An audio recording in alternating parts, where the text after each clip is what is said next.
Hello, Fondovians.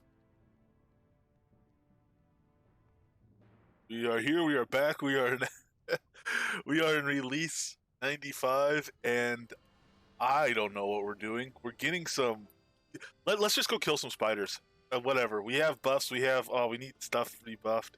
Whatever. Let's go kill some spiders. Spider essences are apparently in. Um, what's a good place for spiders? The spider crave in spectral actually.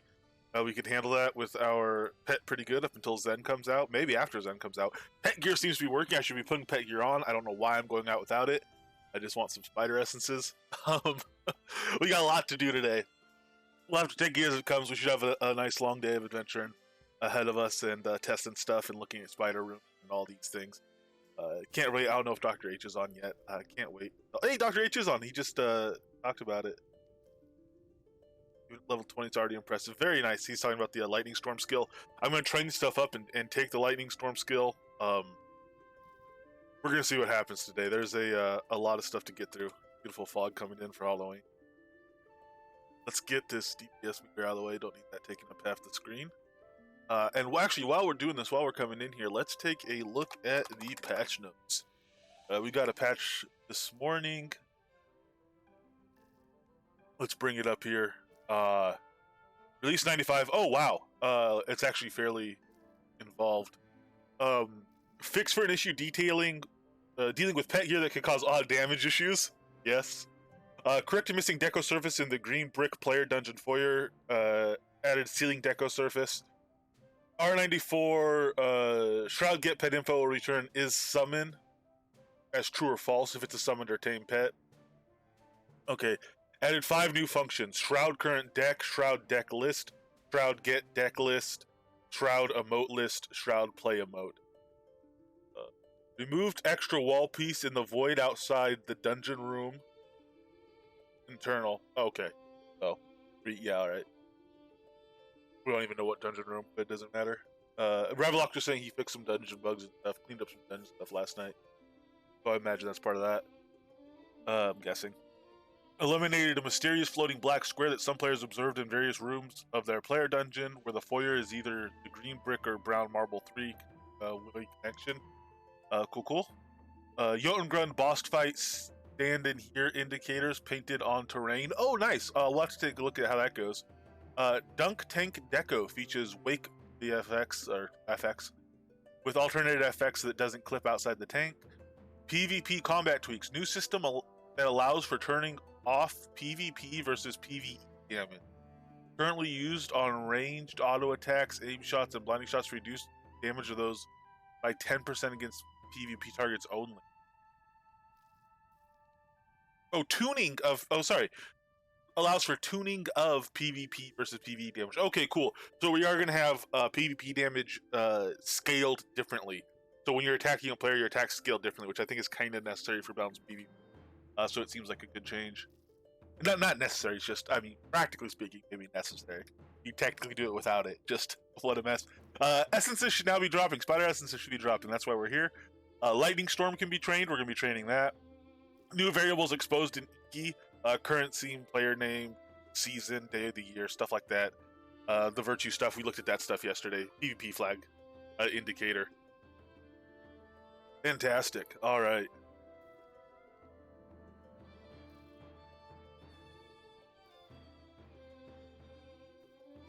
I am just going to run. Am I encumbered?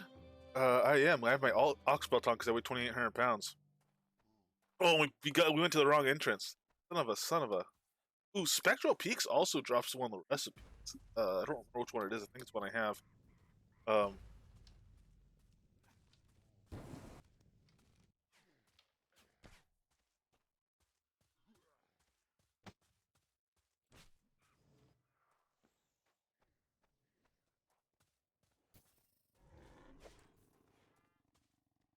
I think I missed. Yeah, well, we'll go all the way around and jump in on this side. I missed the entrance over on this side. I don't need to auto attack these guys.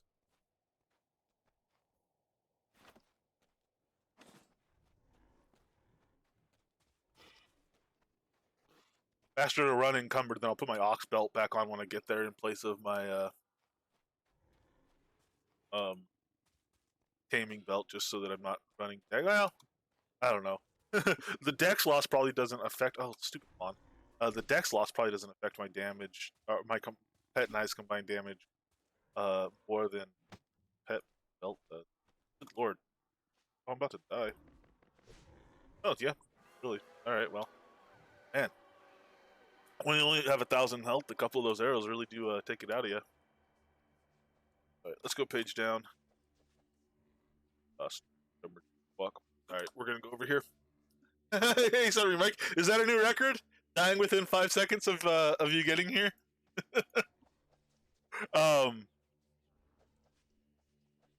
I came in the wrong side. I'm all backwards and everything. We just like our buffs are falling off and everything. We ran in. I just want to see a shadow, a spider essence. I want to get a rough idea of the drop rate too. Z already has totems up, but Z will grind the despair spider pit. Which is like a fits like a glove for a death mage. It's an absolutely awesome place. When I was a death mage, I loved it. It's such a fun place for death mage. So he goes down there and absolutely tears it up. But so that's giving him a lot of essences as well. All right, we gotta tie all our decks to stuff, but we will do Taming Ku, Taming Rend. Get I gotta put this way and get a pet on. We're gonna do spider on spider, I guess. No, we'll do croc here. Voracious.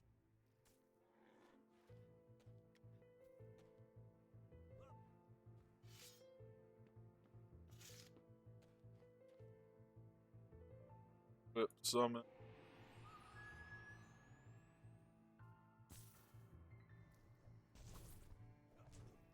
Combat.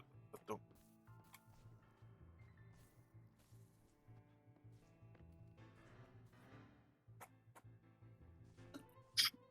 Excuse me. Sorry. Couldn't hit the mute time in time. Sneeze in your face. I apologize. Alright, here. Alright, we're up. Getting going. Getting a ferocious red spider. See if there's any essences on him. What do you know? Spider essence? I wonder. We'll also try Deep Ravenswood. If they drop rate is good off low tier spiders, even like Resolute Sewers. It looks to be 100% on here. We'll see if we get multiples off the Chosen Young.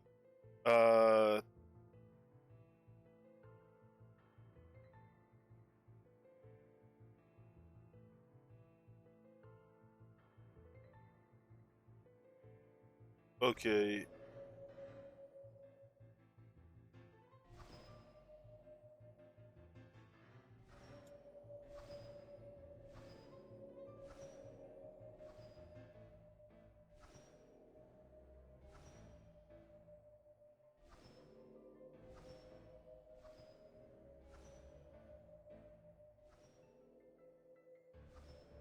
Hello, Gwendolyn. Good morning to you. Or I guess late morning, early afternoon. So Ox, what's our dex at? We're at 1 dex. It's seriously over encumbered. I will run like that, I guess. My arrows don't mean much.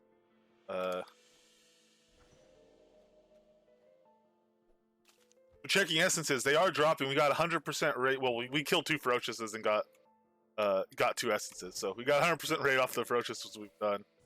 Don't. Why are you attacking me? Attack the croc, fools. We'll press forward and see what we can get here.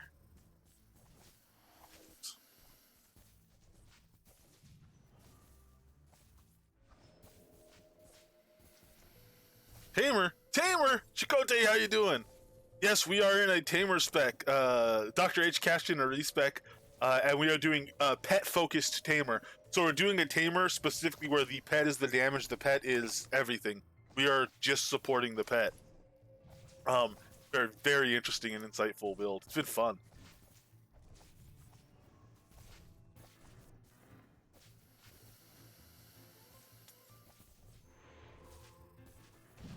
Oh, I'm getting destroyed by some poison here, man. We gotta get a deck with Purify, even with the pet doing to work, still could have a purify, or at least a thing. One essence off him. So if we get a guaranteed essence off all this stuff, we might be better off on lower tier spiders, like in Deep Ravenswood. Well, it'd be cool if they dropped a Meticulous, though. Then we'd really be better off with lower tier, I guess. But there's an extra essence.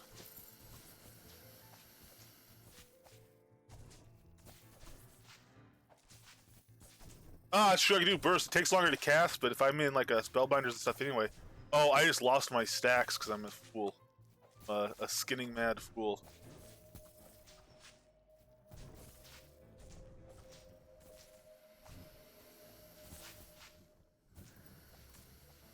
Let's put a single stack of frenzy on him while we get some skins going.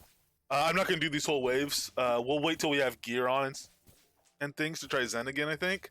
Hello, Dr. H! I'm just saying, I hope Dr. H shows up. Have you gotten any spider essences yet? I'm going to try to get you a totem right now, so that we can check out the dungeon room if you're down to do that, or if you're not, you know, if you're doing other stuff, I can make a spawnable dungeon room, and we can check that out too. I think I have the stuff for that, but if you're down to be doing spider stuff, I'm down to give you my spider stuff as far as dungeons go, and whatever you know, however you want to lay it out, or whatever you want to do with those spider rooms. Like, you've given me a spider room even, and I have some others. If you want to do like a circuit form or something, I'm happy to have you do it. I do want to check and see what the crafting XP is like on the dungeon spiders, if any at all, because that might get crazy. Yes, exactly. 25,000. It's not 256,000. It's 25,000. So, oh no, but you're right, because you want 10 rooms, don't you? You want 10 level 6 totems. I mean, I'm working on it. They're easier to get than any other essence by the look of it. Maybe Lich essences are easier because you can do the L1 circuit, but we'll see. Spiders in the dungeon might also drop essences.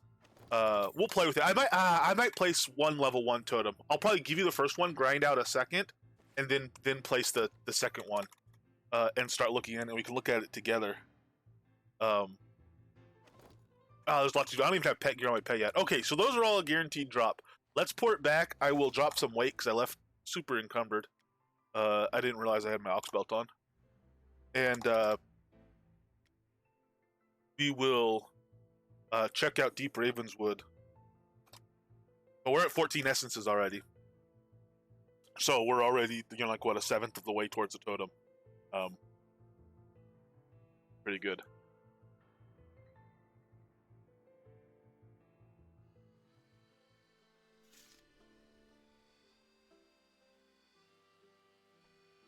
Yeah, Purifying Burst. I should get a Purifying Burst deck for there and for doing spiders. Adventure and XP. Olfheim Party is in open RPM. Very nice. Someone's running an Olfheim Party, so if you're looking for those recipes as well, one of them does indeed drop from Olfheim. And we got Greedy Grass was very kind and sent over some iron straps. So we'll be finishing off almost everything for the Taming Museum with those. I do need one more collar recipe as well. I got some more recipes last night. I went out and did some for what for me is hardcore grinding. But spent some time getting some stuff. I don't have the iron studded strip recipe from Despair, but Greengrass sent over some actual strips for us to use. And I don't have the Collar of Motivation, which is the Jotungrund one, the DPS collar. So I'll have to be trying to get that one too in Jotungrund, which is a fine place to adventure because I want Ice Hammers too still. So killing those barbarians is actually a very good place to be anyway.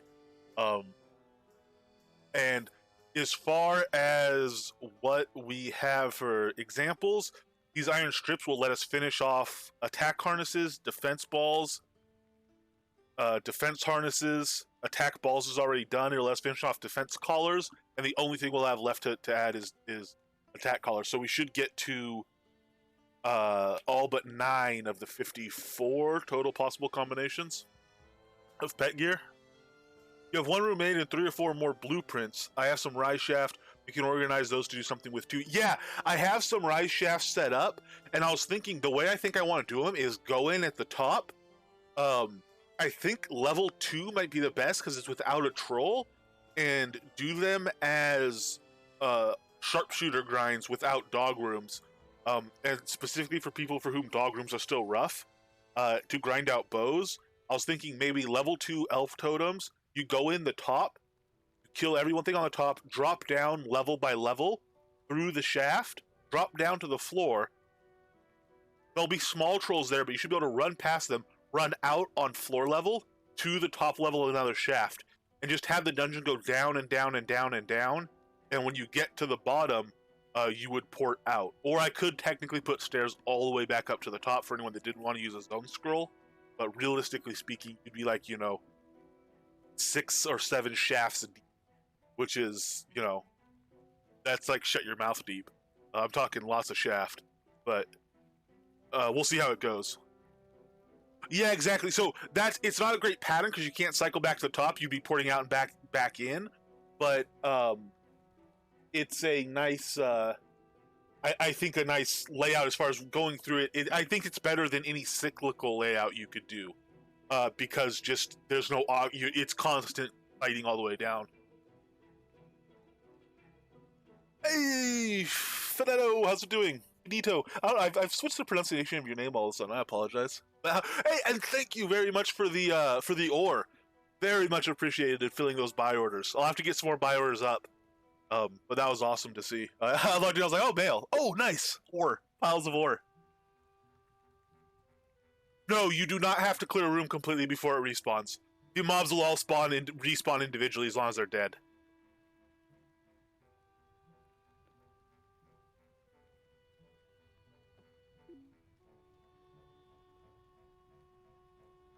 Ah.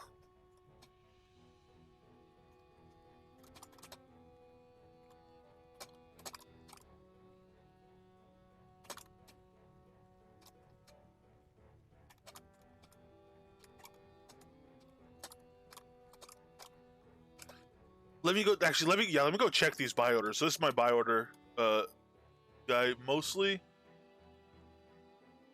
So I have copper and gold still up. Silver's wiped out.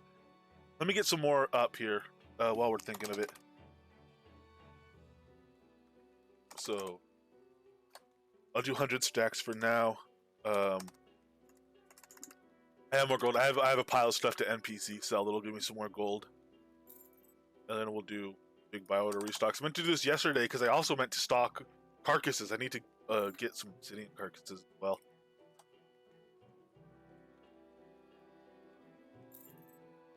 Yeah, for sure. Yeah, now's a time where there's going to be a lot of people getting a lot of ore because of the double XP. They're getting crafting XP really and selling the ore. So whenever double XP comes on, I notice it's easier. More people fill more buy orders for ore, which is just awesome. It's a win-win as far as I'm concerned.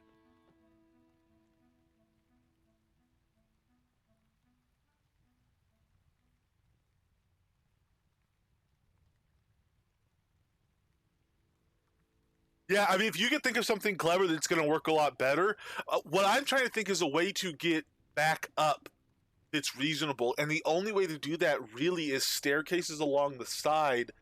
Or what you could do is do a path where you go all the way through on the top level, come all the way back on the second level, come all the way back on the third level, going down, and just go zigzag like that.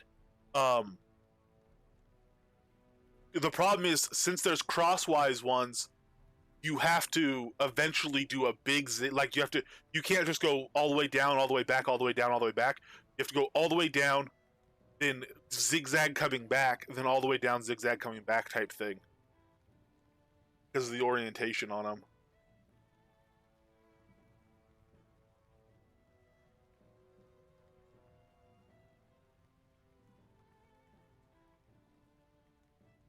Oh, nice. So you have 2 rare BMC rings. Do you really need the carry? Like, is the carry capacity very, very important for you? Because if you salvage both those rare BMC rings, those are giving you what, +4 meticulous collection chance each? If you salvage them both and socket them both into crafted rings, you would have +6 on each one for a total of +12 instead of and it's a guaranteed gem off those ones. A guaranteed jewel, so you'd 100% get it, and you go from +8 to +12. Oh, okay, yeah. Then yeah, we could totally do that. I'm dropping weight. If you can come over like right now, we can do it immediately. And I'm gonna drop weight and I'm gonna head out. We could do it whenever in that case. But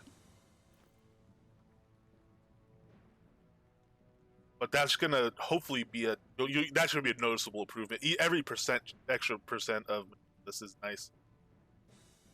If you could be here within a couple of minutes, that would work perfectly. Um, I'm gonna put my son's stuff in here.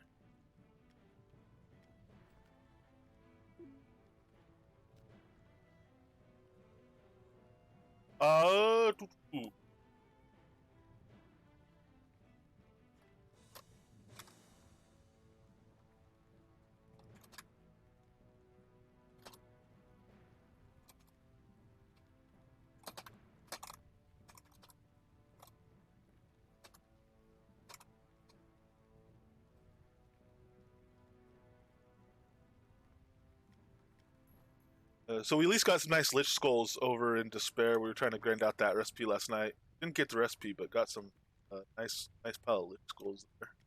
And good loot. We got some bundles. We have a good pile of bundles right now. Oh, we have all these weapons too. All right, we really got. You know what we're gonna do? We're gonna drop some trunks for now.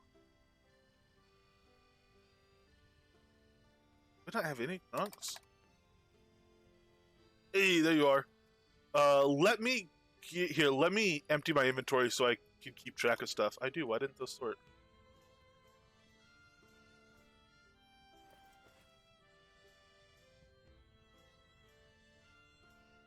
Um.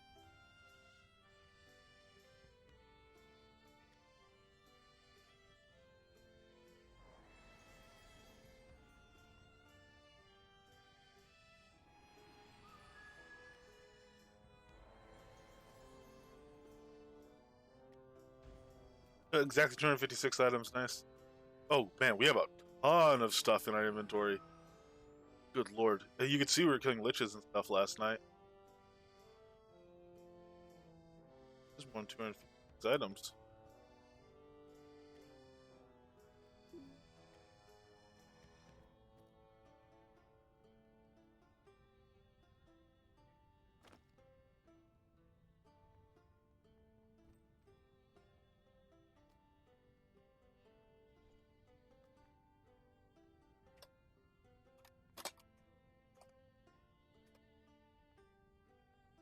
Um,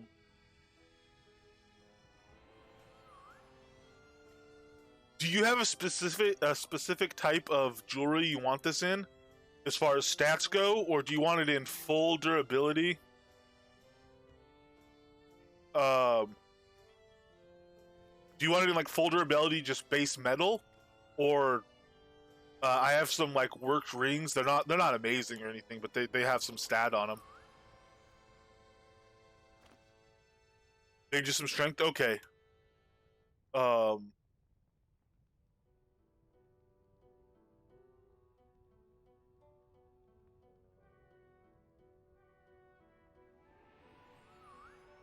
Rares. All right. Cool.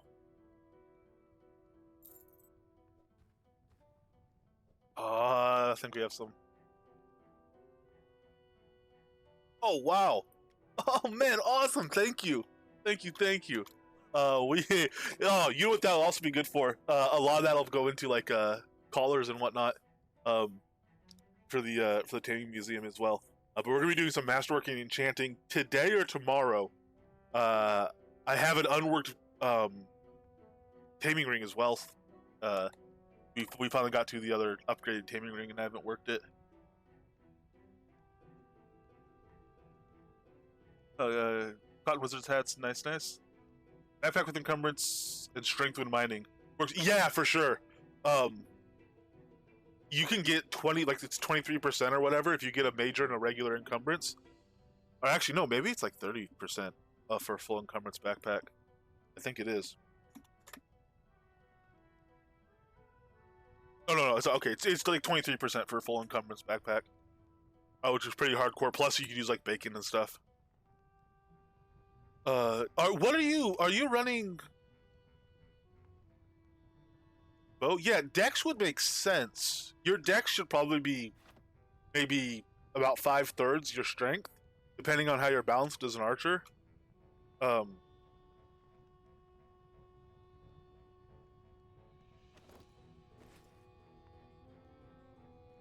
but also, I mean, if you are mining, you know, the strength, the carry capacity from strength is hard to argue with. But if you want strength on the rings, that'll be meteoric iron, and I do have some meteoric iron rings around. There's some there.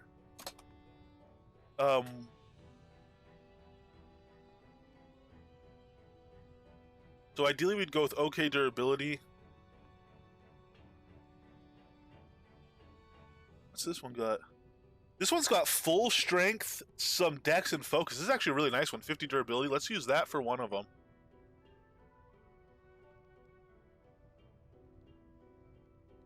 This one has full. Now you're tame bard. Okay, so you don't need the int. Isn't gonna help you any. You're not really doing air. Strength and extra health. This one's full strength as well and a dex, so it's 35 durability. But rings last for quite a while. This has durability effectiveness. So we'll do this one. Are you cool with those two rings? 12.8 strength, 5.7 dex, major focus. 47. Okay, cool. They both have armor durability effectiveness on them as well, which is nice. So let's salvage your BMC rings. This will give us 2 pulls. The meticulous miner. And then I will need obsidian chips to socket. Let me get those out because I just dumped my entire inventory. And yeah, all right, let's make sure we actually get it in the right rings as well.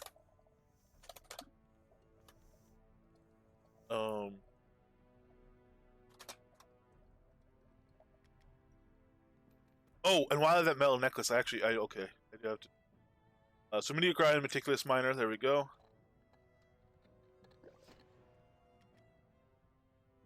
Meticulous miner, or beauty. All right.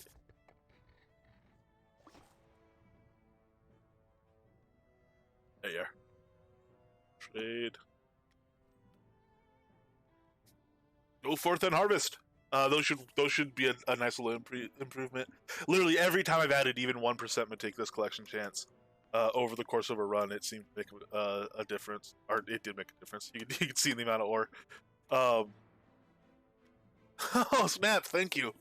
More copper. So I have also Neville Crusher has been incredibly patient, waiting for this in a necklace. Okay.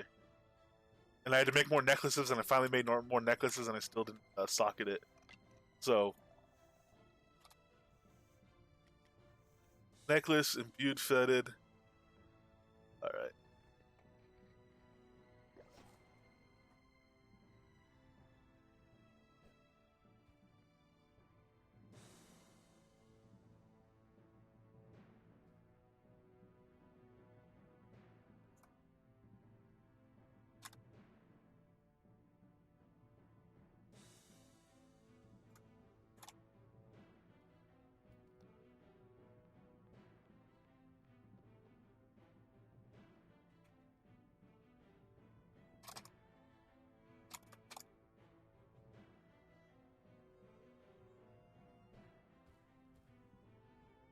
Fix over here. Yes. Alexander just got his Outlaw's recipe.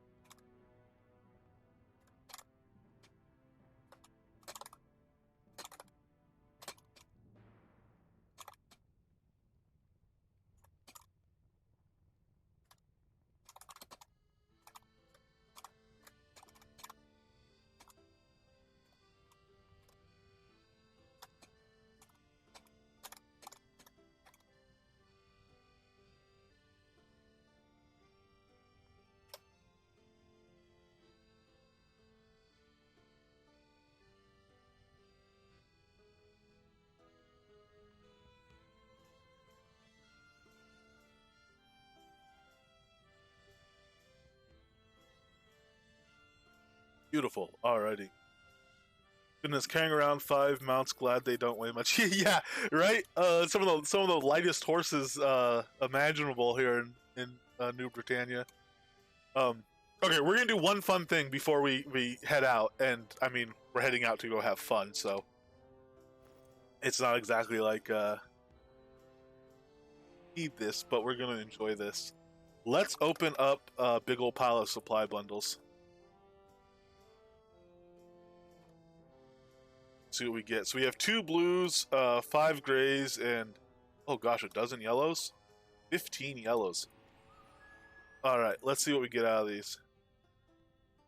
I'm just gonna open them all. Ooh, that was a blue. I meant to save the blues till last. Got an artifact there. Got an artifact there. Atanism Jewel. That's not a bad one. Meteoric Red Force Bone Plate. That's a good recipe as well.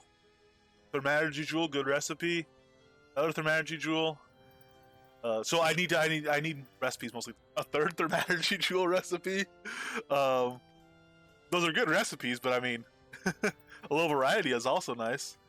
Cylinder bottoms. Fustian Bowstring isn't really one that's in demand, nor is Constantine Warhammer. And the last blue.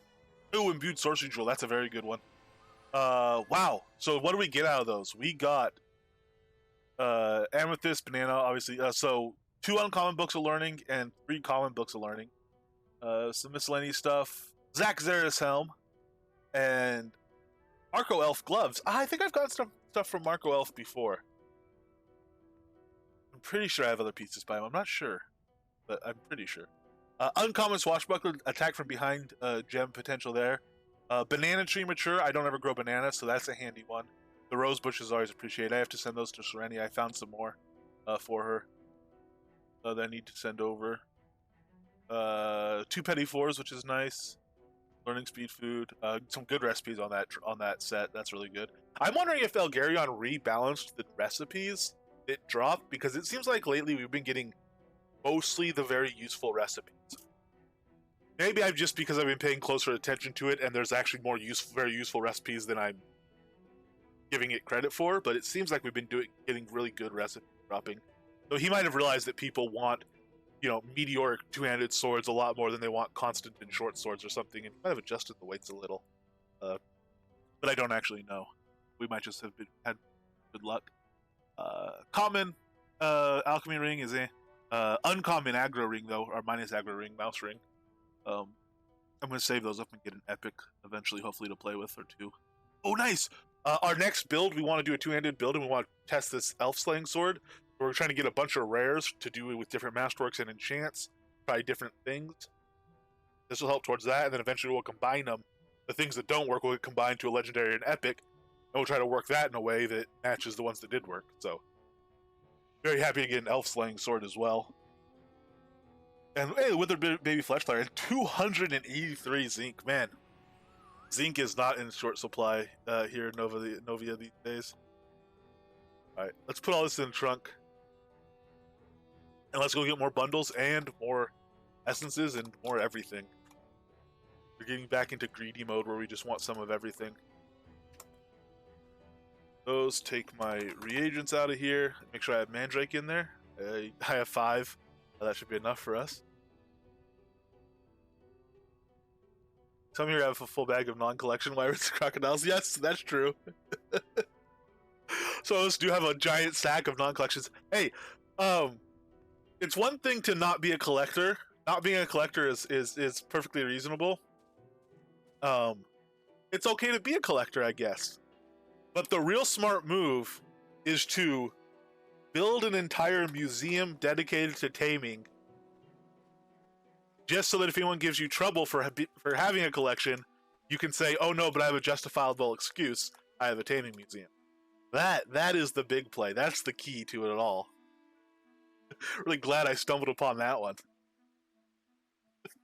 No, I guess I probably will move my not a collection into there, and then it might become a collection. I might try to fill it out properly. We'll see. But right now, it's mostly just so people can see the taming gear. But that's going to evolve. It's going to stay up, and we'll see what that museum ends up becoming.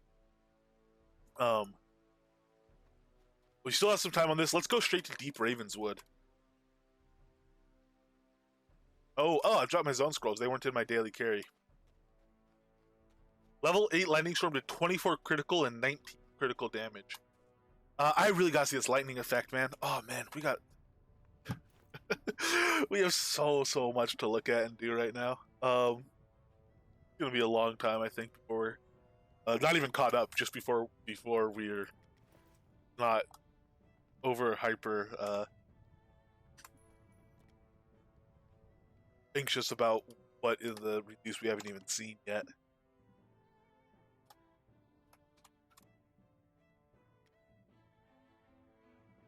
And the fact that a release has me rushing off to Deep Ravenswood here in release 95 as a high adventure level character is pretty exciting. I have really strong nostalgia feelings for Deep Ravenswood as far as the history of my character, because this is where I ground out a lot of my early crafting XP. Just because skinning was in combat was so much more exciting to me than gathering like in the mines. But I did want to be a crafter, so I needed the crafting XP. So just the most fun way to get it, even if not the most efficient. I'd rather get half as much XP per hour and be able to stay there and have fun for 3 times as long. You still end up with more XP.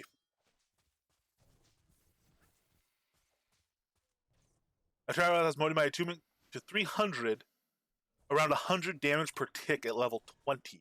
Good God, man. We're going to be looking at this. So we got an essence off this red spider. Do spiders just drop an essence, period? Resolute Sewers might be where it's at. No essence off this one. Okay. It's not 100% drop rate off these guys. That was a Timberwolf, so no essence there. But I thunk it. Oh yeah, it's a giant AoE. It's radius 12.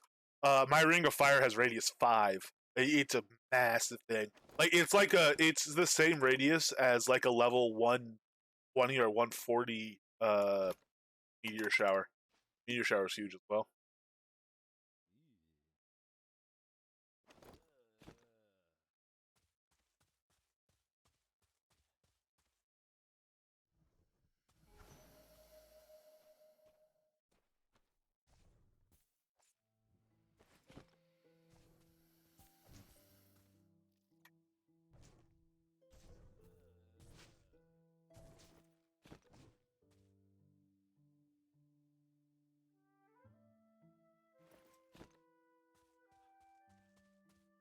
Maybe Despair or Zen is a better place to do this. Let's check out Despair. Now we know it's not 100% rate. Let's check out Despair.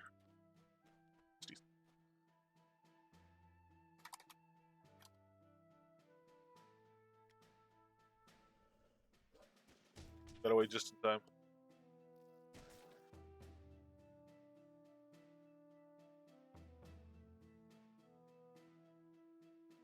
Yeah, it'd be kind of rough.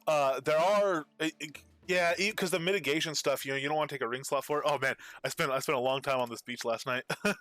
We're gonna run right past all that and go straight to spider area.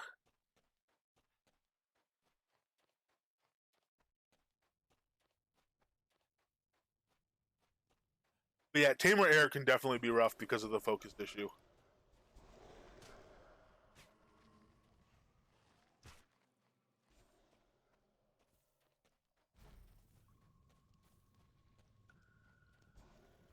Greetings, Mr. Chadwick. How are you doing today? You know what? Summary Mike, that's reasonable. Let's kill him. Let's try to get the Death Mage recipe.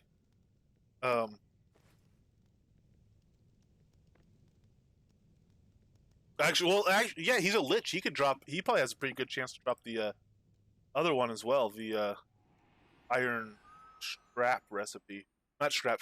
Iron strip recipe. Strips and rolls is what they are. So we have him summoned. Belt of Control. Let's put that back on. Let's drop our combat so that we can. And let's go ahead. We have some gear right now. We don't have any callers with us or anything.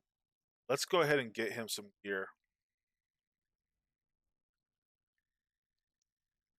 So we want probably a DPS harness here. So we could do copper's crit chance. That's probably what we want.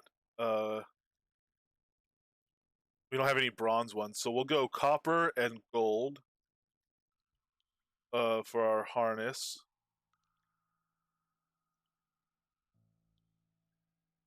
And the only ball we have is gold and bronze, which actually is probably the best. We want a DPS ball, probably. We'll use that, and then we'll send him in with that.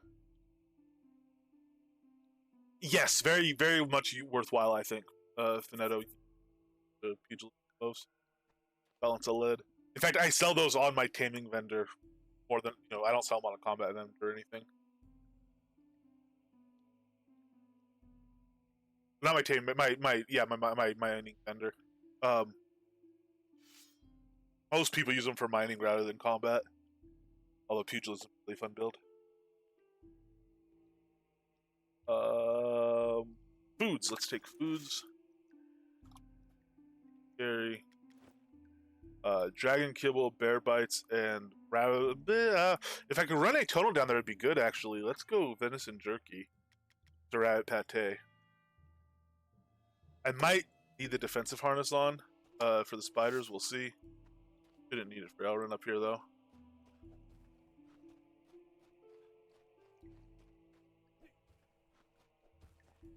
Ooh, and there's spiders up here and everything too.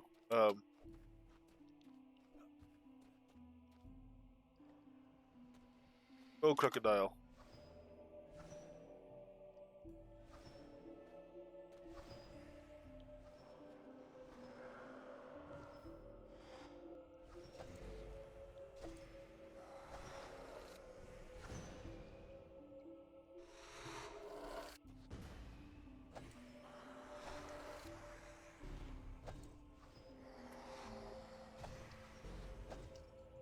So back.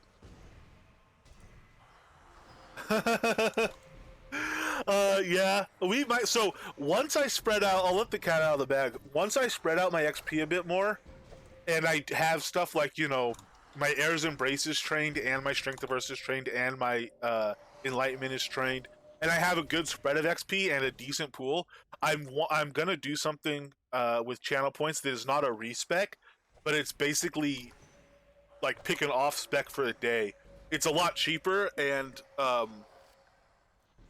you can. I'll play for a build as a build for a while, or in a style for a while, and probably not. It won't be spec'd into it unless I happen to have the specs already. But you'd be able to do stuff. If I had pugilism skills, and basically if my trees were like they were 4 months ago, you'd be able to tell me to do that, and I could just put on the gear and make the gear and go do that, and we could work out a deck and figure stuff out. I'm not meaning to train these bastards, but I left them on.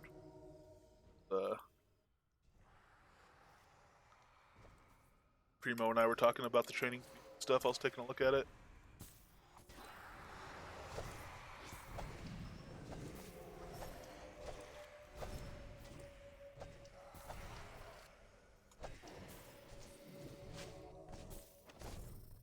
Oh man, look at that. Blueprint for the Lich Boss room. The recipe doesn't matter, it's reteachable. Yellow supply bundle, 750 gold. So not the super nice recipes, but good pile of loot off him nonetheless. Ferocious Wolf Essence, I should think.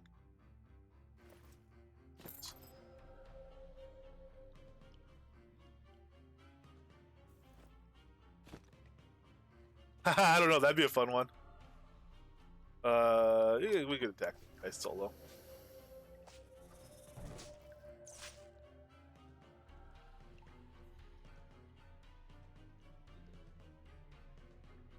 Oh, nice. Is it spawning?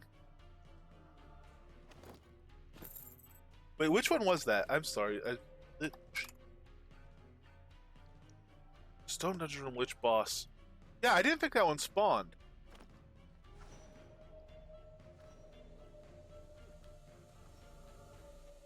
Maybe it's a different one than the one I'm thinking of.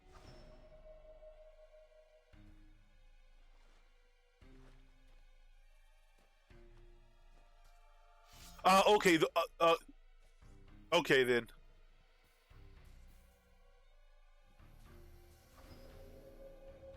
Sounded familiar. Yeah. I think I think Lich Boss Rise is a separate one. The Lich ones get confusing for me. There's fall versions as well. Uh, this isn't good. Speaking of falls, my pet might have one here if I don't. Left, there we go.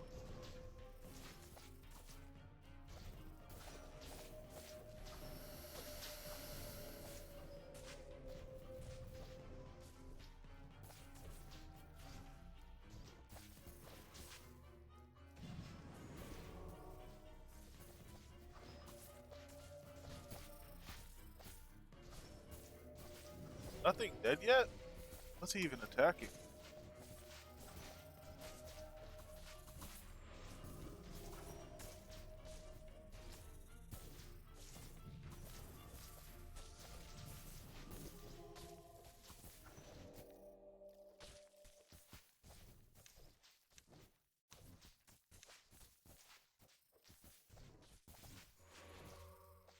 Ooh, I'm gonna try to get him. Sweet.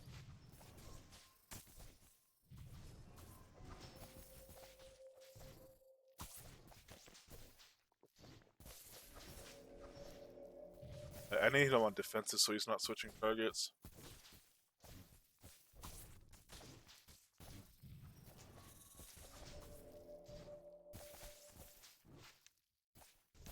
You think you'll hold aggro, or am I about to get myself killed? I should put on Pleasing Source Pie and potions and stuff for health. But let's get him healed up and try to drop in a tonal.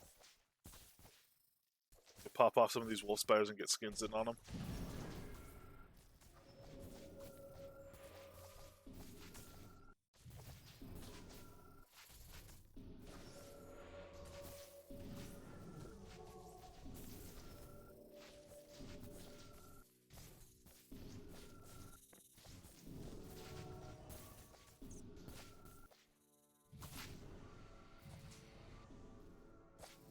Alright. Well, I killed them, but the aggro... Oh no, the aggro's not on me.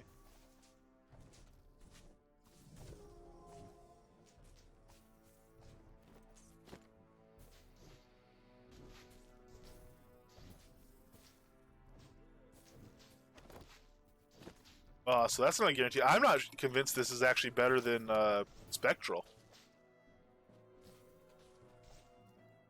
Unless we get a lot off the Ferocious Black Arachnid.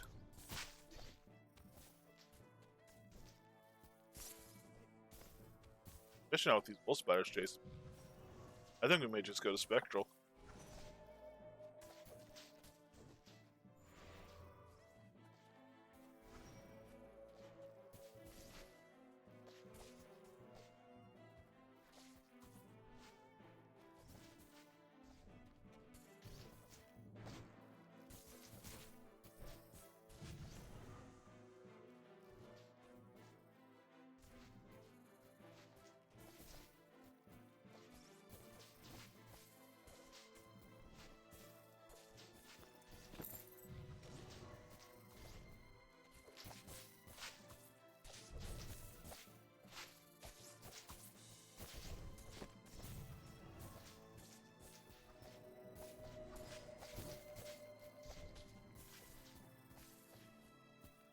We could try Resolute as well. He would just be constantly chomping and need no attention. But I think the drop rate on Resolute Sewer Spiders is probably like 1 in 10 or something. They might also be considered control point spiders.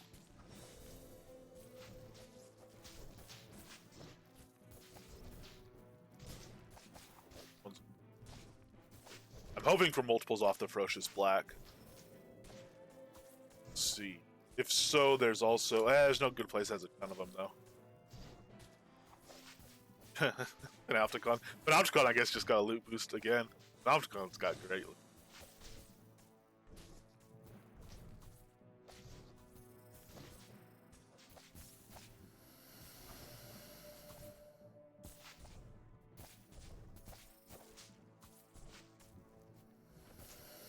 Yeah, only a single spider essence off him.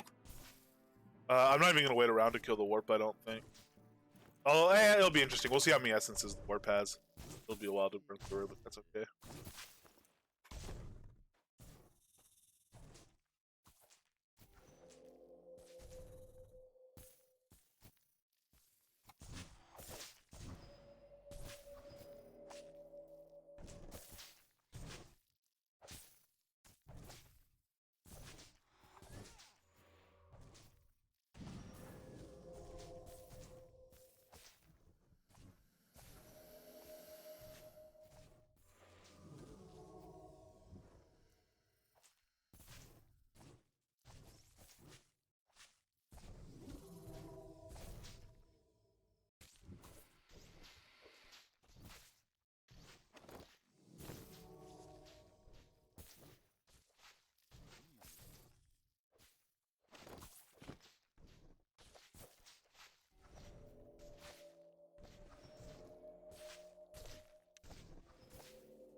Actually, once we're actually single target and buffing for single target and getting stuff going, don't do it actually great on her.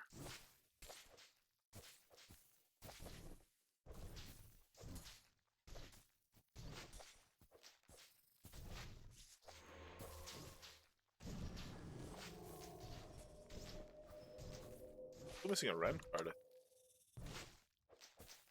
Shouldn't be. This deck should have full rend in it. So Ferocious Warp Spire. Does she at least give multiples? Gives Meticulouses. That's not bad. Get an XP off her.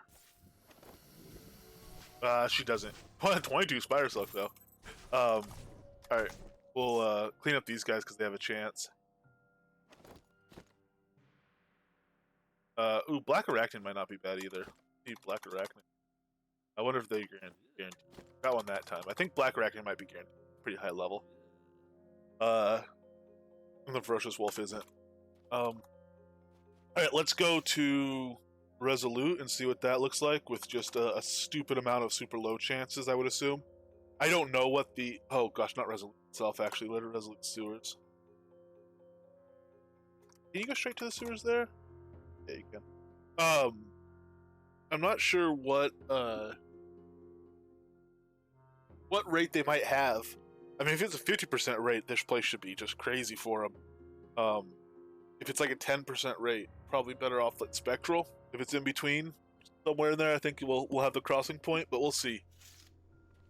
And you also have to weigh, you know, how much crafting XP you're getting in each place compared to the other. Incidentally, I don't actually know how to get around Resolute Sewer, so we're just going to kind of bumble around until we find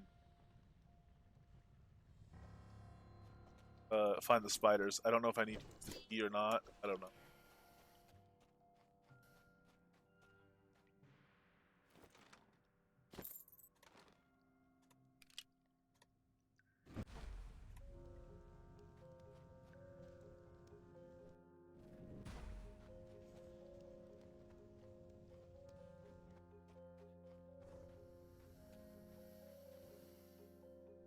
Oh no, that's Napler. I told you I didn't know my way around Resolute Sewers. Hop back in.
There.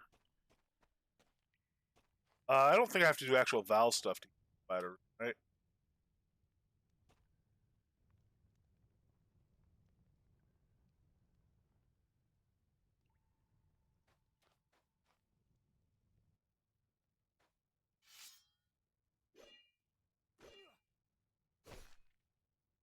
Be aggressive now, sir. Stuff here coming up.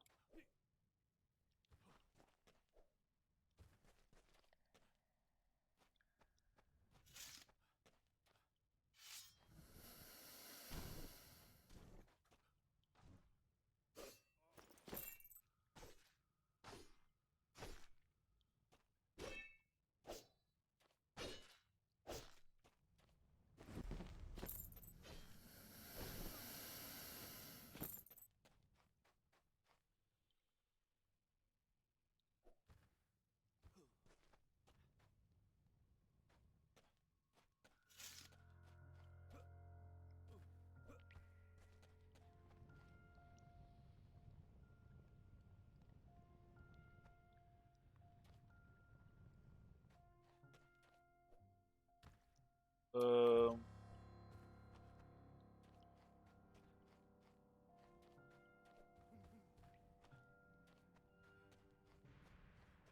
resolution.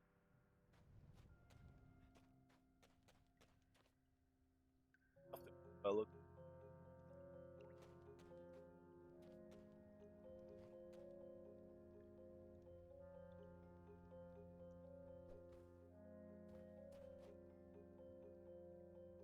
Stuff can go there.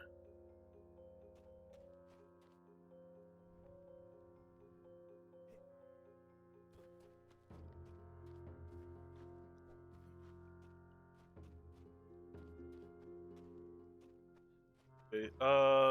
So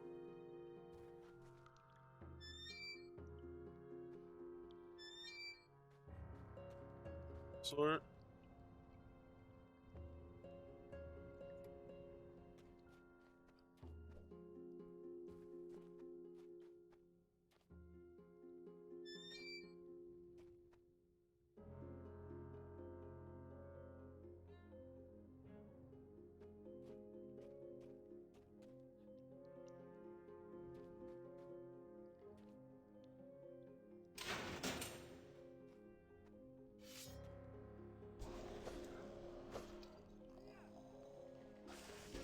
Well, yeah, apparently so. I unlocked the wrong door, I think, so I have to get another key.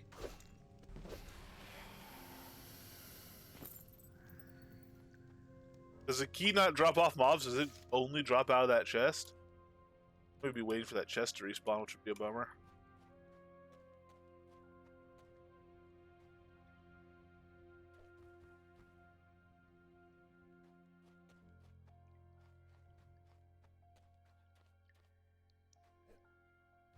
There's a breakable wall?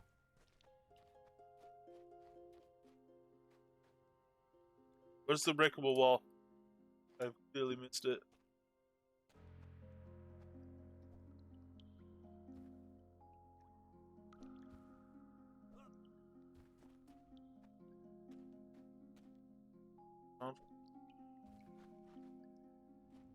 Oh, snap. That was pretty obvious. There's only a pickaxe right next to it. Thank you, kind sir. For my idiocy. Alright, oh, this is one of the entrances exits, I think. Oh, maybe not. Let's see. So, there's only one way to go from here. Here.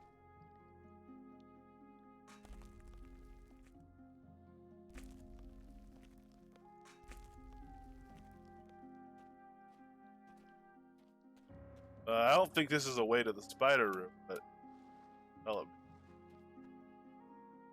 Oh, maybe it is, yeah, because we're back into the sewers through here, I bet.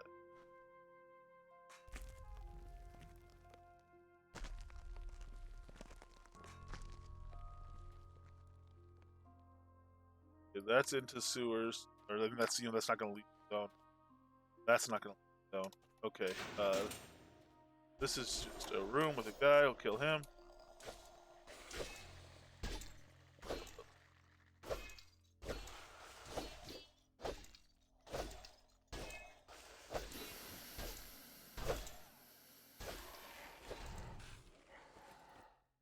Shield of Attraction, man.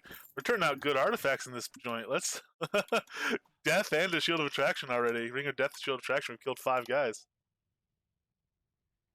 This one also needs a key. It looks like a key for everything in this joint.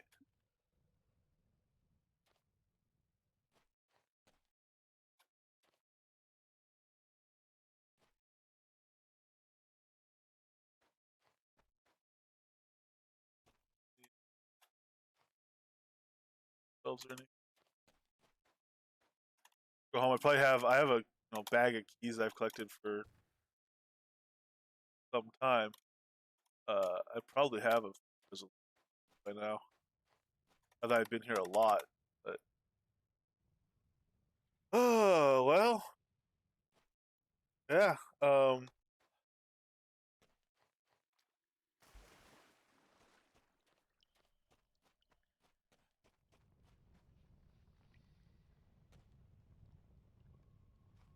Spawned here. If not, we'll just come back.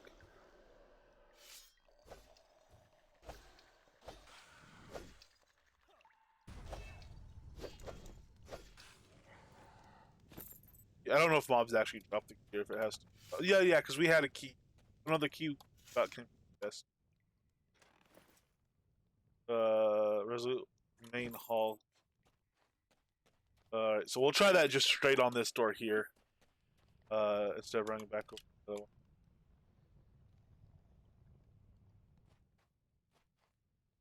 This takes it through. That's not the spider room, but there's stuff in there.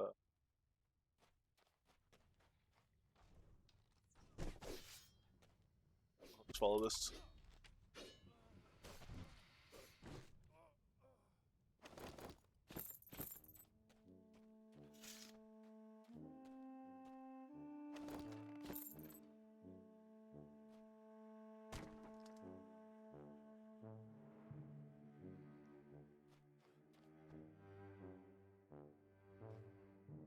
I'm not wasting a key on a trunk. I don't have a key to waste, but if I did, I wouldn't waste on a trunk. That's great.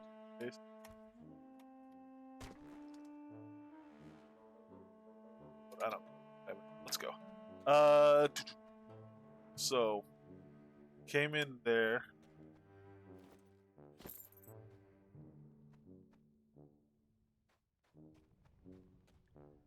Came in.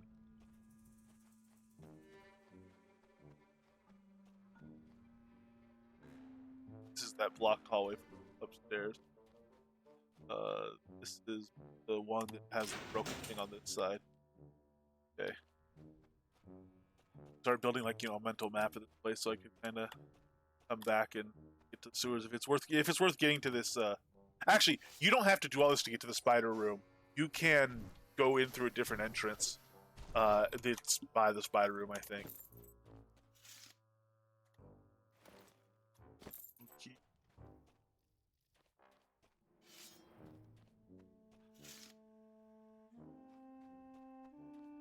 Spider room.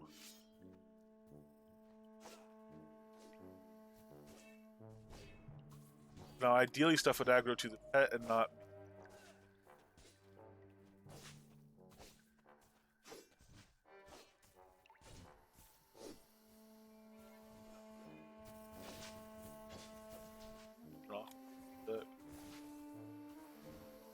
There we go. Alright, so. No, here, you know what I'm going to do? I'm going to put on all our skinning stuff, because the pet does not need the extra gear. So we'll do, I guess. Oh, I can't do a necklace, obviously.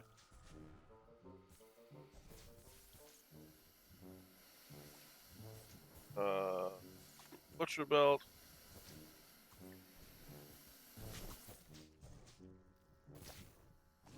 And I'll break meticulous. So no essence. No essence. No essence. No essence. No essence. No essence. We didn't get essences on any of the meticulouses we've done, even on higher level spiders, so I'm breaking them here. Yeah, these guys just might not drop essence, which would be completely fair. Because you can see if they dropped even at a 50% rate, see how ridiculous it would be. Yeah, I need to too. I need to do troll belts. I need to do my stats. I need to do everything, all that stuff too.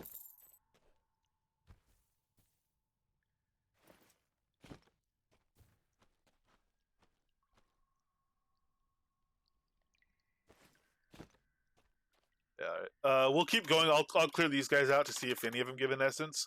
But I'm thinking these guys just don't get it for obvious reasons, really. But um, perfectly fair reasons.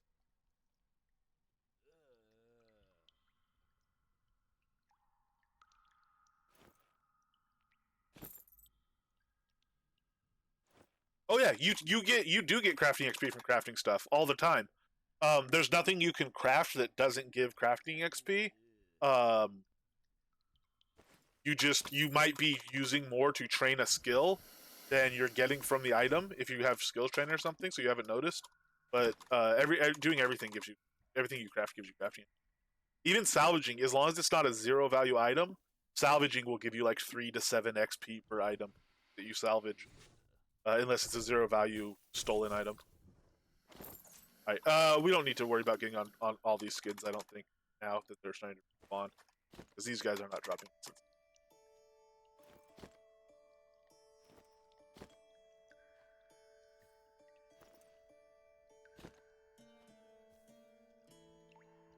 Yeah, craft stuff. Troll belts work well, staffs work well, potions work well, foods work well. Just craft everything. There's some things that are better than others, like a lot of what I just named. But really, it's if you have mass craft. Yeah, food's very accessible, especially with the Master Chef gems and jewels. I'm a big proponent of crafting food. If you want, if you can do that, it's cheap, easy stuff to get, and jewels. The jewels get you up to 50% exceptional rate pretty quickly. Exceptionals give bonus XP, so you want to try to get 50% XP if you can, or 50% exceptional rate, which is level 149, and that's a lot easier to do with cooking. And in fact, I have a thing.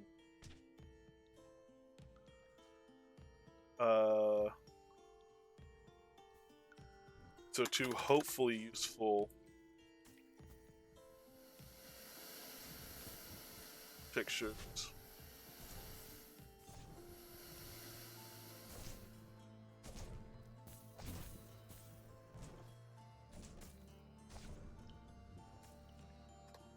Yeah, shrines give a lot. Shrines will give 5 million for a first time exceptional. First time crafts also give a lot of bonus XP. So anytime you can craft a recipe for the first time, it's usually worth doing.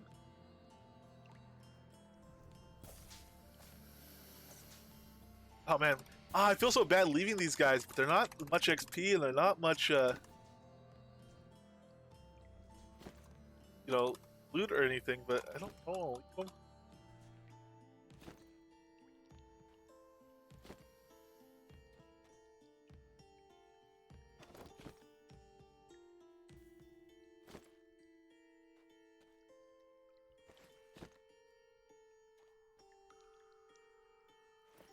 Yeah, that's good advice from somebody back there. All right, this is ridiculous. This is ridiculous. This is what Resolute Sewers is. It's just ridiculous, spider after spider. That's why we came, and that's why we're leaving. Well, we're leaving because they don't give essence. Back to the peaks. Spectral peaks. That is. East entrance. Looks like it's gonna be the best place for our build. And so we didn't get any essences there at all.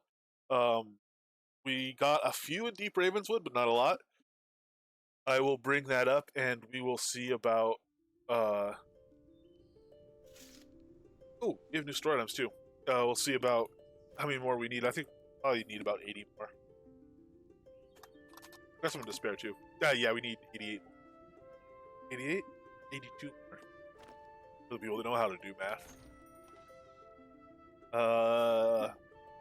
Town Hatch, Dragon Bones 2. Those are cool ones. Town Crier. Nothing for me. I know. I do gotta get it. Lord, I want to at least get a totem into Dr. H's hands so he could do what he wants when he wants with it. But I'm very curious about them myself. But I do want to go train Lightning Storm. I have just trained the prereqs too. It only takes a couple minutes. I did it on QA. Yes, learning books are currently giving double XP. Well, they go in the wrong door? Okay. So you attack there, Ferocious Croc. I will give you food.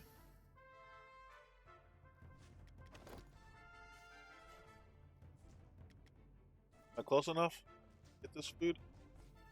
There we go. I should start with Dragon Kibble if I'm not sure. And you know what? We're gonna do Rabbit Pate because I'm not doing Atonal here. I don't have time to get it off. Right? Oh, and I am gonna take Might and Source for myself. Might as well take Deafness as well.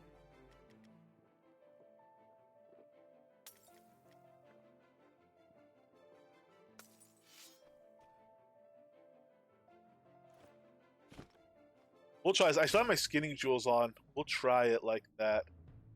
Here, I might want the rings for the pet buff. Or maybe at least put the... Yeah, no, I should be fine. I'm not doing anything to generate aggro, really. I should be fine. Even without the taunt from the rings and without the venison jerky aggro power. Well, no. Common has a 10% chance to drop it. Uncommon has a 50% chance. Rare has a 100% chance. Legendary drops 2. Epic drops 3.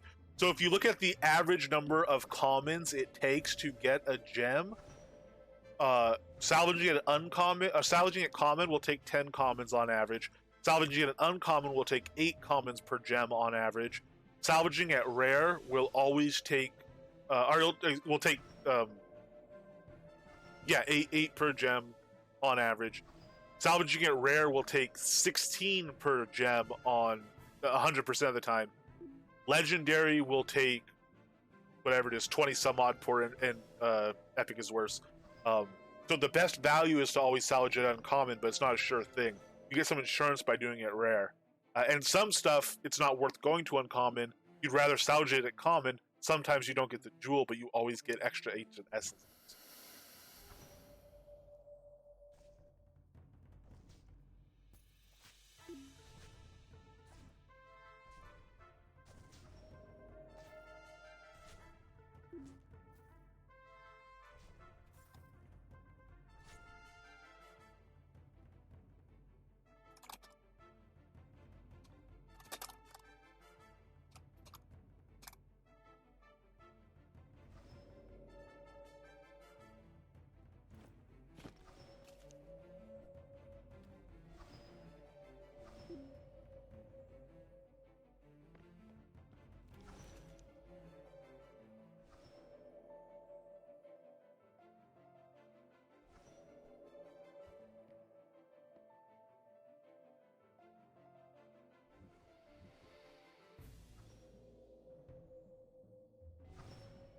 Hopefully these guys leave me alone.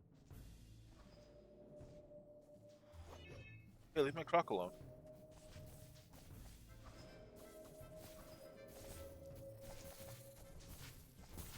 He is a champ though, isn't he? Oh, he has his defensive gear on now too.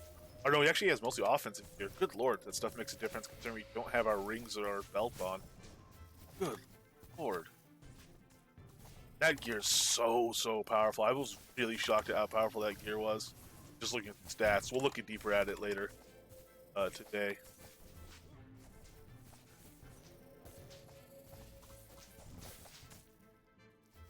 Oh well, that's great. That means I'm less attractive in that sense than a crocodile.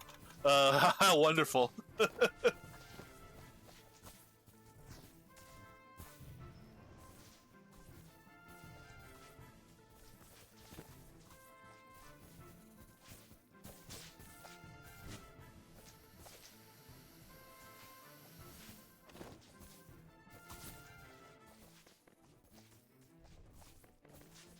I really do get Purify Burst going here, though.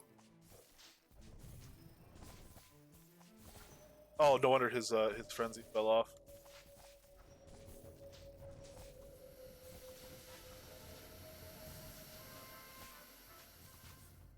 Good lord, that poison better fall off me.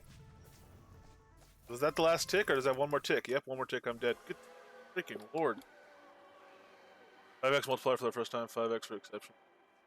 It should be 5x multiplier for exceptional, 4x for the set for the first time. So a first time exceptional should be 20x base XP.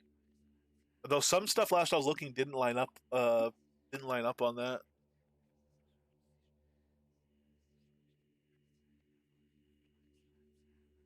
So if you got, did you get 2 mil from a shrine? Oh yeah, 2 mil from yeah, the Warlock chain stuff. I think I could be wrong on that. I think that's how it works though. But we were seeing some odd numbers before.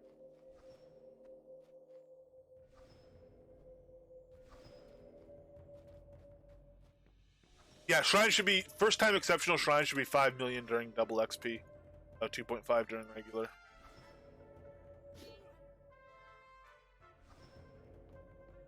That's so weird. Maybe it is 5x and 5x.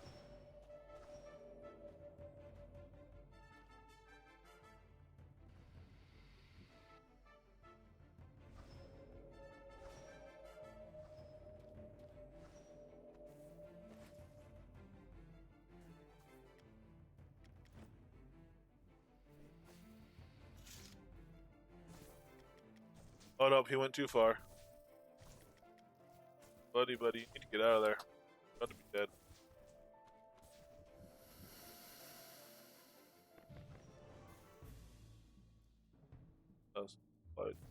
Gang kibbles. Nice and quick. That's what we have. I get my rat pate already. Ah, bummer.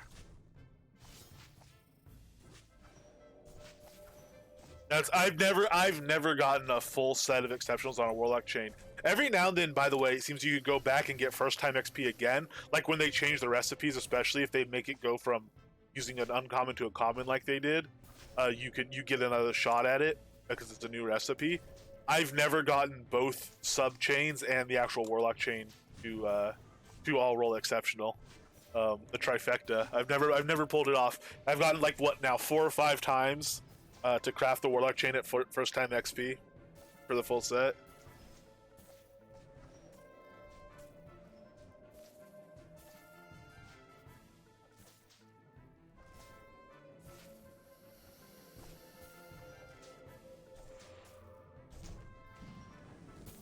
Well, it's next we need more ancient essences. Oh yeah, they take ancient essences now. That I think was a really good change.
I thought this guy was going to hit me, but he pivoted and hit the young. What we want.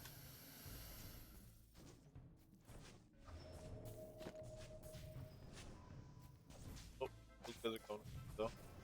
Okay. There, the spider or the croc. Incidentally, I'm using the croc here, not the spider. It'd feel wrong. Spider. Well, spiders are fairly cannibalistic as a thing. Last phylum, I don't know. What are spiders? Okay.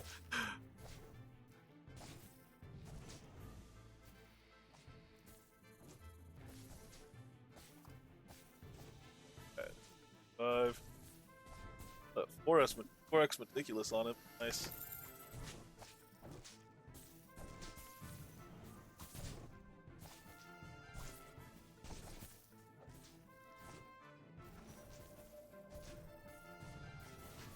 I gotta get a full frenzy stack up here.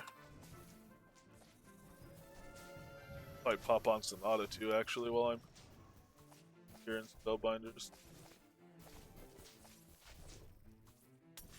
There's our frenzy.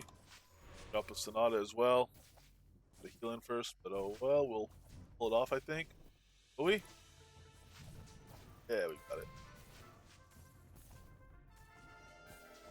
Guy up. For crafting XP, they're very good crafting XP.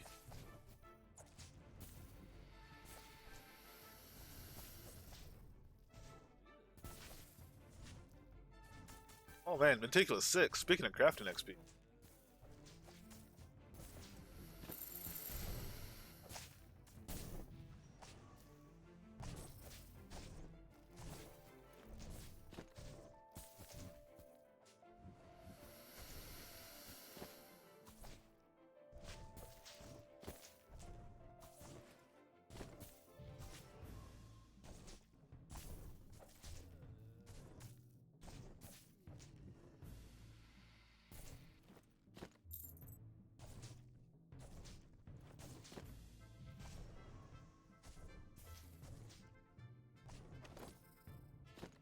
Oh wow, we didn't get an essence off that. Apparently it's not 100% rate.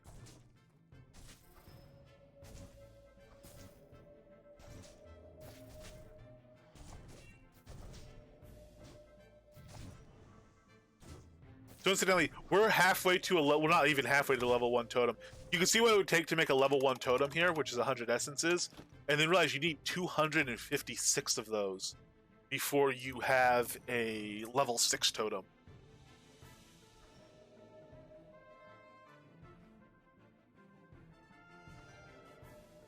But you are a very good crocodile, though. You're going to get extra dragon dribble tonight.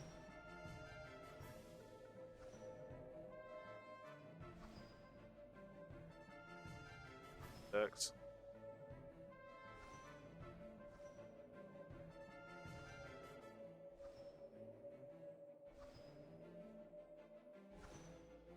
They're a pin in the ace. They really are.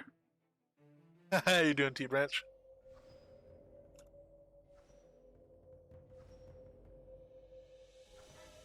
Yes, I'm really excited to see the spider levels, the totems.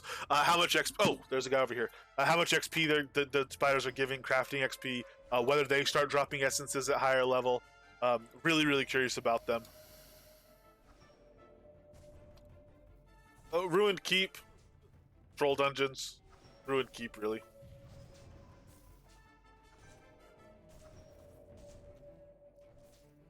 Depends what you're farming them for. If you're farming for XP dungeons, if you're farming them for mats, Ruined Keep is a little bit better. Actually, it's a lot better in loot overall. A little bit better in terms of buckles and strips. And it depends at what level you troll dungeons. Gotcha, goes through and burns them down, but if it takes a little bit longer to go through them, or depending on your build, it can be rough. Ooh, okay. We'll see with Zen, just because we have everything here. But I'm not holding out a lot of hope for tanking Zen without like all the gear.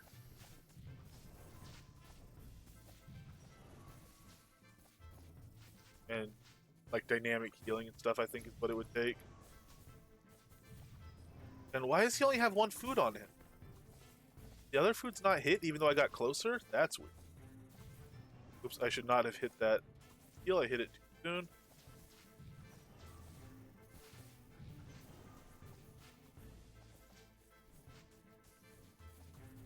Yeah, heals a friend out. Okay.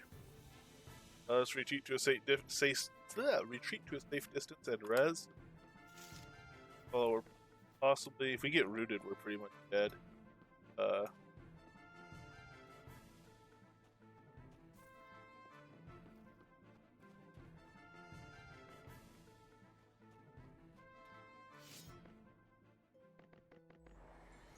Single pack of spellbinders. Yes, 45 spider senses. We are getting there. We'll wait for Zen to go away, so we'll just pop back and forth, I guess.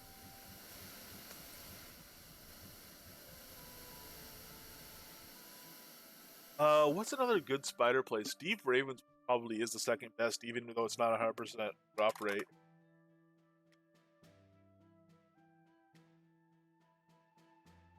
We'll go back to, we can see about getting defensive gear and having him stand up to the Zen. The big thing would actually be being able to run a tonal while Zen was up, have him just fight Zen and tank Zen the entire time, while Atonal kills the babies.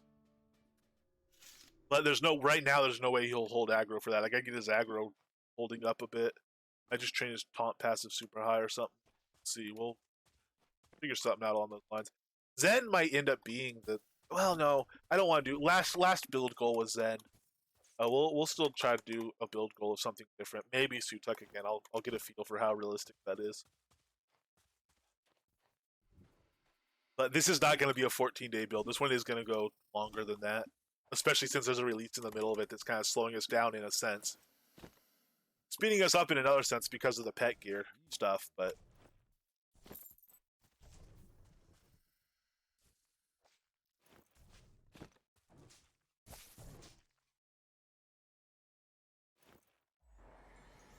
if I collect Totems essences, L6 Rubert spawn 100 Spider Queens. Yeah, right?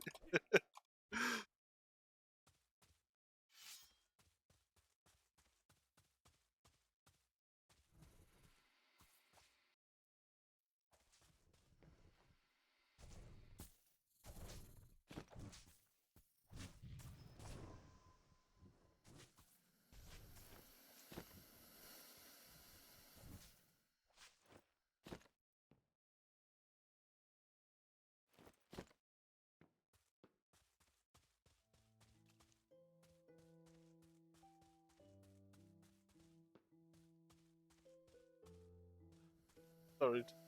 Oh, that's why, because we're spawning in the middle of the spiders when we come in the north entrance.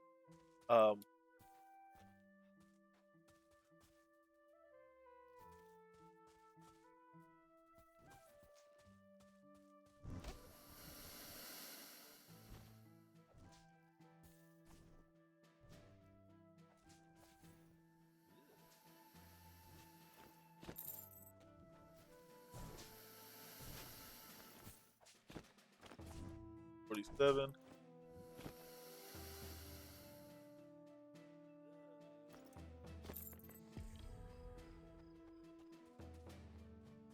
One's up here. Hey, no, you went to the wrong ones.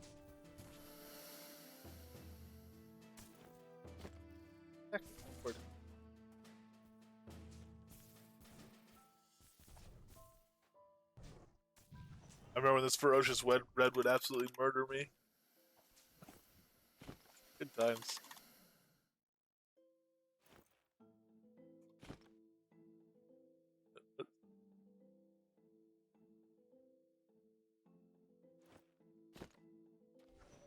Break this.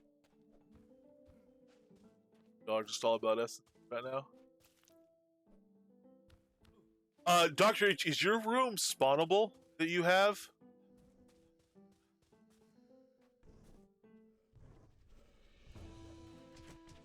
Yeah, cure poison plots. So a lot of times that's what I do, because once you're in combat, you can't cast Purify from the bar.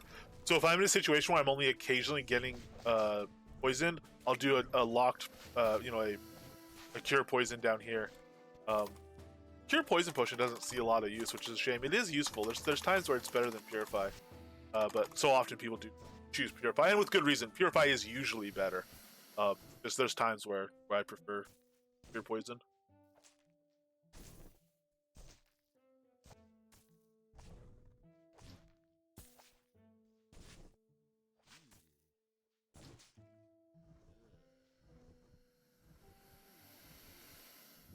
I don't need that many.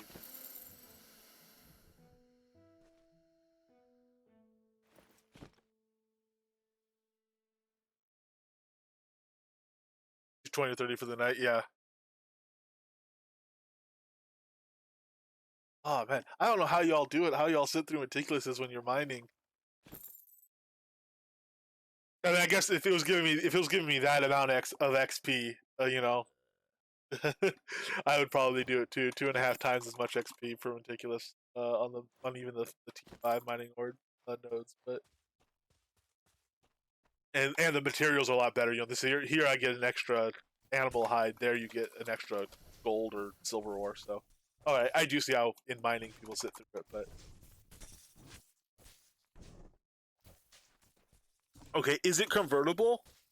Are you able to convert it? I don't know if there's any spawned rooms in yet. So if there's not spawned rooms yet, I'll slow down on essences and try something else. I still want to have totems ready to go as soon as possible.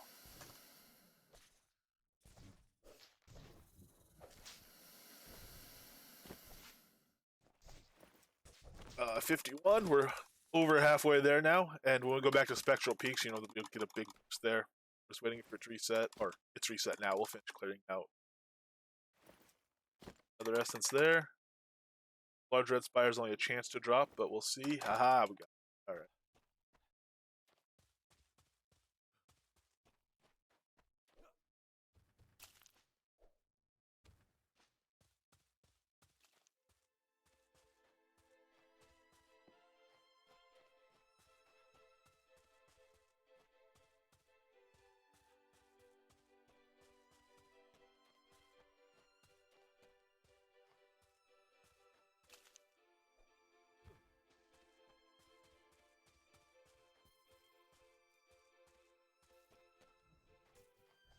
Okay, that's why we.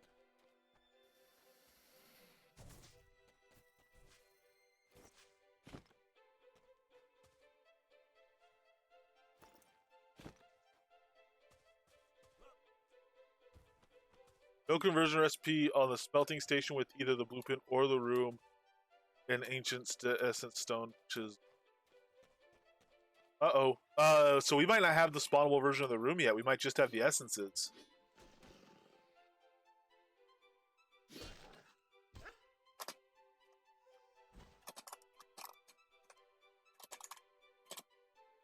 Or is there a room like there's not one that drops that already is spawnable, right?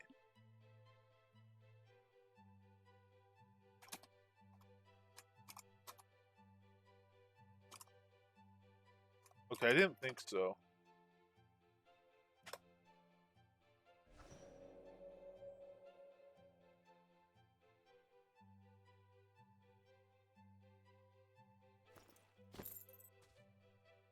Oh, you know what? Owsley was asking about it yesterday, and he was talking with Ravelox. I could probably find that.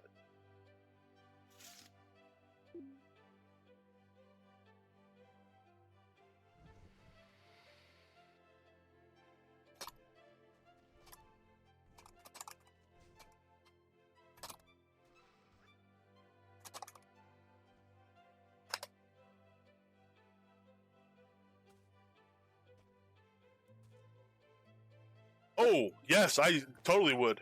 Um, and in fact, 2 to 1 would make me most comfortable because that's why I've been paying for them.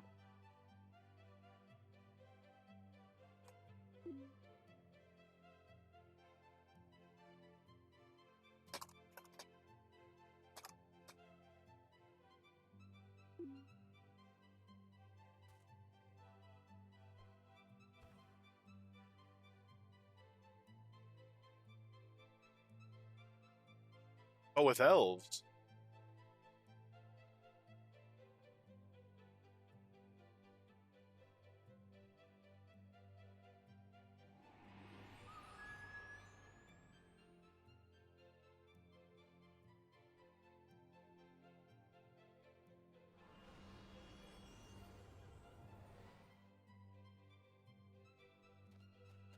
All right, so what are we doing?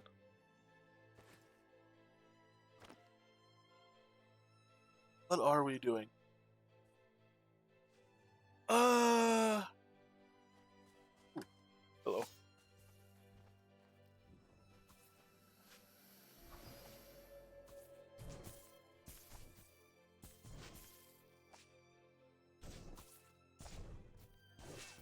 Yeah, for sure. Let me see if I can bring up data folder, yesterday's logs, and check real quick and see what Ravelock said on that subject.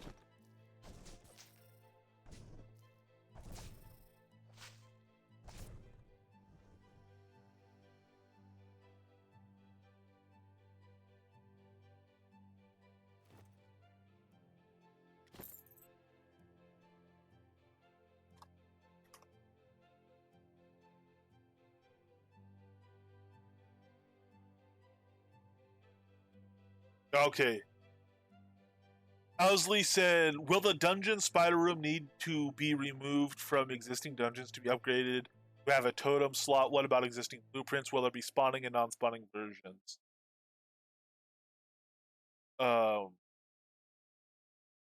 Ravelox came in and said, uh, there will be spawning and non-spawning deco versions. The existing version will remain as it is.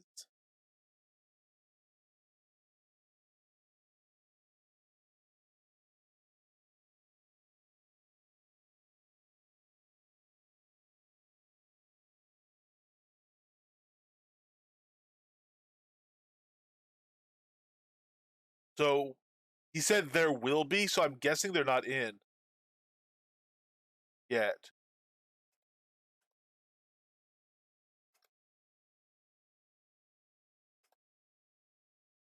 If changing it from deco to spawning, yes, you will need to apply the modification. So you'll have to go back into the dungeon, swap them out.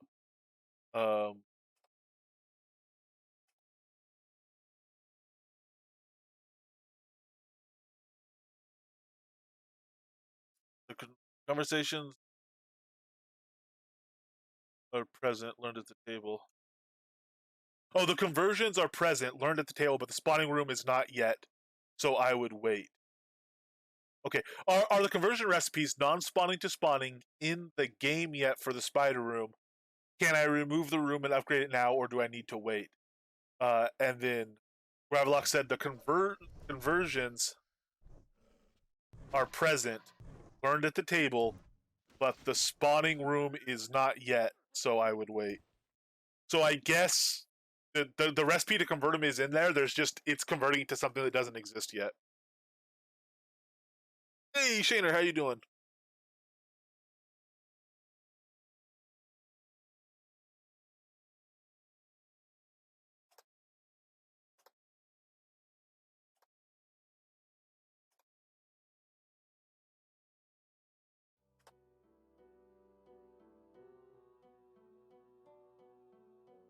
All right, cool. So we'll wait on those. Well, we have a good start on it anyway. We have 55 essences. Maybe 56 here.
Hey, nice. Congrats, man. Waxman, hello. How you doing? Quite good to see you. I tried to pop in on you earlier, but you were away for a while when I I went to check you out. I saw you were up earlier too. How are you doing today? All right, so we will put a pause on Spider Essence gathering because the room is not in yet. What's the next big order of business? There's lots of them. Let's go here. Let's go back to earlier. Let's make more combos that we don't have.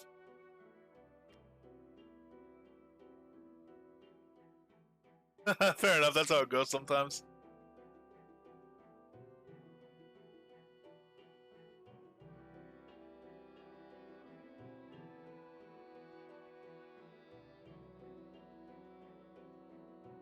How are you feeling running around with the, I guess, nerf to fire ring, but boost to all the other fire magic?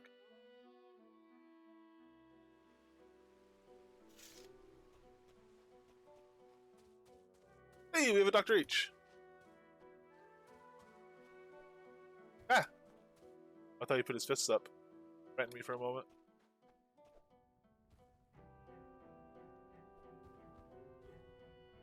Yeah, that's about... I mean...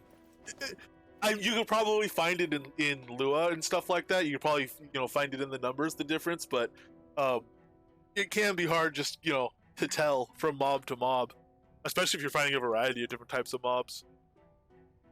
And not just doing like a really, really consistent grind.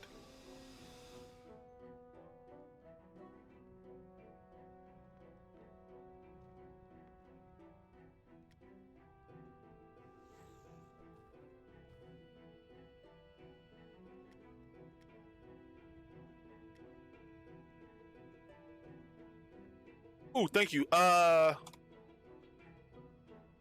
Let me grab... I have to grab essences. Here, let me... Over here, the bank.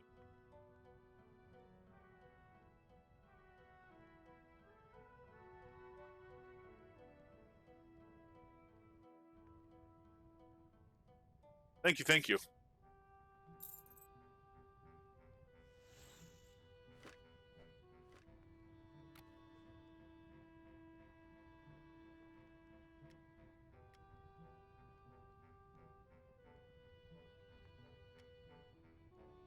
I might have put my belt in here as well, I think. No, I didn't. Do I have it locked? I do have it locked. Look at me. Ah, yes, Quiver of Holding. Good lord! Now that's a pile of stuff. Thank you, thank you.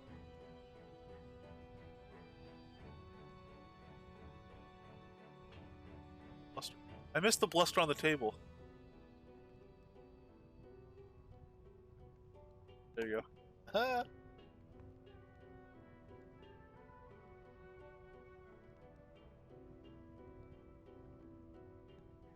That's a pile of essence.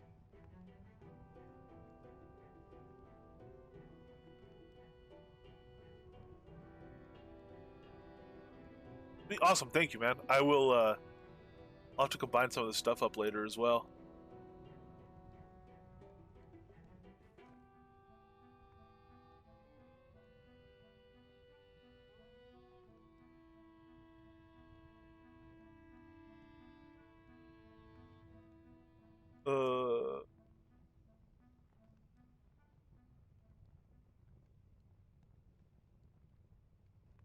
Yeah, you mentioned that in Universe, and Atos was like, "Oh well, I know what I'll be fixing."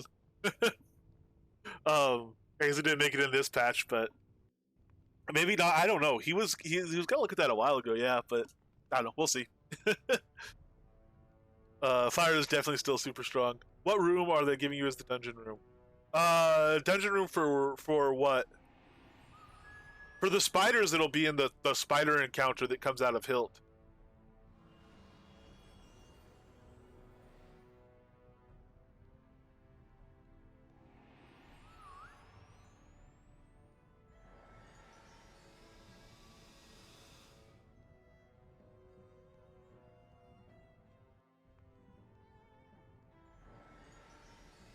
Yeah, spider should be in the spider encounter from Hilt. Let's go. Good lord! This is the lightning storm effect. Oh man, it really is like the Giants. It's so massive. Oh man.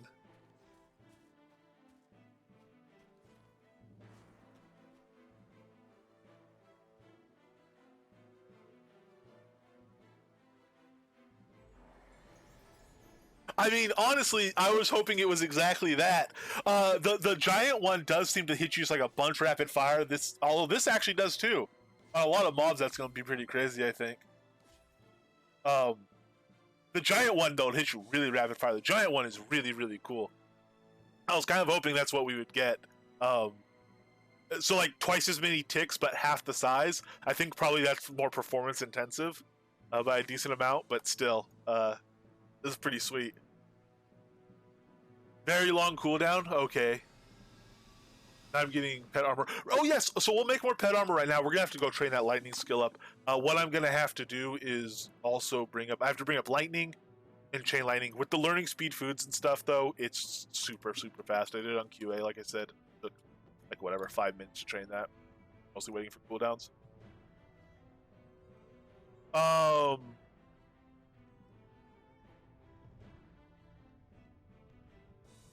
What's cooldown say on it?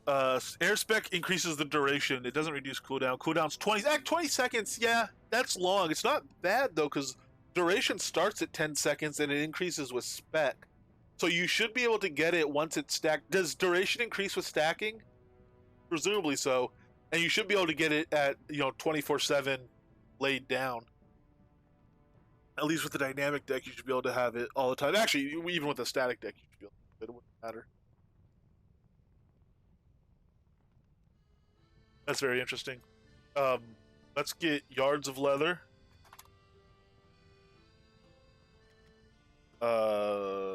Spools of cotton. 3 stack, 15 seconds. Yeah, so you should be good. What level are you at? Our duration doesn't scale based on level, so it doesn't matter. Fair enough. And you're at 3 stacks, so I assume you're somewhere between level 40 and 60. I mean, 40 and 80. Level 20, 24? Oh yeah, 1, then 2 at 10, 3 at 20, so somewhere between 20 and 40 is what it back. Alright, wax. I have to make defensive harnesses still? Yes, so...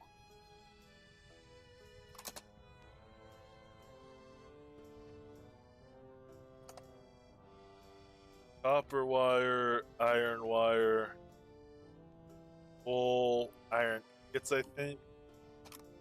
No, iron bindings, which might not be in here. All there. And then all the studded stuff. I think, maybe. And we have courtesy of Greedy Grass. Thank you. 40 more iron strips, and this is gonna let us fill out some of what we need. So. For the museum, here, let me equip this.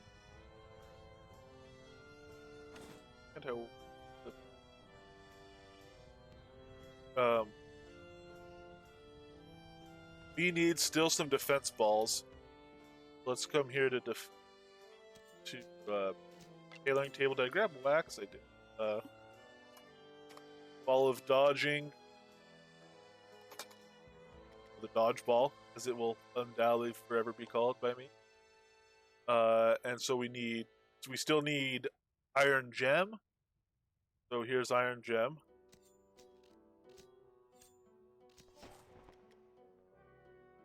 We still need iron gold. So there's iron, gold.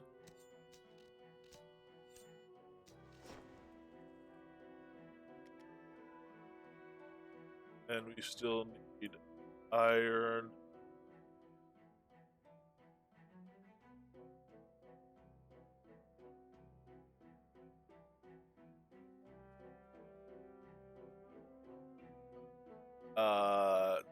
Iron silver.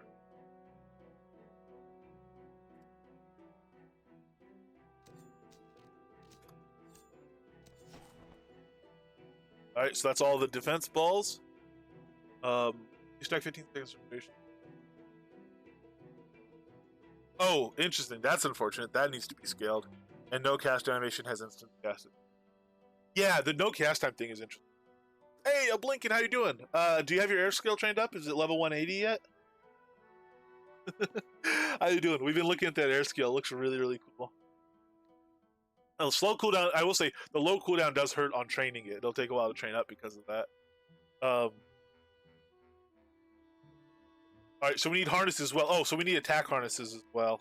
Let's do the defense stuff first because it is using less iron. We don't want to burn through all of it silly way. So collar of warding, we need iron gem collar.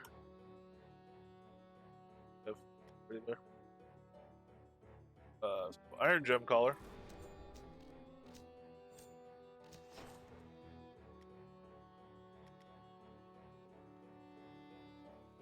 Iron gold collar.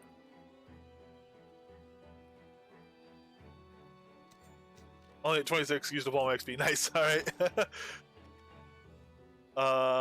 Iron. Whoa, what? It's not locked. Iron and silver collar.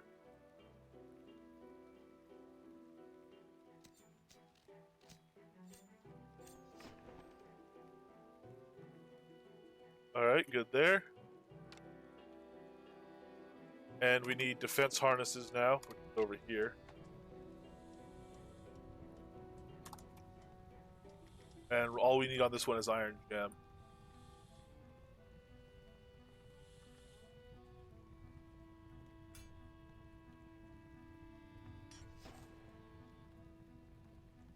Neat, so we have iron gem. Now we go back to attack harnesses.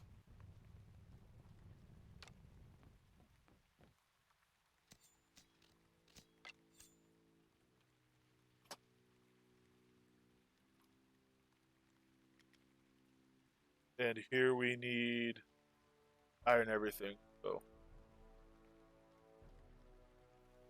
there's iron gem.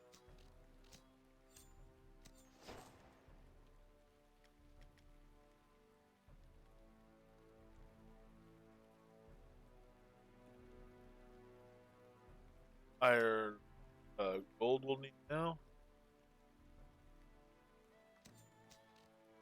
Yes, for the defense collar. I was able to get the defense collar one last night.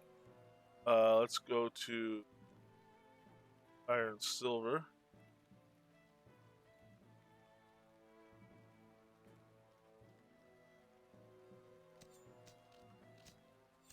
And that means with this, we'll go over to the museum. Let me drop. Actually, we just drop this stuff first. We have an example of every combination of every type of gear. That's gonna be so fun using that. All right, down square. We have every type. We have an example of every combination of every type, except the attack collars. We have no attack collars yet, but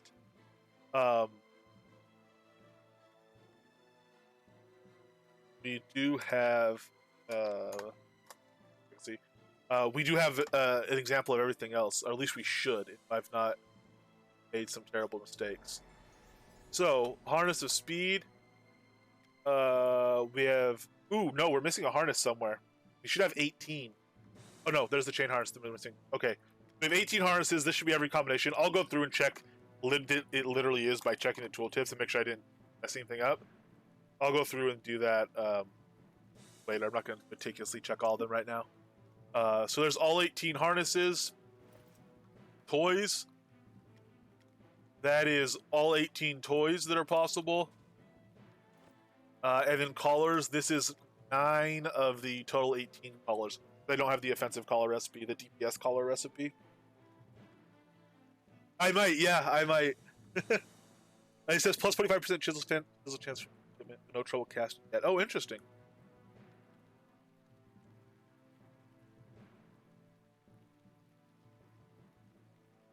I might not have any listed at the moment.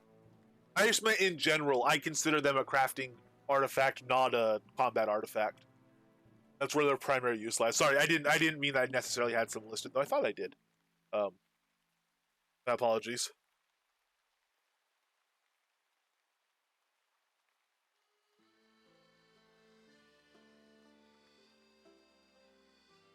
All right, so we have everything. How many items do we just add? I don't know. That was a lot.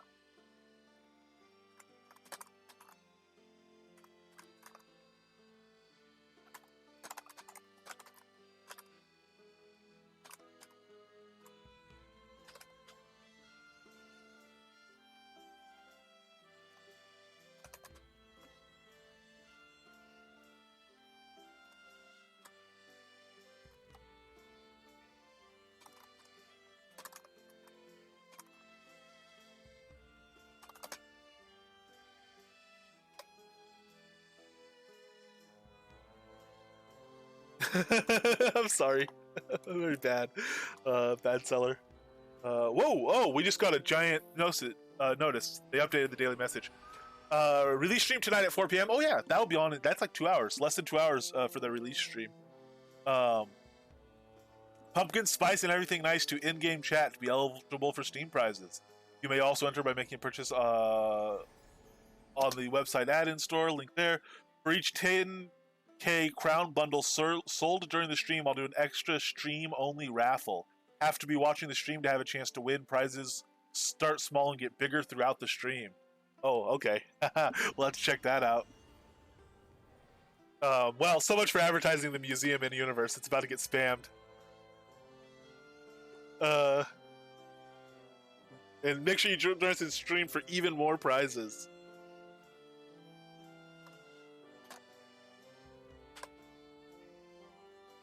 So let's check the tooltips on these. Are these all displaying properly now? They are. So 6%, 2, 10, 4, 19. That's a probably, I think, what's it one that's related to adventure level.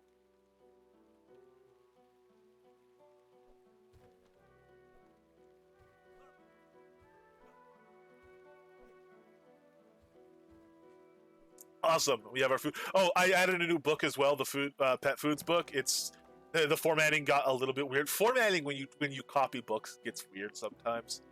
But it's there. The information's there, even if it's a little bit janky looking. But those are also free to take. I hope. Yeah. Remove items public. Cool. So feel free to grab any books. And if you want a pile of them, like literally, you could come clean out this bag with copies of every book if you wanted to put them in your own, town chests or guild chests or whatever you want to do.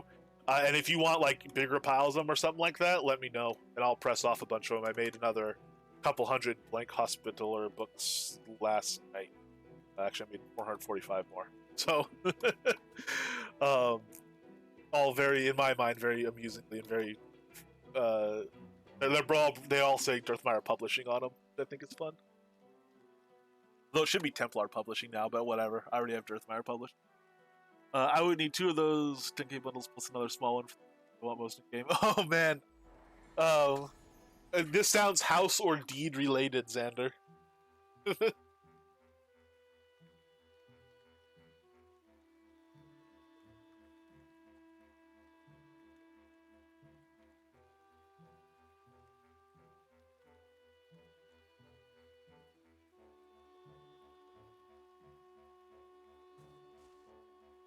City deed and airship. Yeah, okay, fair enough.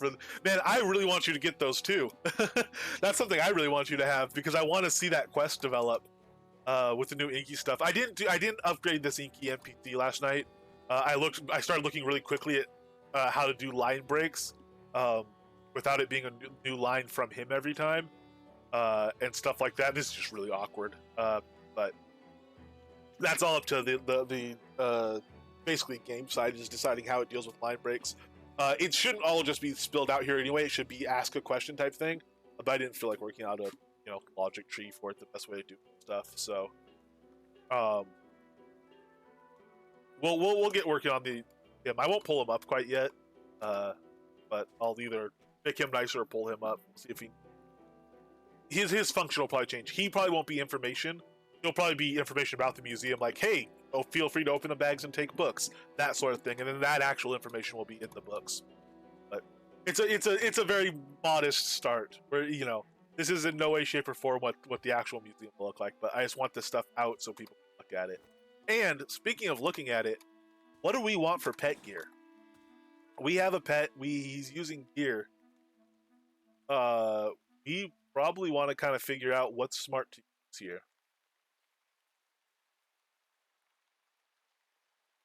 You can have current scene as a variable, meaning my stamp card things. Yes. Oh yeah, you should be able to pull that off. Yeah. I don't know where variable flags and stuff are getting stored. I guess people could delete their flags by accident, or if they get a new computer, they would lose Lua flags unless they transferred them or something. I don't know. I'm not entirely sure. I have to see about it, but it should work. The general scheme of it. I have to open some bundles for getting tight.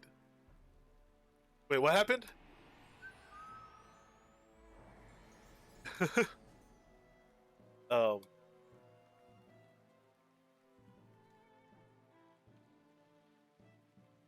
gonna just kill a druid. I don't know what you're talking about. I think Samuel on the stream tonight, though, so ask him. I'm missing first chat, but hopefully everybody's. I had to be out for a bit to prep for the stream. Alright, fair enough. Okay, cool.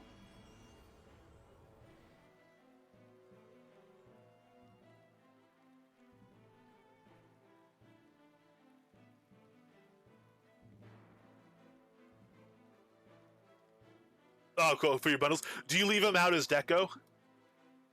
They look really cool. I do. It's not practical because you have to pull them all to your inventory to open them, but it's just too much fun to watch the piles and piles of supply bundles stack up. Yeah. Alright, that's what I do too. It's just so much neater.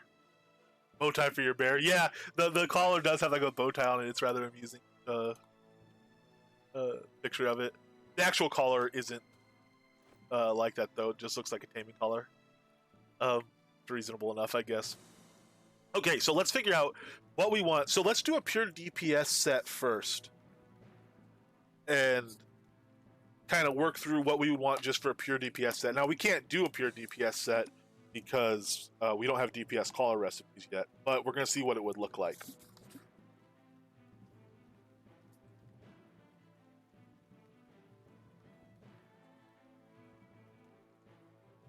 For us. And they all have some, like the DPS, it's a balance thing. DPS gear is balanced 3-to-1 DPS to defense, and defense gear is balanced 3-to-1 defense to DPS. But they do all have a mix.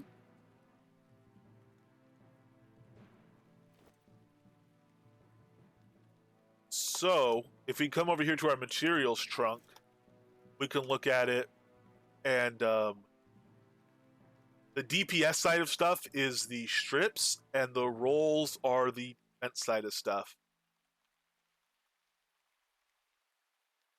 Actually, really what I should do, instead of these being in alphabetical order, I should have these in bags inside of here that say bronze, that say strips and rolls probably, but...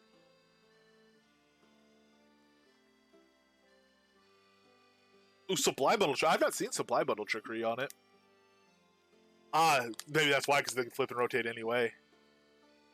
Makes sense that they'd be useful for doing stuff like that, because I've seen Alpha and flip stuff around like that. Just not with supply bundles, usually Kodas.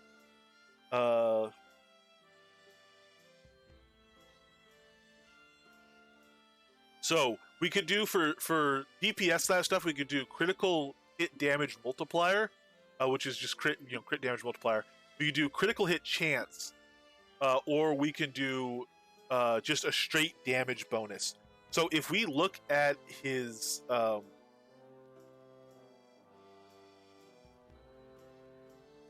damage here, it's 62 to 103. If you look at this damage bonus, it's a 19 damage bonus. That's an absolutely insane damage bonus. I think iron is going to be better than copper. 2% crit chance is really nice, but that base damage bonus, I think, is just too freaking large not to use.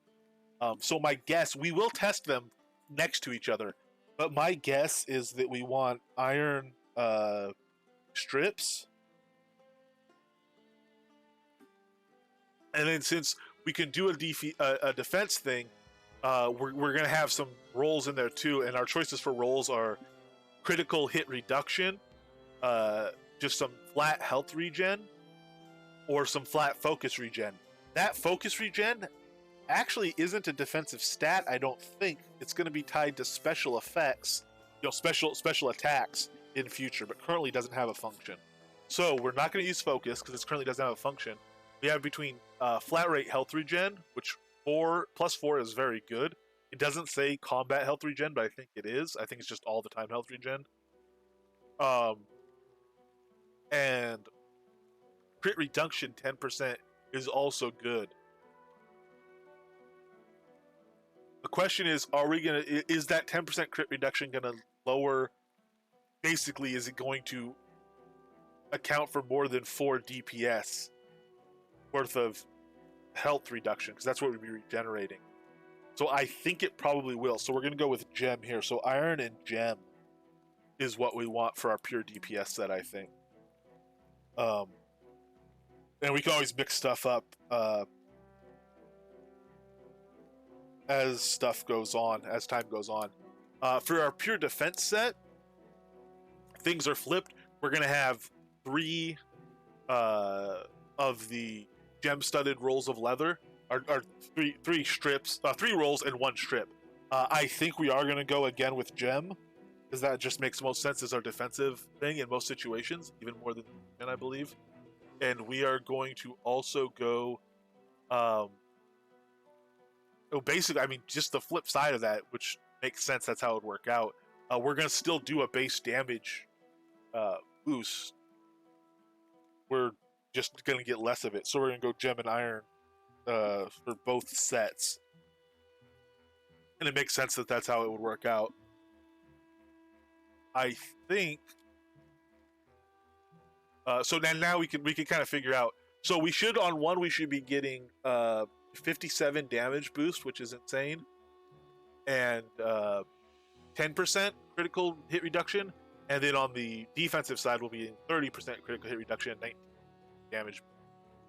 So let's go ahead and check these and see if that's what it actually comes out to.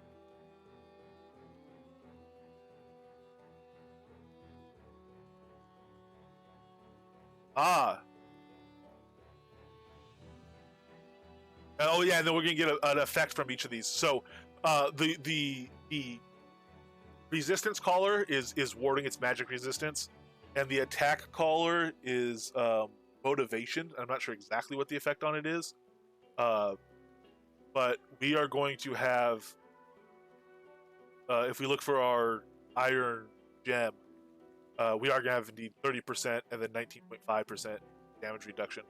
So that's what we'll have on that one. If we look at our attack ball, that's iron and gem.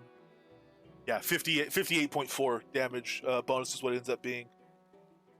And then, it's actually 4.8 companion health regeneration, not 4. Health might be good too. Then we have the gem. So it's coming out. It's coming out to what we thought on here. Yeah, I think stone blocks and photos and stuff are more typical, but I could see why bundles would work. And bundles, their squishiness might help somehow. Although I don't know that it... So we have a copper gold harness, and we have a gold bronze ball. So we want to make more pieces, and we want to make them.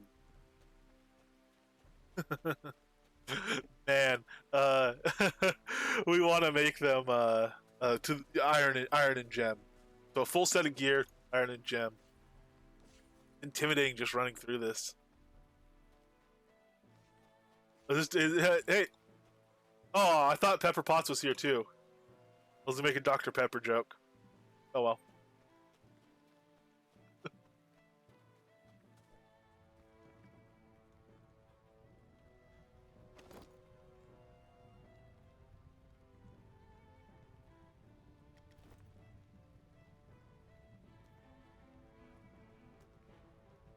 All right. So put those in there, and we want a defense harness.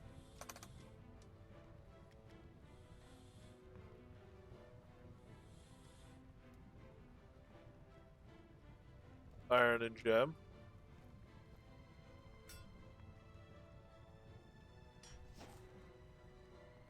We want a ball of each, so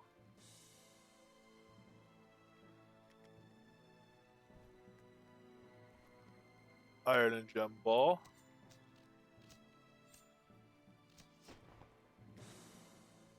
Ball of haste, iron and gem.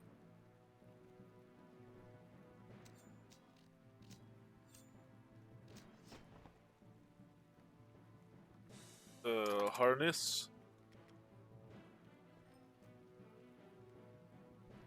Iron and gem.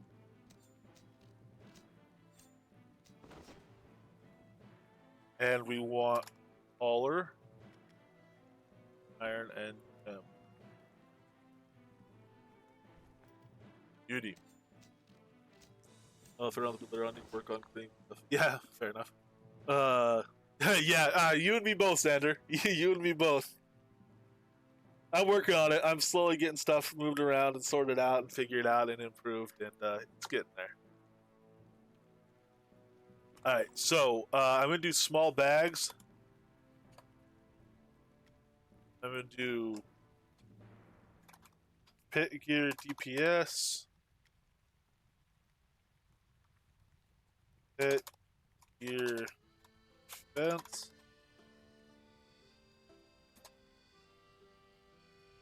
And what we're going to do is we're going to take our full defensive set right now and put it in the bag.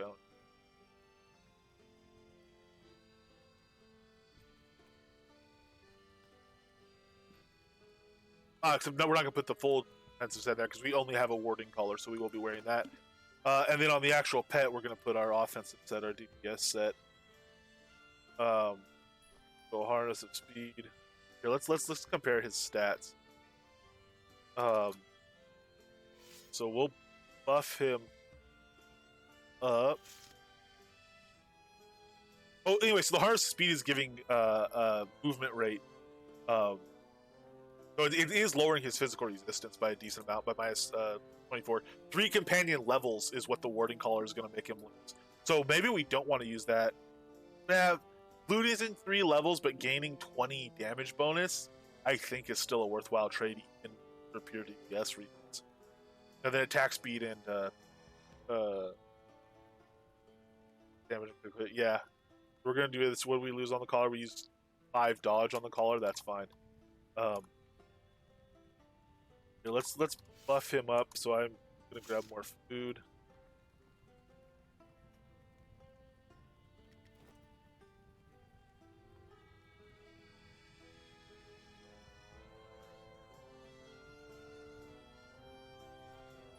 Airbites, Dragon Kibble, I have Rat Patani. A lot more. Messenger Danny more. Okay, so we'll buff him for what our pure offense is, which is Dragon Kibbles, Rabbit Pate, and Venison Jerky is what we usually use. For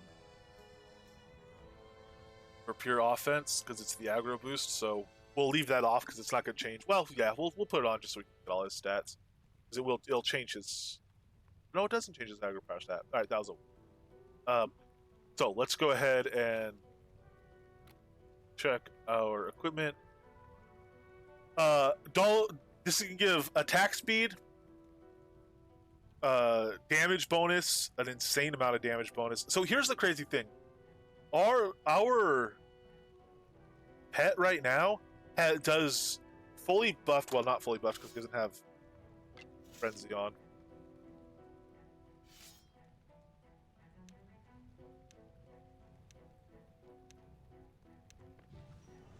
Alright, our pet, a pretty high level pet, fully buffed, does 113 to 188 damage. If I put on all this gear, his damage goes from 113 to 188. up to, and remember, this isn't even a DPS caller. Goes to 215 to 358. His damage effectively doubles. And again, this isn't the DPS caller. It'll more than double his base damage. That's absolutely, yeah, it's really absolutely insanely powerful gear. So we'll go out and fight some stuff, but I mean, it does ruin it drops his defenses, but I mean, I say it drops his defenses because it's DPS gear. We lost some physical resistance and stuff, but his critical hit reduction is at 50%. It's not full DPS gear. We're getting a lot of extra. It'll be 30% in full DPS gear instead of 50. But also his damage will increase. But it's just absolutely wild. His attack speed is at 145% now. But it just dropped off because the frenzy dropped off. But it really is just super, super powerful. So let's go do some boars and see how quick we were chomping through them. We were down to chomping through them in about a minute on a good board with doing our rend and stuff in there. Our rend's level a little bit higher now, but let's see how long it takes to chomp through one of those guys. Get all these mats back into my thing here. That. And let's head out.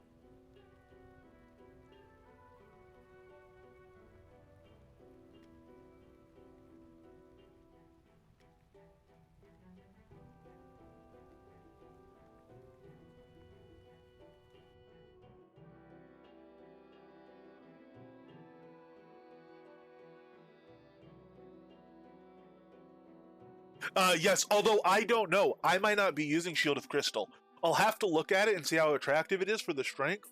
I'm wondering if Elysium Illumination is a good shield to use as a tamer. We're going to be playing with Elysium Illumination as well. Yeah, that was without Bard Songs, incidentally. So let's see. Let's see what he does on this. Let's get a nice full stack first. And we're going to pop in with our rending deck, and then we're going to switch to our coup deck at the end. Get this timer over here. We can bring up his DPS meter too. Take a look at that for the 30-second window. Come over here, switch to auto attack on. Let's pop a Spellbinders and get this deck stacked up.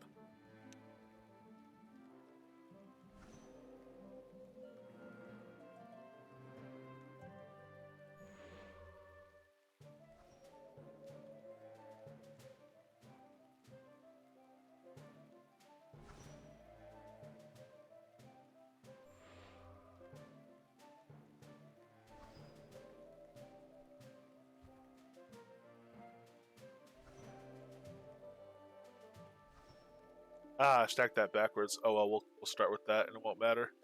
Now we're just gonna wait for the frenzy to come back on. Oh man, we just messed up that stack again. X.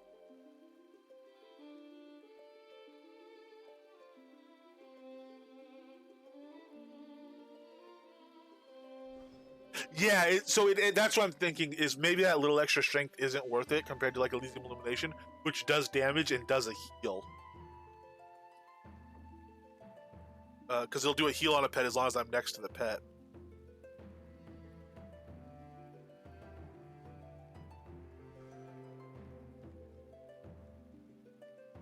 Oh yeah. Oh, dang it! I have to drop my stacks though. I'll open up the stats page. Let me drop my stacks because I have to apply food to him.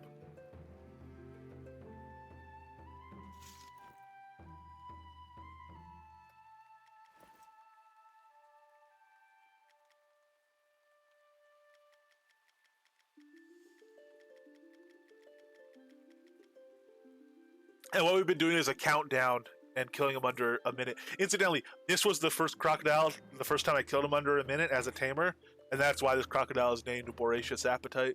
Was because he chomped down a boar in under a minute, and that's how he earned his name. I'm doing a thing where all the pets I actually name have earned their name. So, Man Smasher Biter Spider was the killed Man Smasher. I finally got to the point where I could kill Man Smasher in Taming build, and he earned his name. We'll try to get a few more pets named before the end of this spec. because I think that's a fun way to do it.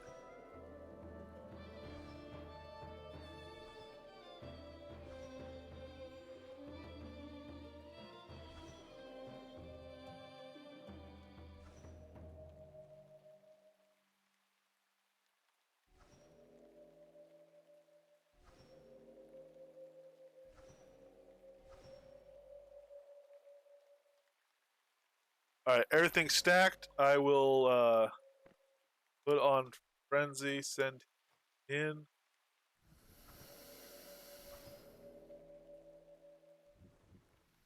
That's pretty much what we've been doing, putting on frenzy as we send him in. Then as soon as he attacks, we'll start the timer. Come in with our spellbinder.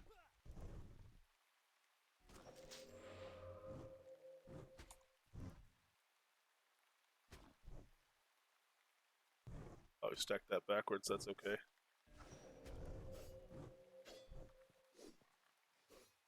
Oops.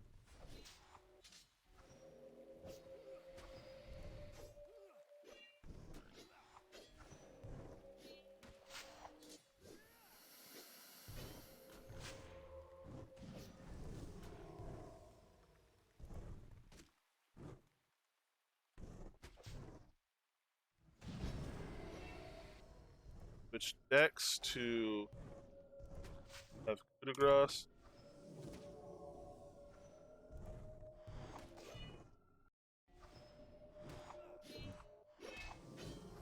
And killed him with 4 seconds left in what was actually a pretty good run. A few fumbles, but not bad.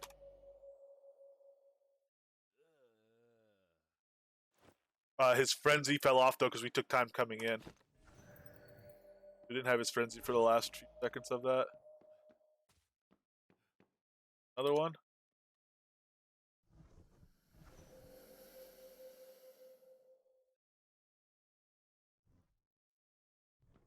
And we also had to recast Spellbinder. Here. Oh, this is supposed to be, well, whatever. This is a real time run because we'd already started.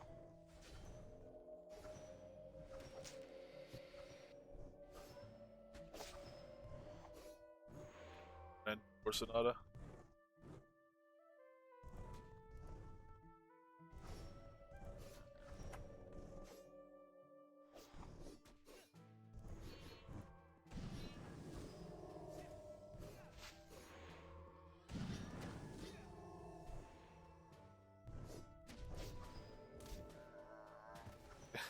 He died. So we started that late, but he died really quick. We didn't even get around to doing 2 on that one.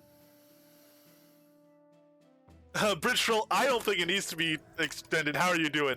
Yeah, this is, and that was like all out of whack and everything. This pet gear is way strong. This is absolutely insanely strong.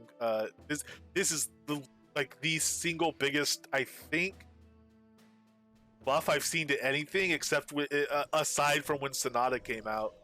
I would probably say, I'd have to think about it, but I'm trying to think of anything that was a stronger boost than this than when Sonata came out, which was just, Sonata's incredibly powerful.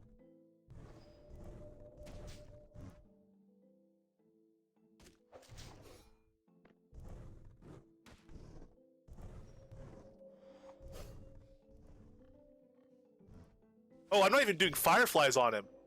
I've not even been using fireflies. Yeah, I got a couple red snarlers.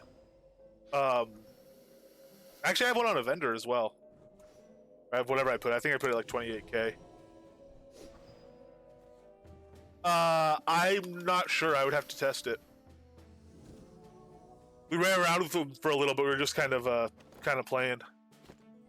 All right, so let's actually put fireflies into something, yeah.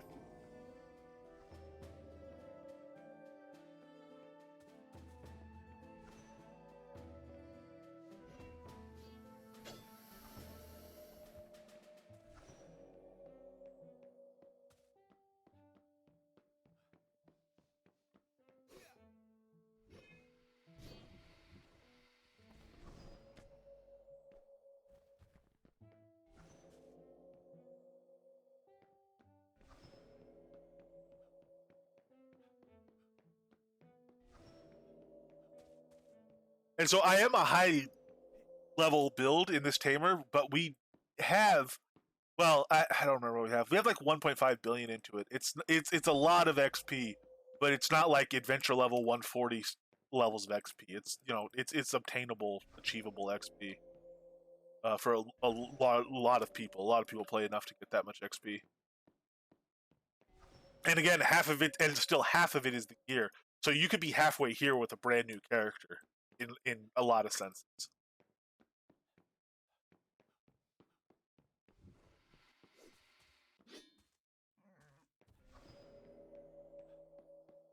We don't have another pig here. Oh, there's one.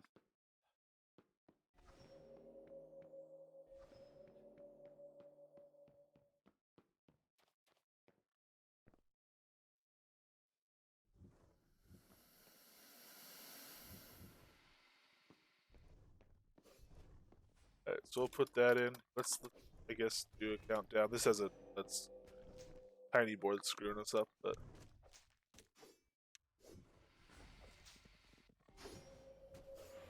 put down a Sonata, and then I will cast Fireflies and put on. Actually, I'll put on Festering while Fireflies is actually cast. Oh, I only need to stack Fireflies to 3 stack now. I don't know what I'm doing. I don't even have Rend in. That's our Rend. Not even getting Atonal down either. He's already, yeah. They're just dying faster than I have time to even do stuff on this now. So this full set deck is nice. We used to be able to get everything off. They die before we get everything else now. So this deck is more set up for higher XP fights, or higher HP fights. Fights like we'll do Brigand right now.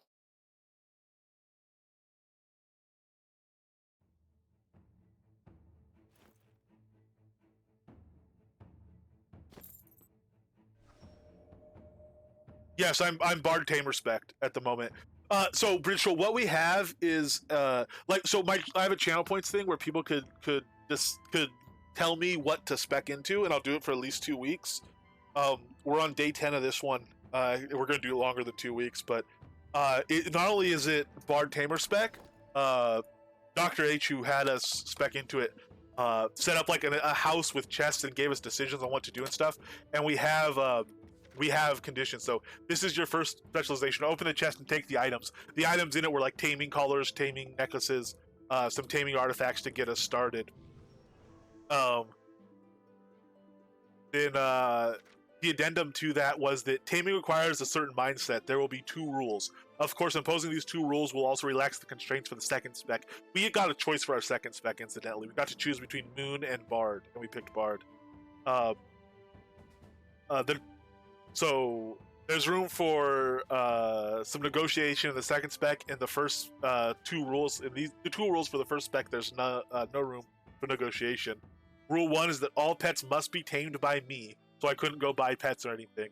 Not store-bought or gifted. This will create the special bond between you and the new animal friend. And rule 2 was that my pet is everything. It will fight for you. It will die for you. It will keep you safe and the enemy distracted. It's not just a few percent more DPS to whatever off-spec DPS you will come up with. But you can aid your pet with magic, bardening, melee, or ranged weapons.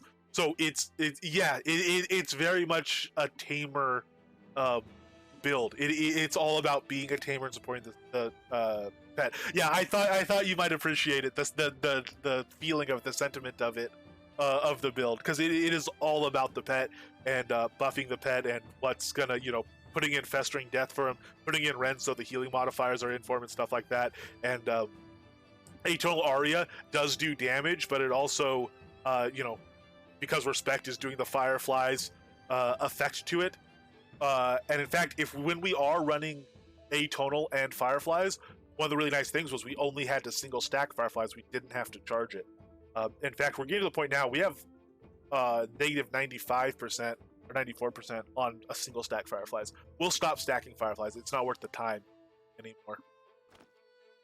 So it's really nice. And Submarine Mike, the reason Submarine Mike is taunting me is because he knows if you get to 188,000 channel points, you can make me respec like Dr. H did. If you get to 288,000 channel points, you can make me respec into literally anything. I have no ability to say no. Whatever you tell me to do is what I'll have to do. and so people can be really cruel. I mean, as far as spec and build, you can't tell me exactly you can only harvest these 3 ore nodes. Although you get pretty close to that. So it's kind of a fun thing. But anyway, to jump back a bit, no, as long as you can kill stuff, you're good. Xander is definitely true. Um, my whole thing is do it, do it and know that you can do it, and then you can maybe worry about getting a little bit faster and this and that. That said, I imagine you're getting faster on boars every day. Certainly, the gear will make you a lot faster. Will be a nice boost. I like it's going to be for everyone. But you're going out there and farming them and getting good artifact drops, and your artifacts are starting to get to a good level as well. And that's a good amount of power boost that's coming in for you. That said, incidentally, I don't have super high. I have a rare ring, uncommon belt, uncommon vest. I'm not high level gear in this. I have rare gloves, which are super helpful, and legendary boots, but my gear has a lot of room for improvement. So this tamer build, again, it's nice, it's high level, but it is not at all the apex tamer build. There's tamers out there that do a lot more. There's tamers out there that do more with less, but yeah, taming just became outrageously powerful. Almost concerningly so. Let's go check out. I almost want to just pop in on the frost giant, but let's go check out the breach, and we will check out brigand.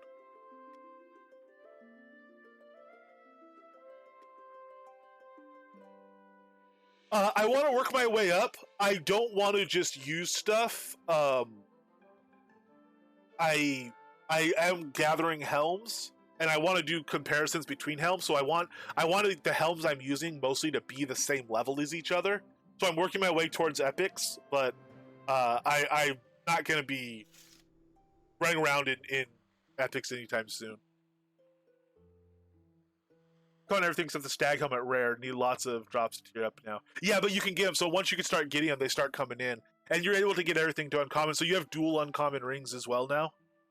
That for me was super helpful. The tame creature levels are nice, but also running atonal, that extra taunt power off the rings is super important. So that when I'm running atonal around multiple things, they don't all aggro to me.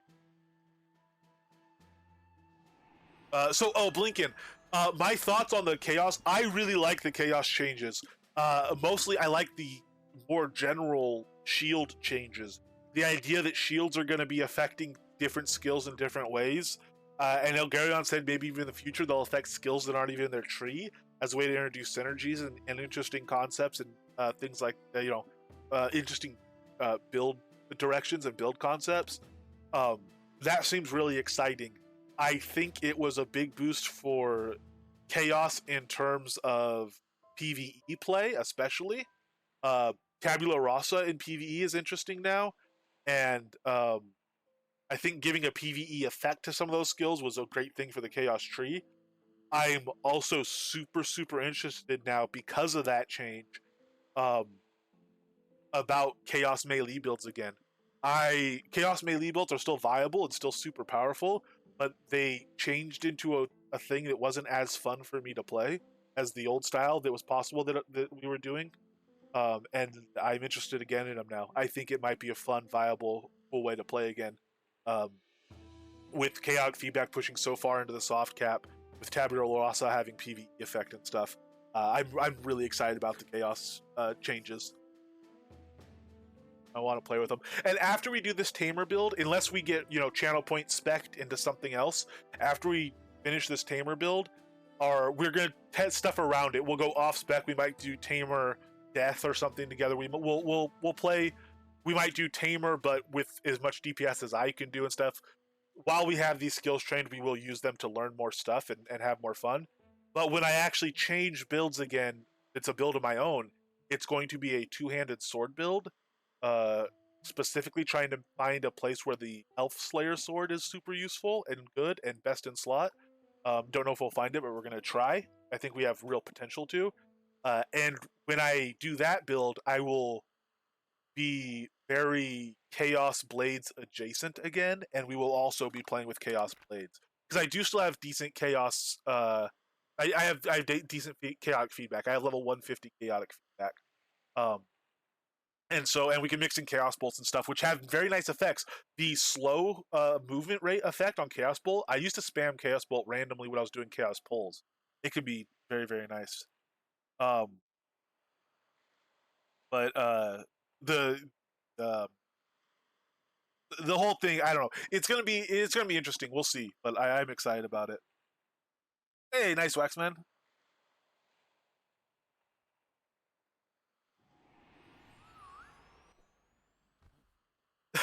Bristol. So the way I'm filling out my pants is I just threw on some that I had made already, and they're high dex and good strength.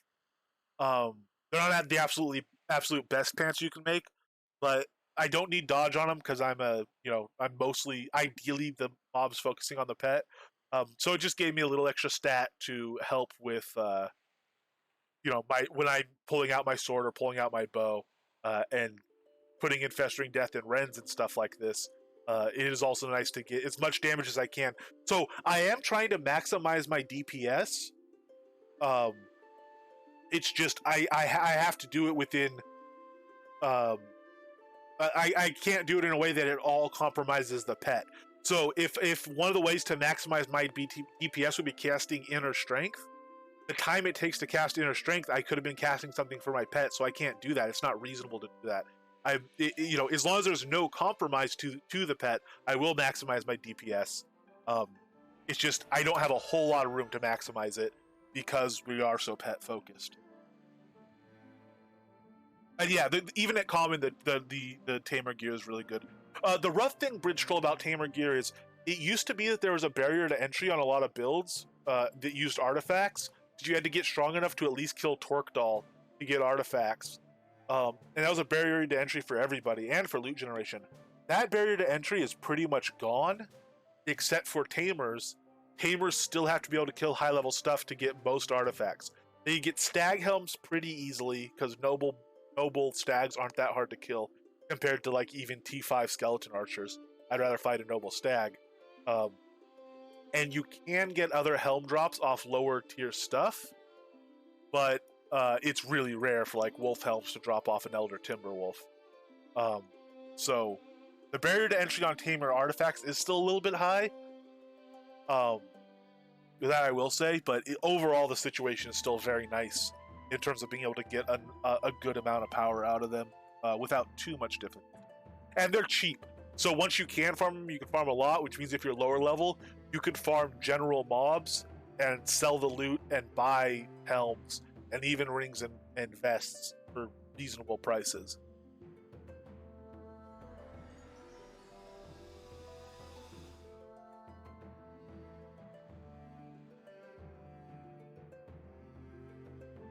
Yes, yes, most definitely. Aggro management is already a really big deal. Um, yes, it'll likely shift from tank to just damage. Yeah, aggro handling is already a big deal, and that is going to be a major thing that's going to dictate how we would play. Not off spec tamer, but play with a tamed pet. It wasn't the sole focus of our build. I still don't know what I'm going to do there. Yes, we were talking about that. So I don't use air shield, but we were talking about Fustian possibly in the pant slot.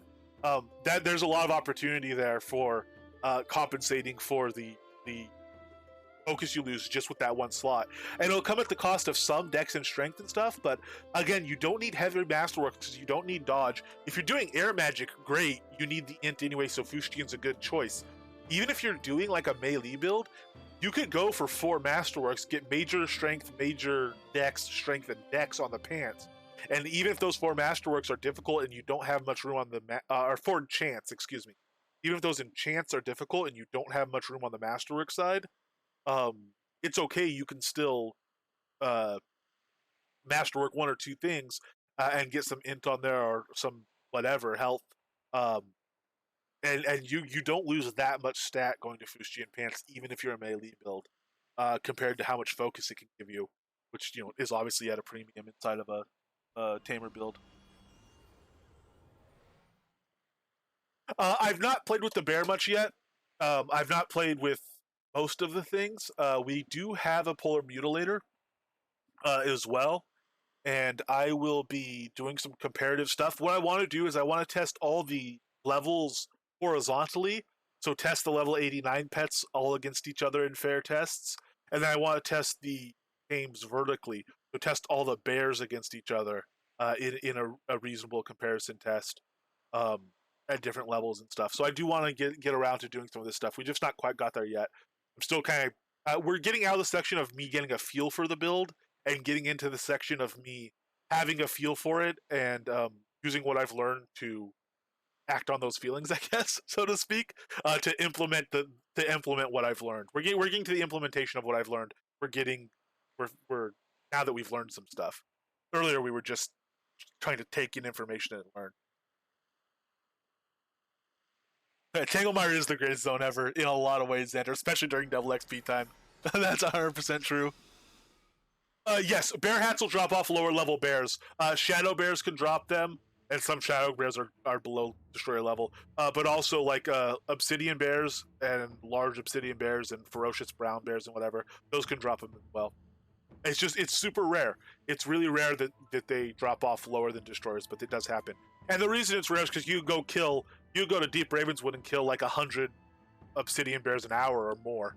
So it makes sense that it would be, not crazy high. Thinking about this, I didn't realize that Tanglemire is a great. Yes, it has a bank. You could just drop. Yeah, exactly. You could go drop, especially skinning all those crocodiles and everything.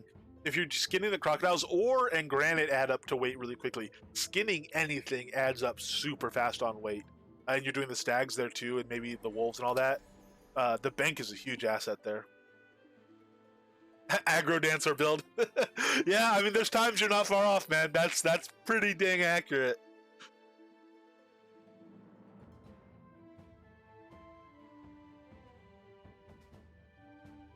Yes, that's another thing you do, Dr. H, or even just drop, like I've dropped trunks and backpacks and stuff just to drop the heavy stuff.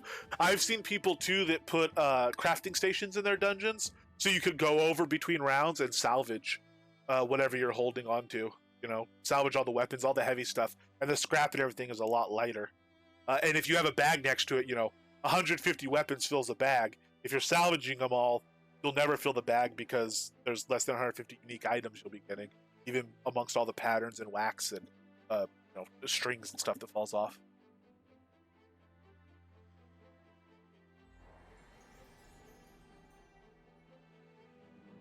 Yes, stream will be popping in about an hour, and I might raid them. We'll see how I'm feeling. I might raid them and take a break, or I might just stream through.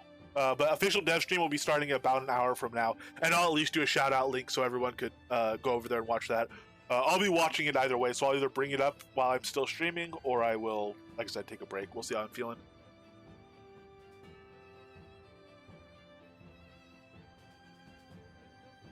Yeah, I think I'm pretty good on that. I'm just raising my taunt so that when there's multiple mobs, I can keep a tonal down. But I also don't know with this pet gear. I don't know that the 3 wyverns would last long enough. He might chomp through them before I would otherwise grab aggro anyway.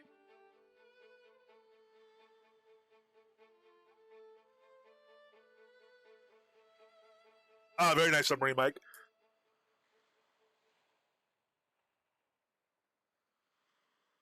Yes, it is a nice problem to have.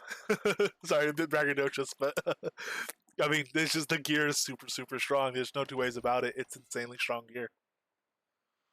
Wooden stake fence. That wouldn't be bad to have. Man, this is the problem. I'm starting more and more. I'm looking at the crown store, going, "Oh, you could do something with that." And I don't have a specific project in mind. I just want it for some project in the future, probably. Um, which is a dangerous position to be in. End up with a bunch of stuff on there I never actually get around to implementing. I have too many projects on the go right now. I can't even implement my current projects in a timely fashion.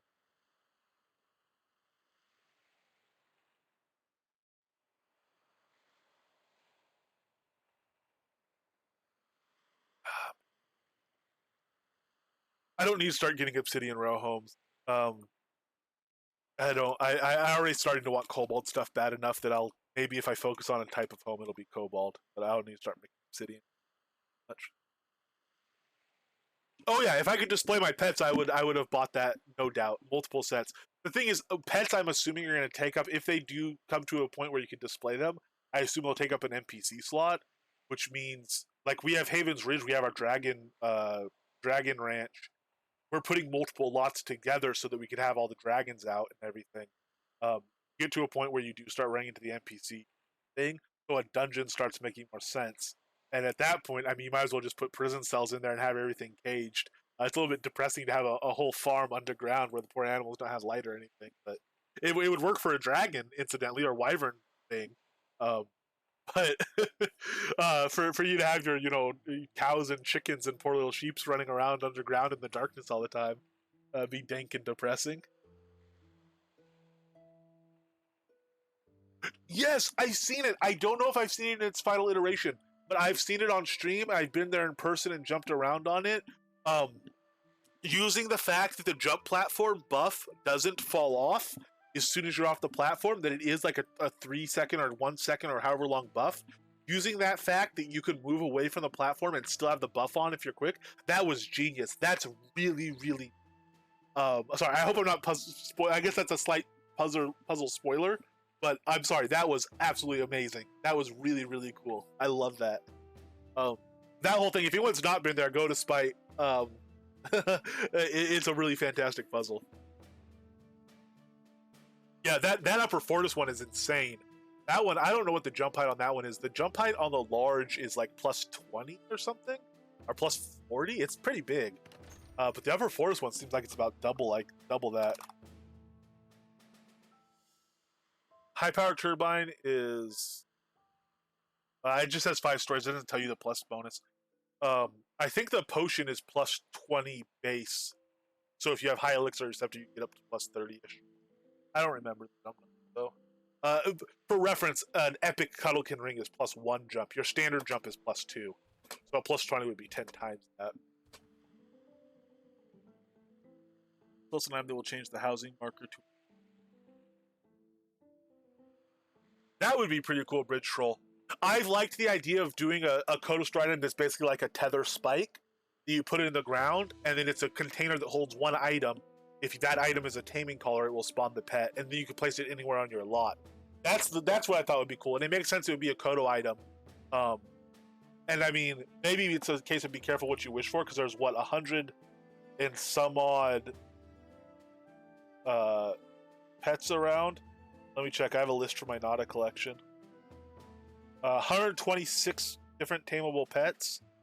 So even if they're like 300 Kodos each, that'd be 37,000 Kodos to do a full set. 38,000 Kodos. So maybe I should be careful wishing for them to be Kodo items, but.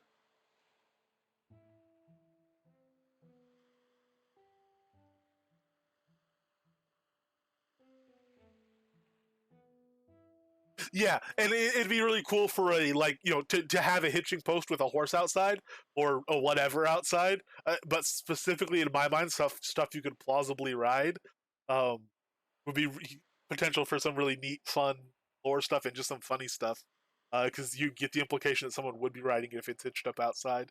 So you have, look, he rode here on a cow. What's going on? We were gonna kill Brigand, I think.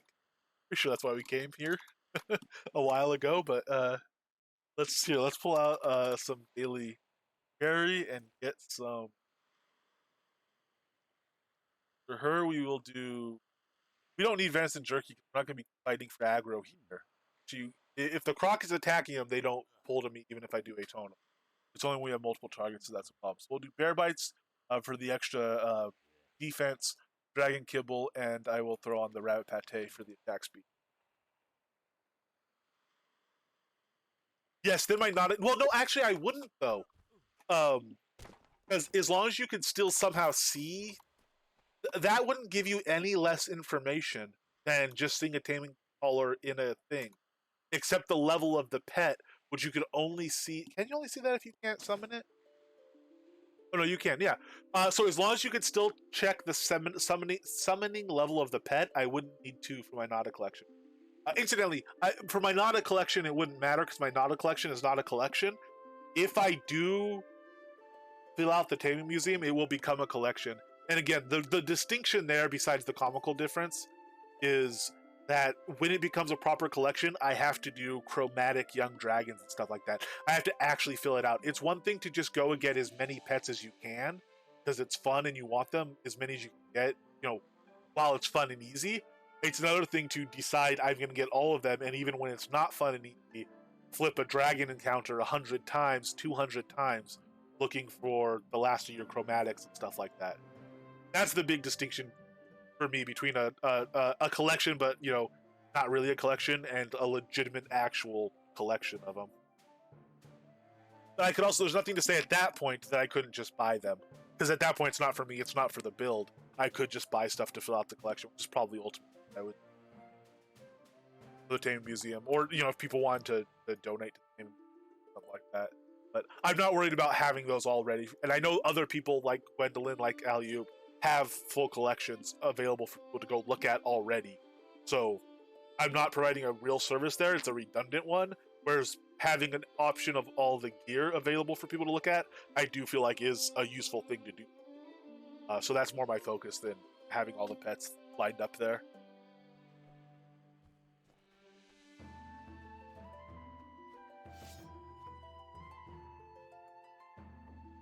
All right, so now Brigand used to be a bit slow. She still might be rough because she moves a lot when the pets are fighting her, at least compared to when we were doing it in...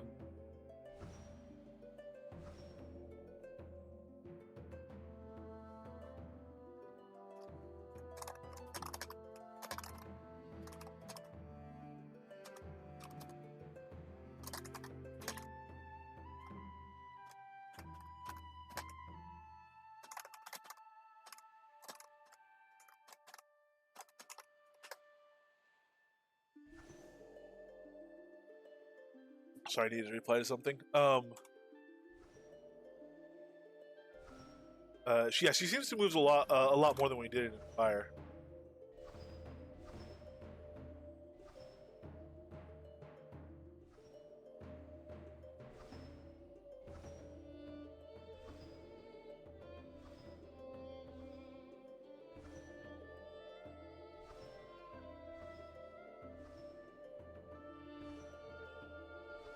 All right, go send in the clowns.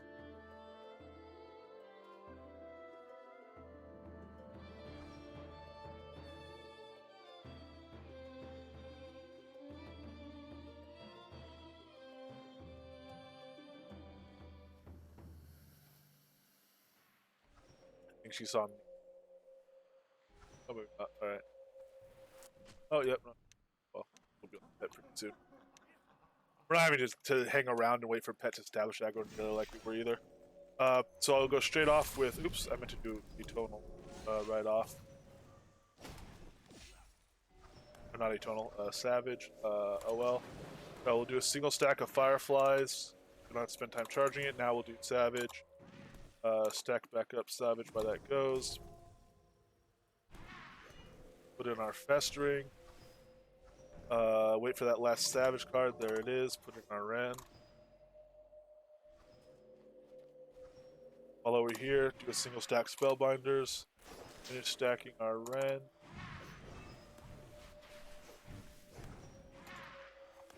That. Restack that and a tonal at the same time.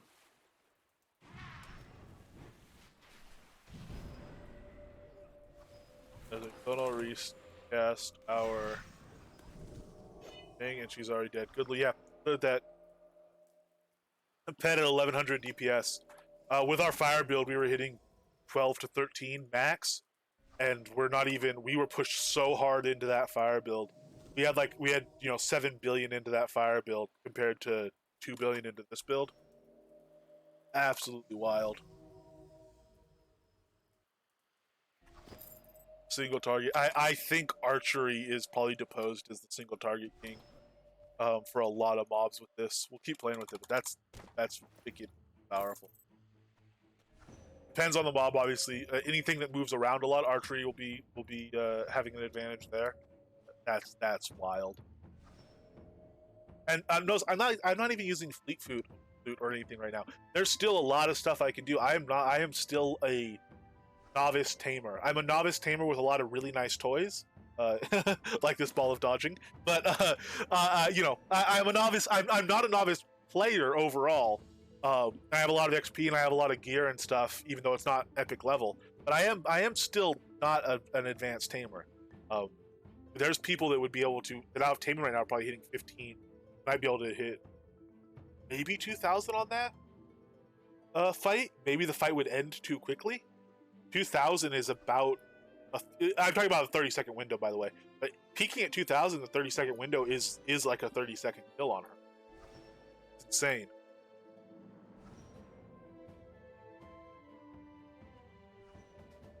It's such a huge damage increase. It might get revised down. I'd be kind of surprised. Frankly, I think it probably should get revised down. We'll see. But I mean, that's just absolutely wild.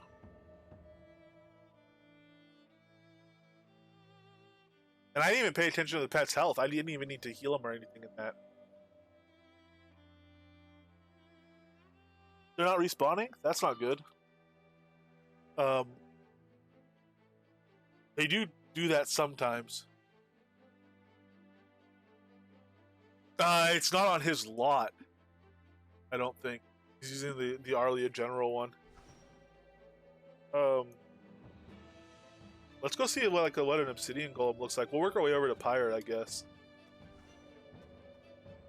But usually I like to skip stuff because with the buffs and stuff, he hasn't chopped his way through quite as nicely as you'd like. But if he's like 1, 2, 3 shotting stuff on the way over, we could stop and smell the roses here.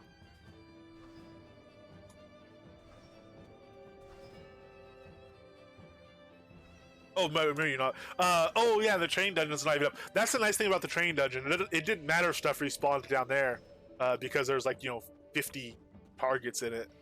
Or more, actually. There's probably about 100 targets in it. But it's pulled up right now for that Rise stuff. We're going to play more with those Rise rooms as well. Maybe today. Good lord. We've already done for 3 hours. I don't know, man. They give us too much stuff on releases. They need to pace themselves. We don't need this much content every month. I don't have time to do it.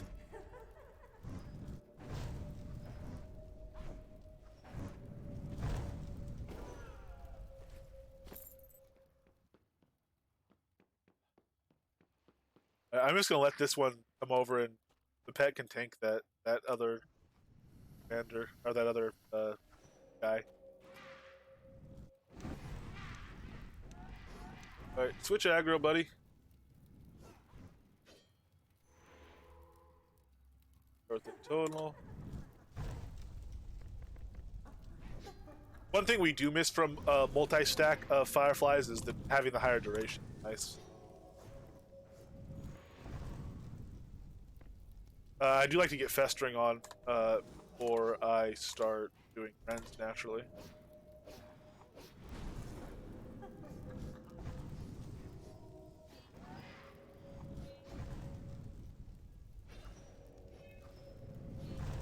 I don't even know if that's all runs. We don't even have our A total down. We'll drop A total here.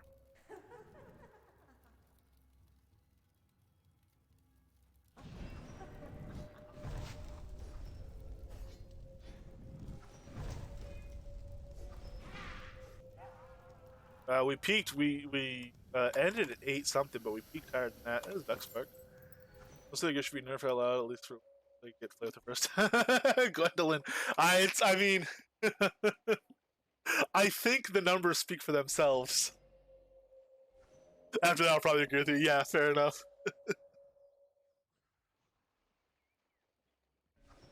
All right. I mean, it's a ridiculous thing to do, but we're gonna do it. Actually, I need the recipe from here anyway. Jotungrund recipe is the offensive collar recipe, the DPS collar recipe. Incidentally, this is not full DPS gear. This is still with a warding collar. And incidentally, the defense gear looks just as powerful, especially against multi-target. Multi-target defense is going to be trivial now. Full defense gear in the thing, in the spider cave, might let us kill Zen. And you saw how you weren't even marginal before. It was rough. But kill her without dynamic healing and stuff, which would be incredible. Let's see him chomp down this strand of barbarians. Quick. Actually, this is spider biter territory. We should have a spider out for this area.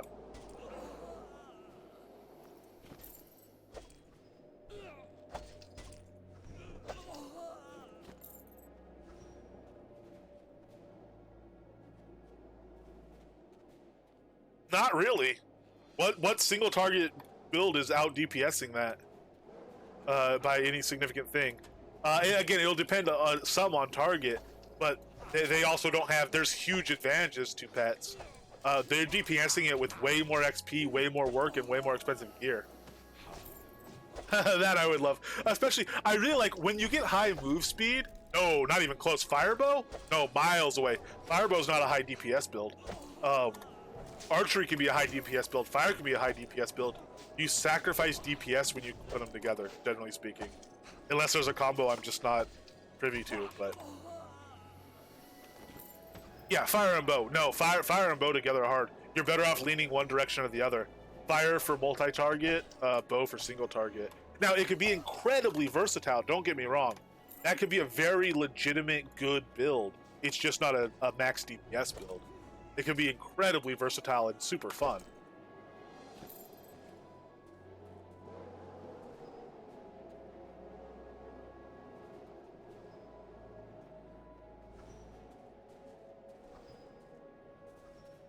That's true. Non-spec. It could actually be off-spec pets can become interesting. I'm not going to drop all my taming stuff. I might drop Frenzy if we take it higher. If we don't take it higher, I might still drop it. It's at 150 right now, I think. Yeah, I might still drop it and retrain to like 140. Summon, I'm going to take Tame Creature really high and then drop it. Because I'm going to take it really high to do a summoning spree at the end. Or a taming spree at the end, excuse me. Tame Creature. But I'm going to keep most of these passives here. So I will be playing with off-spec pet.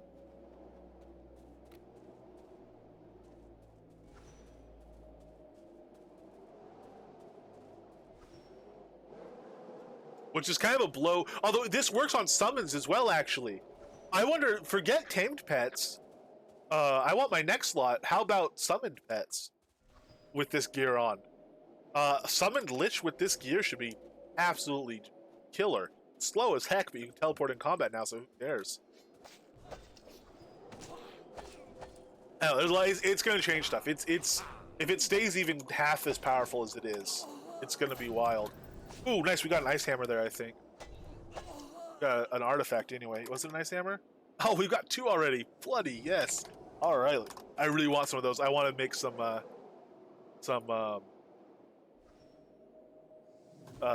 gems for that and make some more ice staffs for Cone of Cold. Or not for Cone of Cold, for Ice Arrow. Super high Ice Arrow staffs you can make with those. Then Cone of Cold comes off the Giant Eye. I do want to make those, but you gotta kill the Giant. Get Giant Eyes.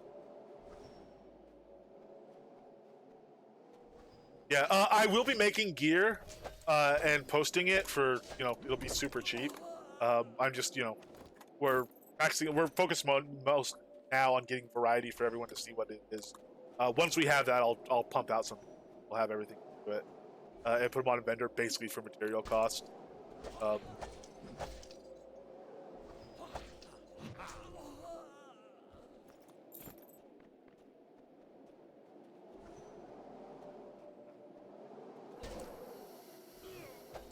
I need the Iron Strap recipe to do that, really.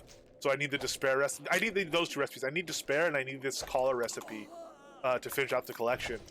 Actually, I don't need the Iron Strap recipe to finish the collection. I need the Iron Strap recipe to make good gear in quantity enough to put it on a vendor. And then this Collar recipe I need to finish out the set. We don't have any DPS collars. Showing its examples. I don't even know what the base stat on the DPS Collar is. They all have not just their component stats, they all have this base stat like plus 15% move rate on the harness, attack speed on the Ball of Haste. The Collar, I don't know what it's gonna be.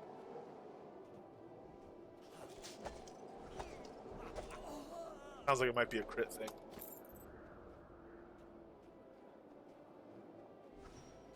We could probably work it out from the pattern. All these are different. These are the stat that the gear slot gives is different than any of the stats the components give, and those components, you know, that, given the name of the piece and what stats are left, you can probably pretty easily figure out what the stat is on the attack collar.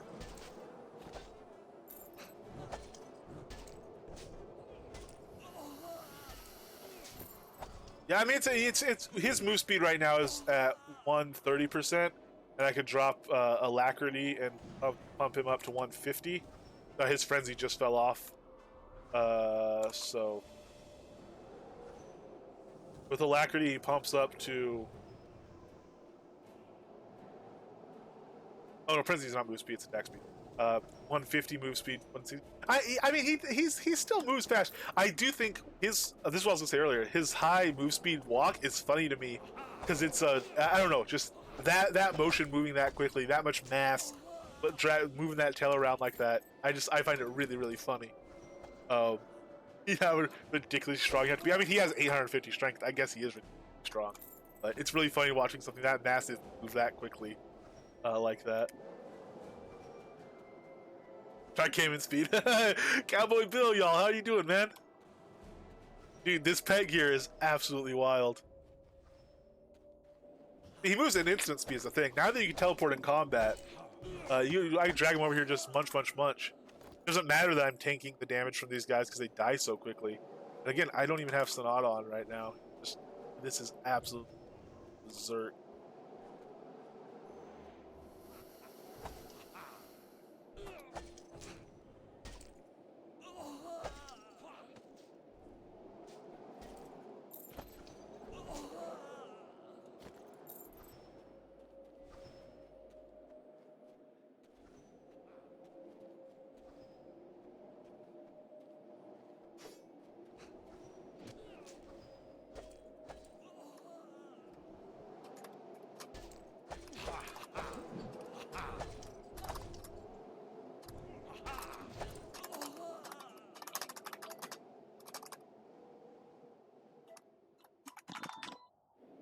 Let me grab this real quick.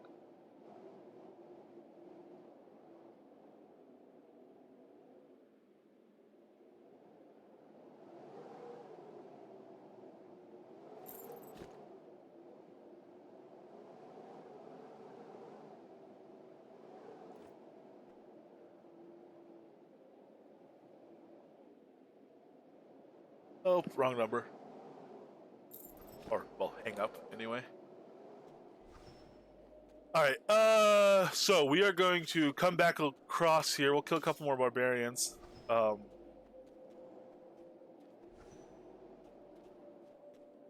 I have... I don't have... Oh, I'm losing buffs. That doesn't matter. My buffs don't even... The croc is all... Well, and the spider. Like I said, a spider, because of the move speed, a spider does kind of make more sense here, I think. But because I could teleport him, whatever.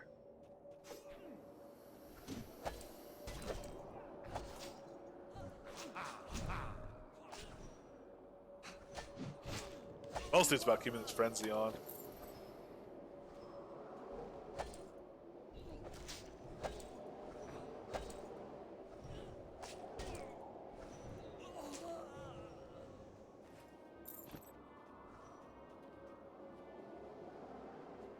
Okay. Another one over there. We don't need to get every last one.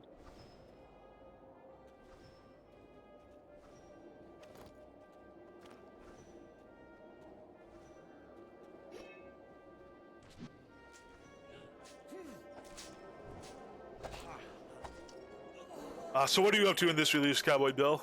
What have you been checking out?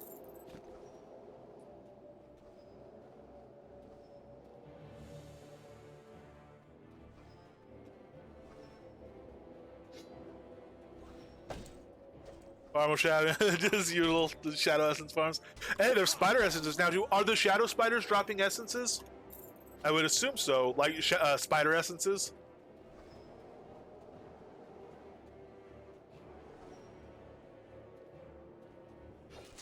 It would have patched in this morning if they are.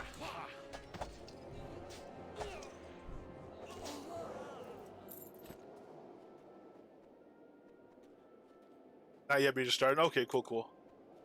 They're pretty generous off spiders in general. It seems resolute sewer spiders don't drop any, which again seems perfectly fair. But they are pretty prevalent off even mid-tier spiders. So super low-tier spiders, no. Deep Ravenswood, decent drop rate off that stuff. Hey, Too Seldom, how you doing? Yeah, Deep Ravenswood we were liking. It's like 100% drop rate, it seems like, off the Chosen Young. It's not. We got a Chosen Young that didn't drop one. I don't know how, though, because that's the only one I noticed. I think it must be off Chosen Young, like a 90% drop rate or something. It must be ridiculously high. Because we got piles, and we have over half a totem already.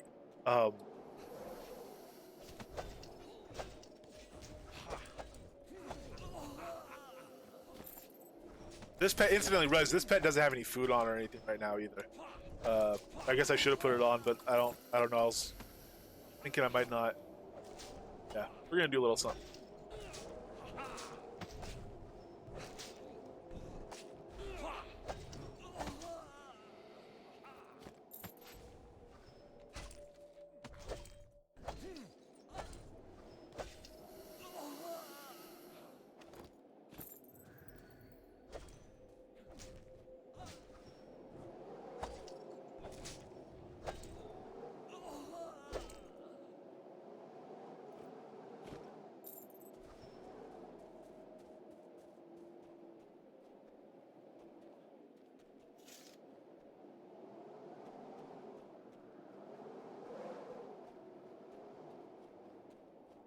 For anyone that knows Jotungrund and sees the giant rib cage in the background, they kind of know where we're heading and what we're thinking. We have 6.5 million XP too in the last hour. We were hanging around talking for a lot of that. Pyre and Regan are worth a lot, but running around killing some barbarians, chatting, having fun, looking at stuff. Double XP, the general adventuring XP is wild. When if you're running around high level zones, well, any level zone, if you're running a zone that's appropriate to your level, you're getting twice as much as you normally would, and actually, it's really stark stacking up. It's kind of numbers you expect to see when you're actually specifically grinding XP.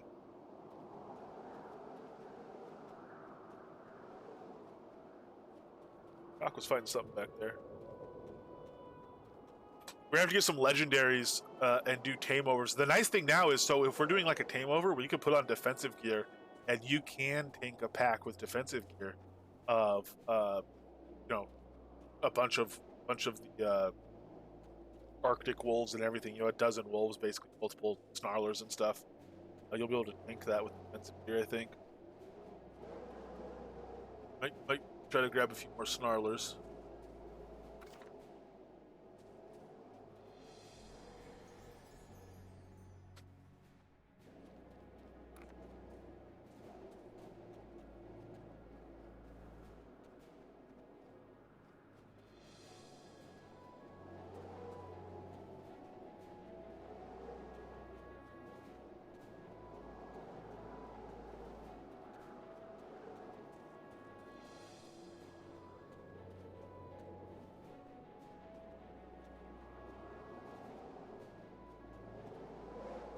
Well, the guy does get left in the dust.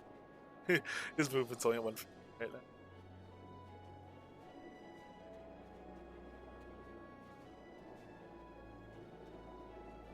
And I might just have to chomp down a pile and a half of boars later. Try to get some of the other gear up to rare. Doing a full rare set across the board would be nice.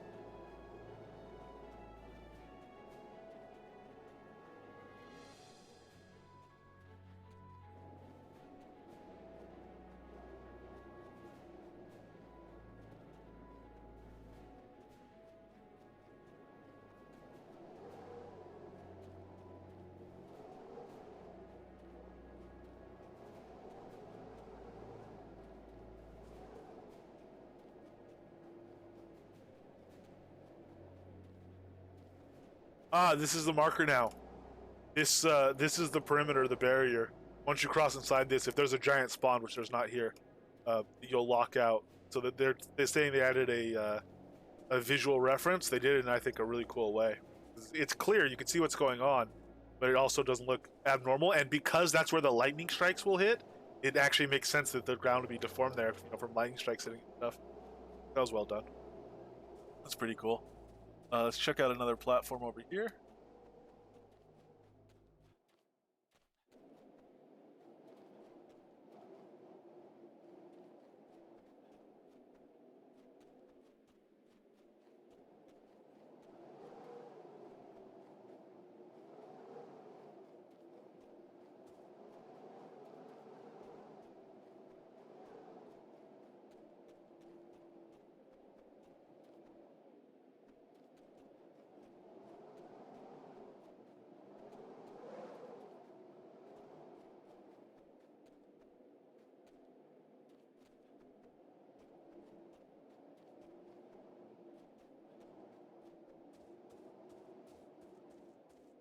Hey, Community Advance. Yes, really big update.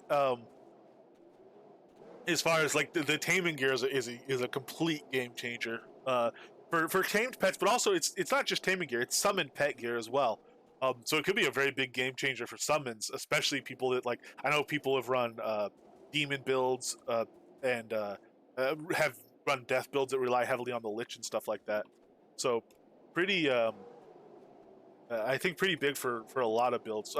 The Earth Golem as well is really popular. Earth Elemental as a pet. Um, but there's a lot of other stuff too, and we haven't touched on much of it yet. And on the 5th, we're getting like those fishable lava pools that are absolutely like the biggest one is a town lot size. I don't know what it's going to cost in terms of Kodos, but good lord, can't wait for some in-town lava fishing tournament stuff. And then everything in between. The platforms are huge too. There's big stuff that it's not even in my mind because there's other stuff I'm paying attention to and excited about, and I'm not like a POT owner or a POT guy. So, oh wow, this one's a little bit different. This one, like the whole area, looks like it's marked out, so you can tell, but it's not just a ring around it. It's kind of the whole area is like that.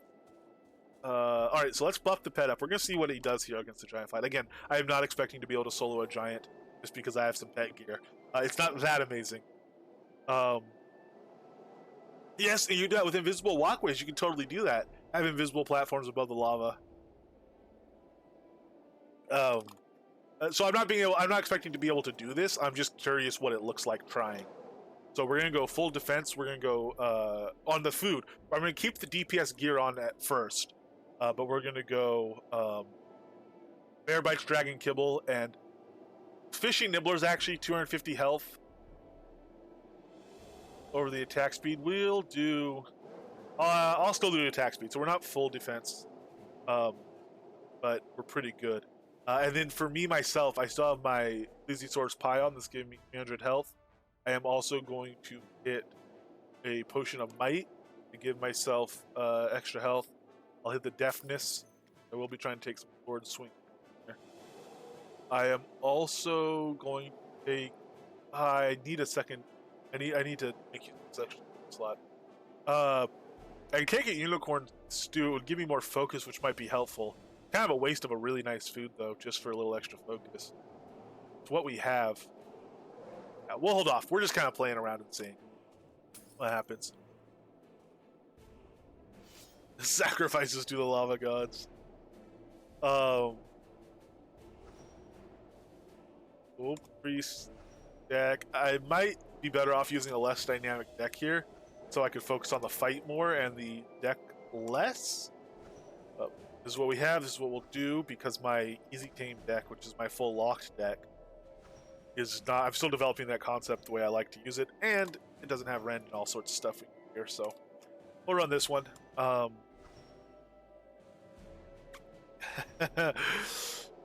We're getting there. We'll get it stacked up and go in, and I'll put Frenzy on. I'll send the pet in. We'll see what happens. All right, there we are. Frenzy on the pet.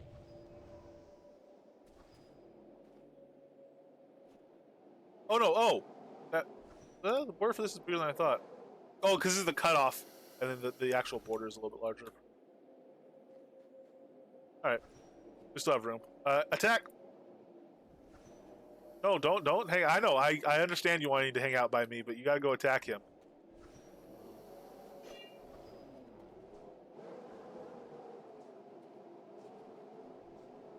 I'm gonna 2-stack Fireflies just for absolute maximum effect here.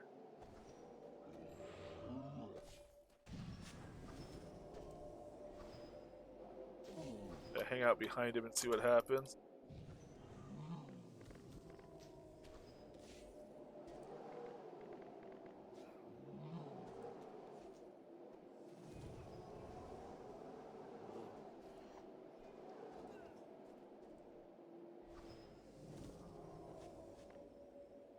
And boom. Healing modifiers are really what this is about. Oh, I'm a festering either.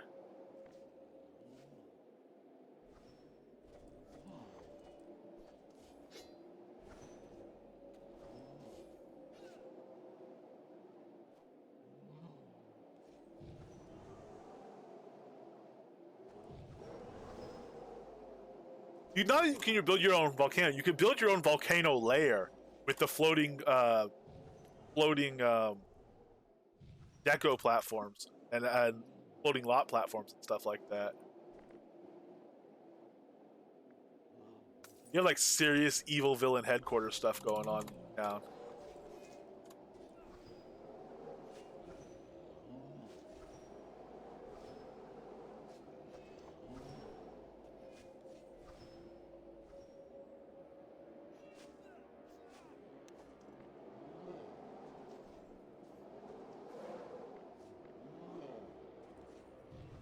The regen, we don't even have the regen gear on, and his regen is insane.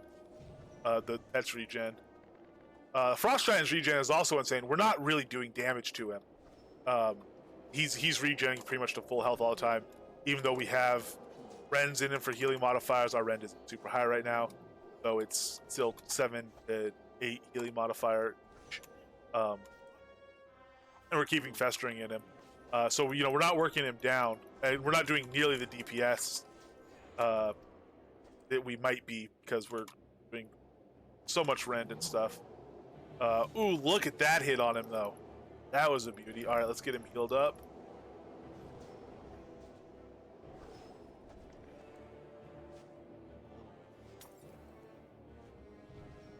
Actually, we are taking him down.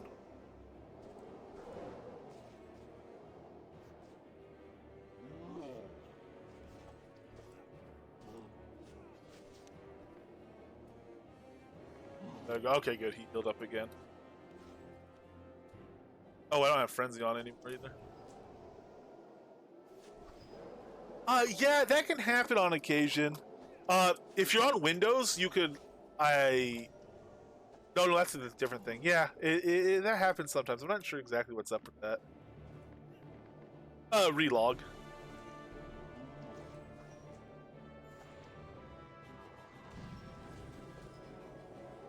There's other ways sometimes you could kind of do it, but relog always works, and it's easy to explain as well.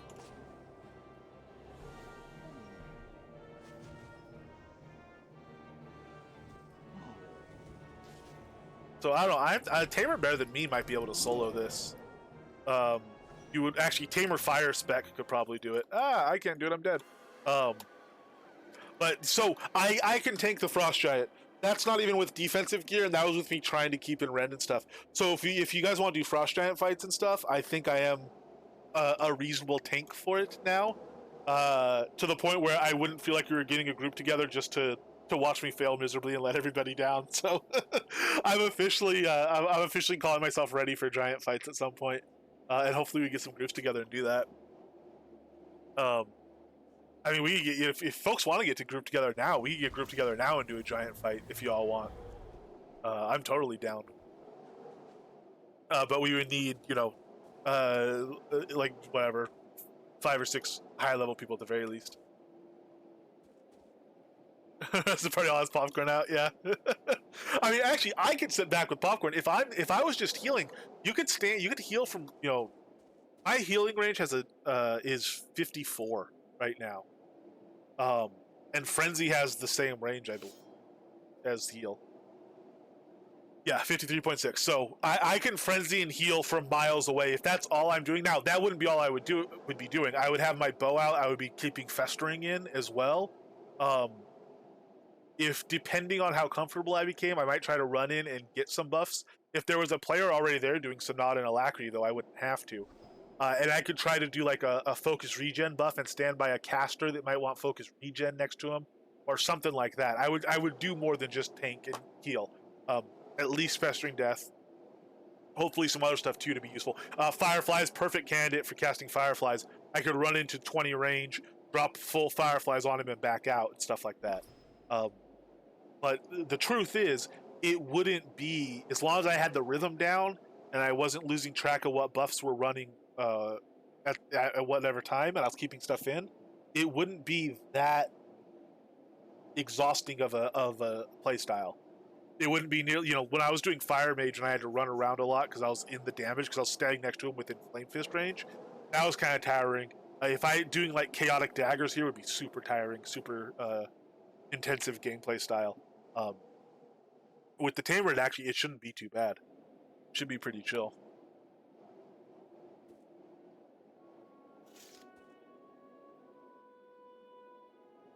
That would be interesting. Oh man, we still don't have Lightning Storm. All right, let's go get Lightning Storm. We'll go to Arlia. Dr. H, is there a dummy in Arlia? Did you kill the Arlia dummy? We'll go check if there's a training dummy there. We'll grab a couple levels and then grab that spell. And then grab a couple levels in that spell and then cast that spell. See what it looks like. See how it does. Arlia dummy's fine. Okay, thank you. Yeah, when you said you were moving stuff with palette, deco palette and stuff like that, I figured, you'd gone to your lot or a lot you control.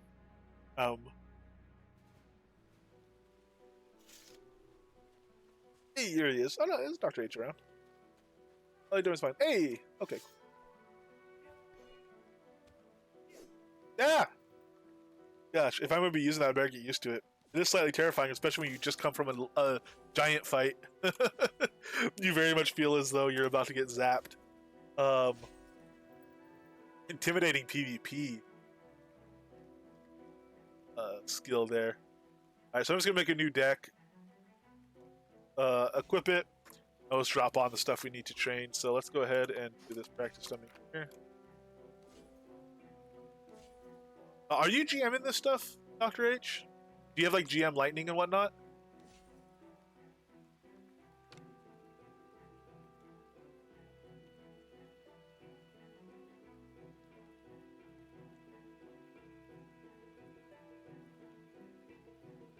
Okay, cool.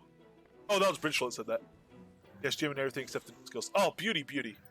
I should have known. I don't know why I even bothered to ask when it's Dr. H. If the question is GM, the answer from Dr. H is yes. Except obviously the ones that he's training up now to GM.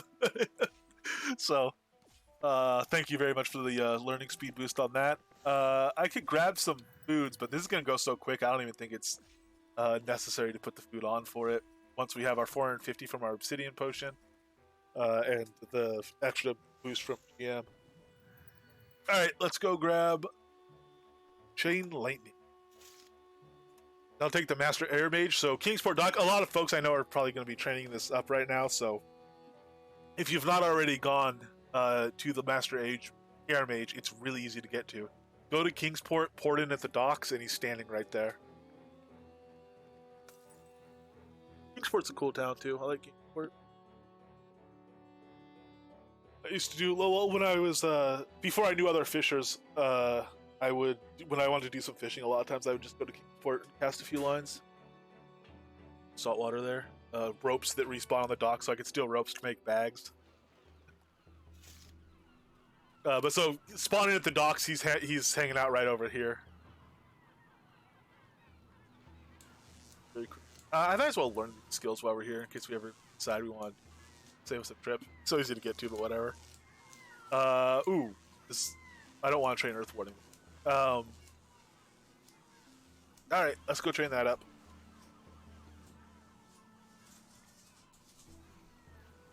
Hey, Alder, hello!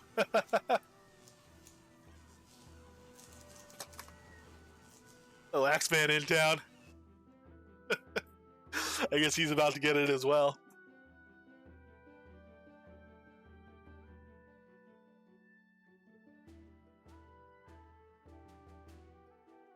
No, I don't have Cone of Cold. I need to get that one as well. I don't know. I don't think I have prereqs for Cone of Cold either. Oh, I do. Should grab that. Water, Master Water's in Ardoris, right?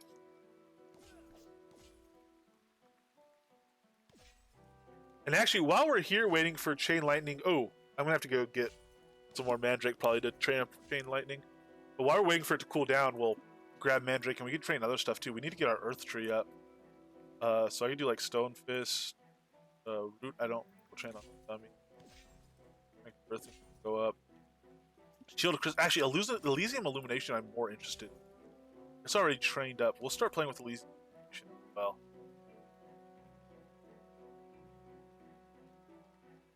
Oh, I need to train my fire as well. I need to train my fire elemental.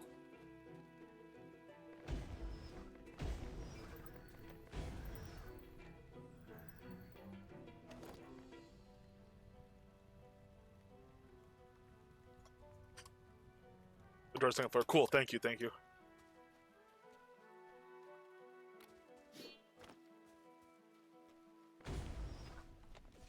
Oh yeah. No, Chain Lightning needs a target.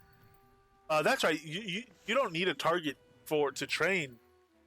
Presumably, the Lightning Storm skill. It's nice to see the effect on a target while you're training it, but presumably it would train just as casting an AOE.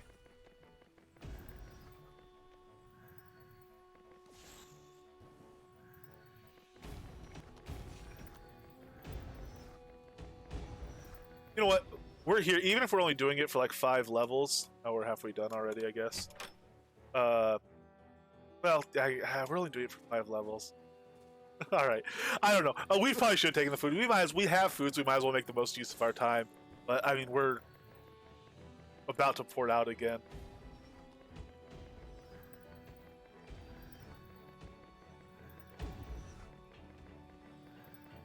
Whoa, what am I missing here?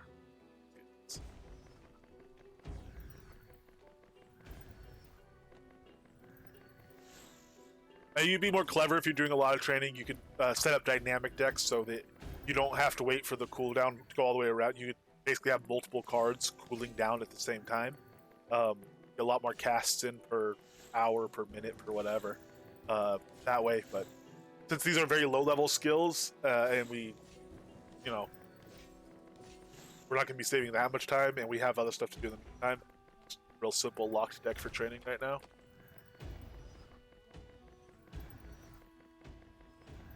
Spellbinder's stance actually is a smart one though, even in this situation, because we're not keeping everything cooled down. All right, we have room to cast other stuff. I can come into Focus Tree. Spellbinder's Chaotic Feedback works too. I actually usually use Chaotic Feedback because it's usually it's faster, and I just chug a bunch of potions. Can't potion chugging. So. Cooldown cost should still be there. Just focus cost. Yes, Elysium Illumination is a shield now, and I'm thinking it might be a good tamer shield. I'm going to try that up here. So if we cast Spellbinder now, we'll be able to burn through stuff a lot faster. Chain Lightning's about to hit level 40. We're about to go be able to chain the other one. Just hit level 40. We've got the extra card for it. Train all this up as well. Hey, Shader, thank you very much for the resub, man.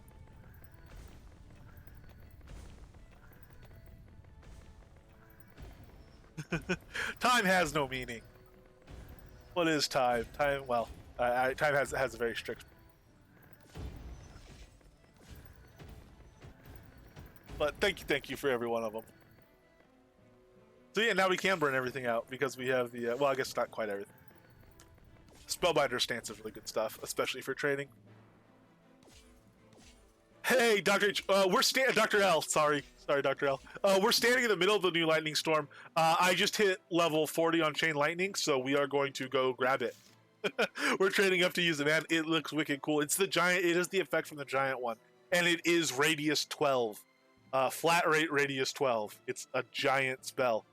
It's like a level 120, 140 meteor shower size ring. Absolutely massive. See it there. Let's go to Kingsport. Oh, it'll murder the crap out of some rabbits. You want to kill rabbits, you become an air mage. There's no doubt about it, sir.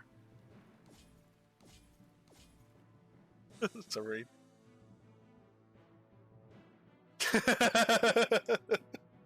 Couldn't see it there. Yeah, it's a subtle effect, but it is there. It's like Shield of Air. You know, air effects are very subtle, so you don't always notice them. Let me go get trained. Well, so Dr. H and I could be running at the same time. I want to see 3 or 4 or 5 air mages in party doing this at the same time. We have Sawtooth. Hey, he's in zone, but he's not over here. I figured seeing someone in zone, they'd be over here by the air mage. I will get the air elemental as well while we're here. Let's get it unlocked. All right, back to earlier. One of the nicest thing about unlocking stuff, even if you're not going to use it, it means if you do a full untrain, you have prerequisite levels. So because I learned Earth Warding and Magic Spec, my Well Grounded won't drop below level 40 when I respec. It doesn't make a huge difference, but if you drop your entire adventuring tree and you have 1 or 2 or 3 skills like that in every tree, you know, it's nice. When you have to retrain everything, every bit helps when you're tediously spam training for an hour or 2, or sometimes more. So, you know, it's nice to at least get one thing under there so you don't drop everything. It's just, even if you never retrain the stuff, it's 4 base attunement as opposed to 0. You know, for 100 gold, I'll take it. And the, whatever, 5,000 XP or whatever it cost you at level 40. Alright, let's get this baby on here. Lightning Storm. I'm gonna do my first one over here by myself. I just wanna, I want to see it in its own milieu. I don't know, not whatever environment. I'll see it by its lonesome. 5217 focus, kind of steep. Let it go off cooldown. Good skill for leveling skinning, yeah. That's the true utility of killing squirrels. There we go, there it is. Actually looks really cool. This is a logo for there's a film company that has a very similar logo to that, lightning striking a tree.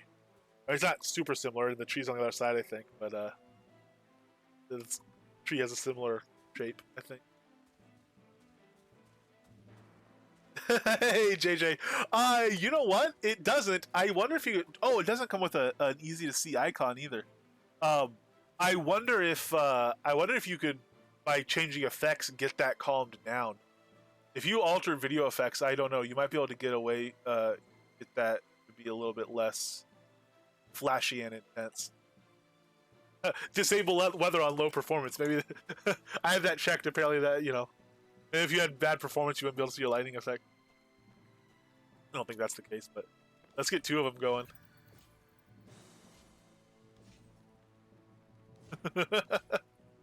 Man, is anyone else training this right now? We could get a real rave going here.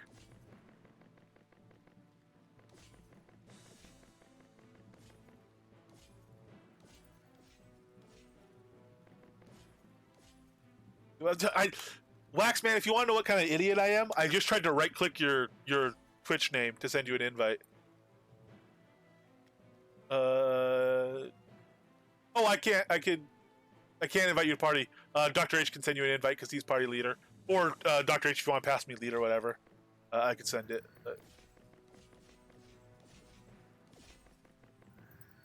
But will it be a beat of Novia?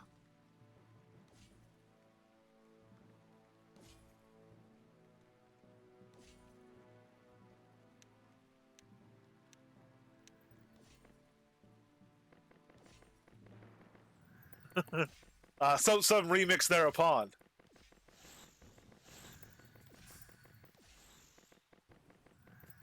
Hey, Shroud of the Avatar, according to Elgarian, has just gone live as well. So if anyone wants to check out the official stream, they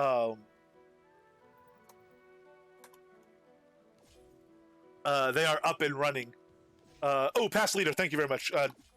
Axman, let me give you a invite.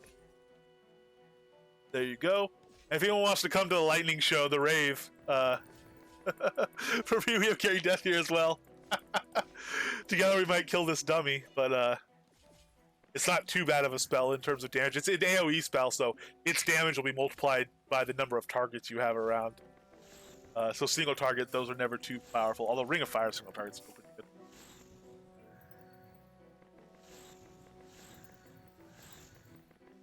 Well, thank you. I stayed for the Shaner.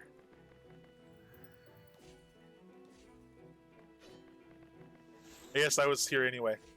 Yeah, no, that's still staying. It still works. I mean, it doesn't make sense, but it still works grammatically, I suppose. Oh, Twilight Tempest as well. All right.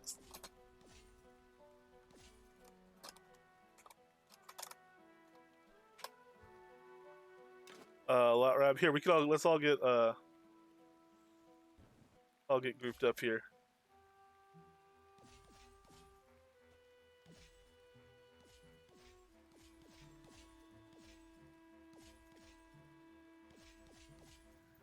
Okay, good. Twilight Tempest got it. I always get whenever I do /invite and type the name, I always get nervous until I see him pop up in party.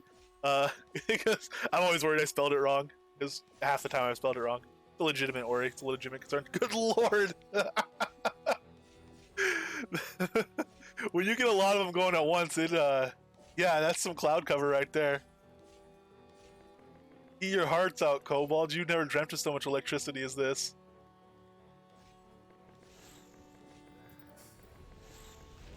Get some extra lightning going in. Just a complete screen of lightning effect.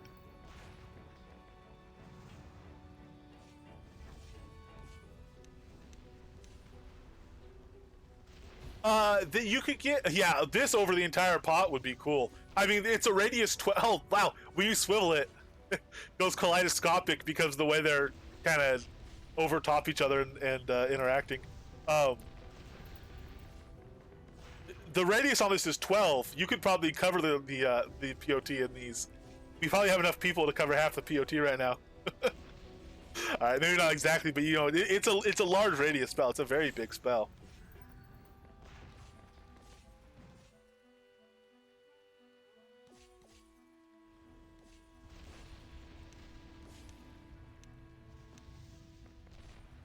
Oh yeah, I should be doing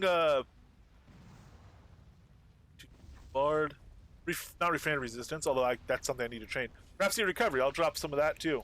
I need that to train a little bit more and give us a little bit of focus regen here as we're spamming. When this is locked, it does get high focus costs. This is really one of the advantages, again, of having a dynamic training deck, is that your focus use is much less because it's always the same focus of a non-cooldown glyph. You have something like even Strength of Earth, which costs 3 focus to use.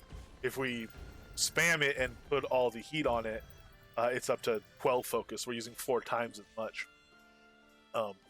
Lightning Storm ends up being hundreds of focus per cast. It'll increase as we get higher level. The higher level your skills, the more focus they consume. Kind of rough.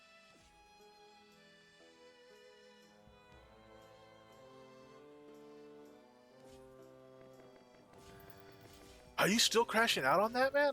On the color changing die?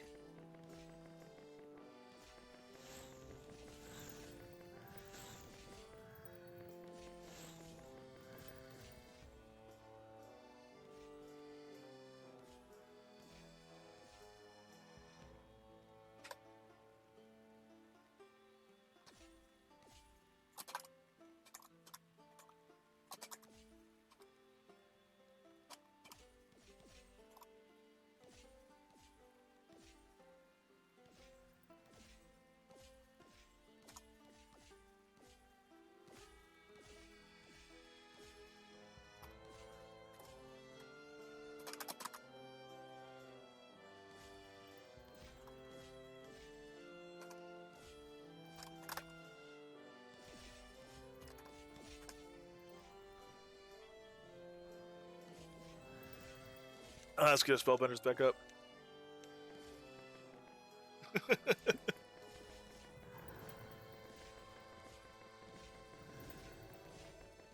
Oh, okay. Yeah, I mean, honestly, if you just want to trade for some ore or something, I'm completely down. But it depends kind of what you're looking for on the mace, what skills. Yeah, let me know what skills are good, and like roughly how much you want it to cost. Like 5K, you could do just whatever I have laying around. You know, 1,000,000 gold, it would be like the most epic mace in the universe. Um, but if you just want like a good kind of high but not amazing level mace, where you do like a rock maple handle and stuff like that, more of a stat stick. Okay, yeah. Stacking a bunch of strength is what you're looking for. Strength, dex, HP. Okay. We'll probably try for mostly strength and get the health through having high strength, and then dex is a secondary. There probably won't be durability left for HP, but if it comes up as an out, we can use it. So we can, yeah, we can get that rolling for sure. And I might even have a couple of pieces, and you can look and pick what looks good. So let me get that down here.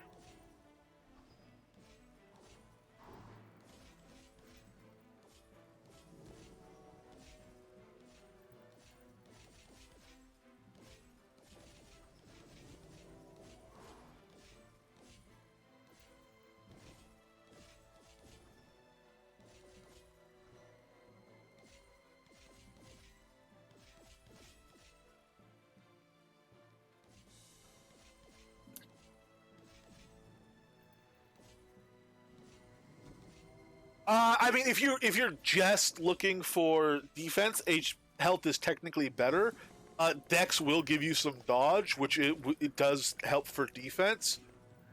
It depends on what your current balance of skills is. If your Dex was like super low, like below 100, I would say it might make more difference than HP if you had super high strength already. But just in general, because offense is usually at least something of a concern, Dex does tend to be together. But we could prioritize health over Dex if you really are just wanting it to be for tankiness.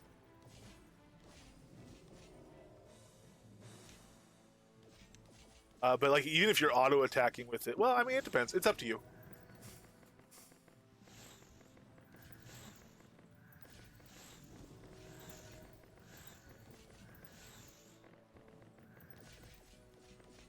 So Rhapsody Recovery, we're going to stop. I'll just do another one right now so that we can get to 120 and lock it before we lose track of it and overtrain it.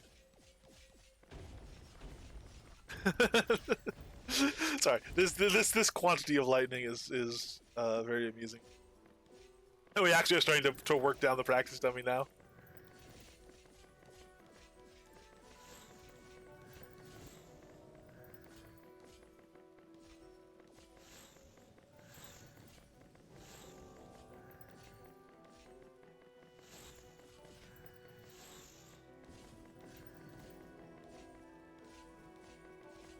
Oh, their attack just seeing it's okay. Yeah, we'll do. I'll do health over Dex then.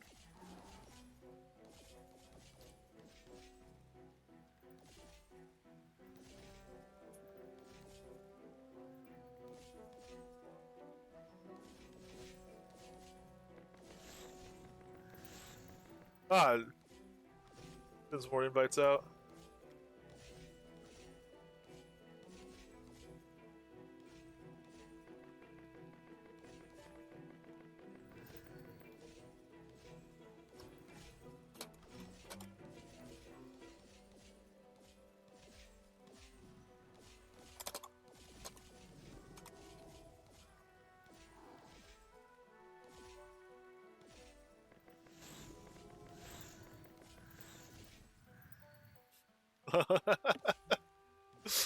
Oh, that's funny.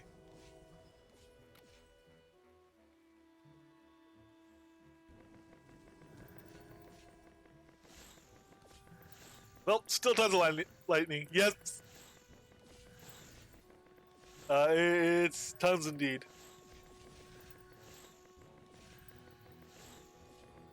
It might get cracked or chipped or in some other way de-pristinified.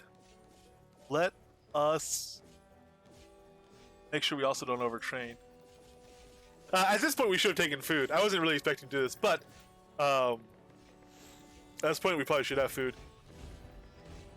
Yeah, I don't know. I could pull up debug. Debug has one. So if we go to like Lua unload /debug,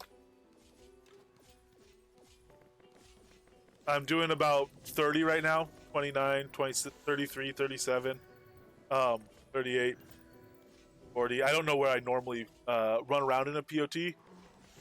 Arlia is fairly performant as far as POTs go.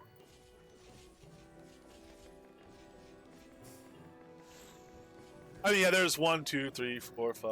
Well, one. There's 7 of us doing it right now, spamming it as quickly as we can and whatnot. So,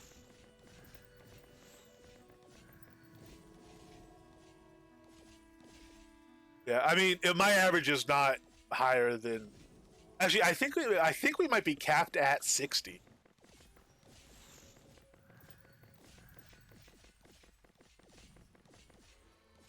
I turn off their. I can do F9 and turn off their buffs. I'll go up to 55.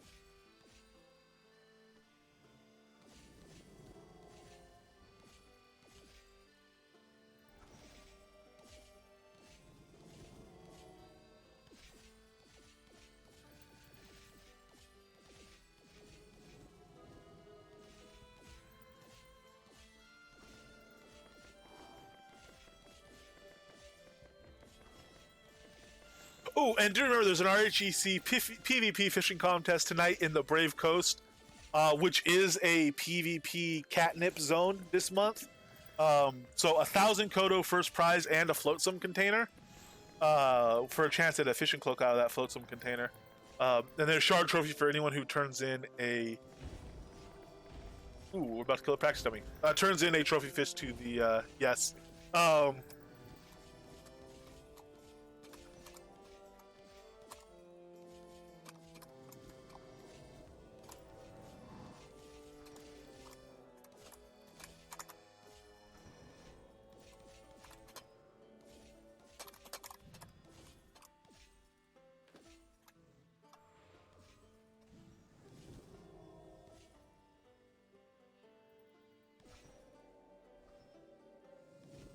I popped the bug off. Oh, I guess actually, if everyone's stopping anyway, oh,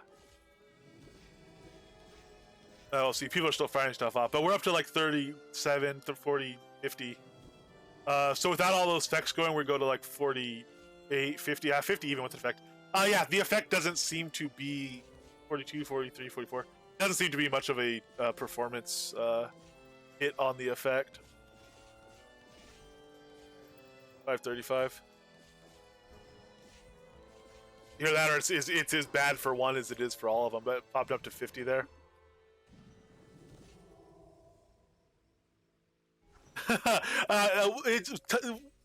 We have yet to find out how realistic that would be. We don't know how resistant he is going to be to it. Certainly, anytime a bunch of people doing AOE on a single target can get up to okay damage.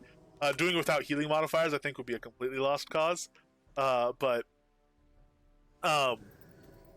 we definitely could go over there and see how resistant he is to this spell and to air in general. People already know probably how resistant he is to air. I think it is actually fairly decent still. But that is the end of the dummy. And it has decided not to respawn, I think. Oh yeah, you can still train Storm without the dummy, incidentally. Because it's an AoE spell. It doesn't need to hit a target to train up. You can't train all this stuff. Dr. H just may mention that in the party thing. We were talking about a little bit earlier.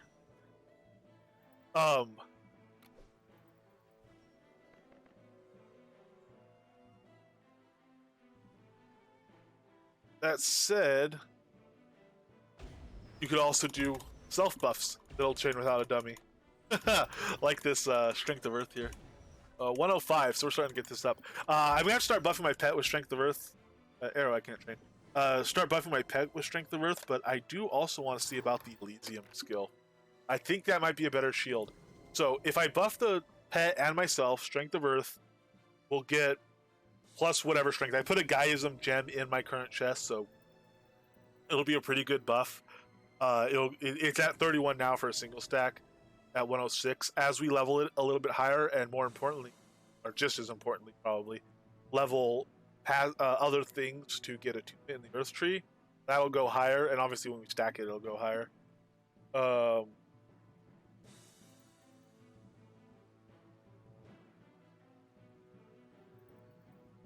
Oh yeah, pumpkin spice and everything nice. Type that into chat. Universe makes makes people happy.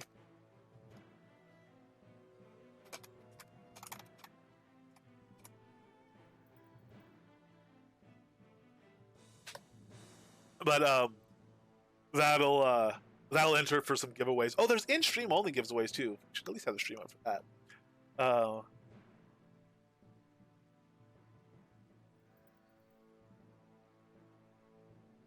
I don't know. People go. I usually when I have the stream up, mute the desktop audio so I can hear the stream and you can't. Figuring if anyone wanted to follow along on the stream, they could open it up separately in a different tab or whatnot. Do people prefer that, or do you prefer to have it coming through this stream? Or do people not particularly care either way? I've done it both ways. I don't know what people tend to have a preference for. Hey, nice. Dr. H just hit GM, so we all have a mentoring bonus now. Nice, Dr. H.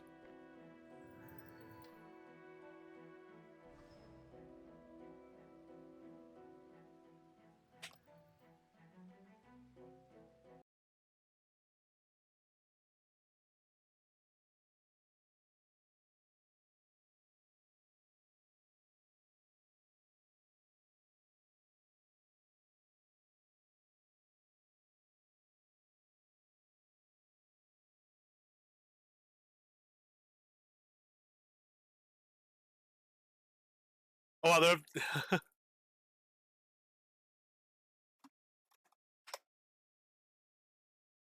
oh, so there are going to be ephemeral relics for pet gear coming up.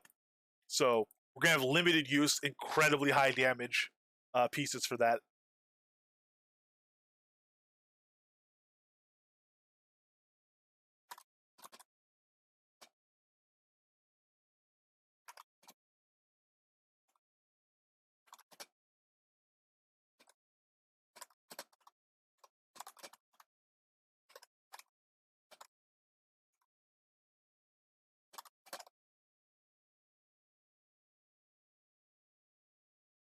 I don't have another dummy to banker. I could just drop one. I could just drop one down. I don't think I do. Let me check.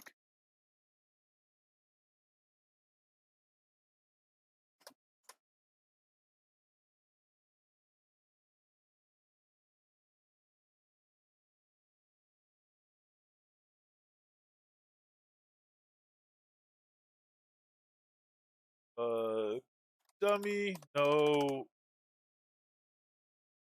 target, practice target. What is it? Archery target is what it's called. No archery target.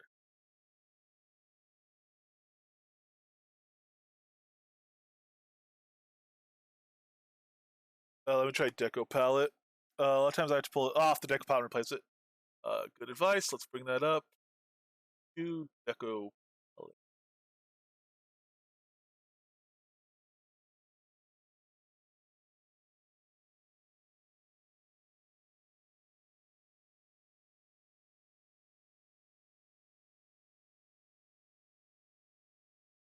Oh, it was going. I think it just.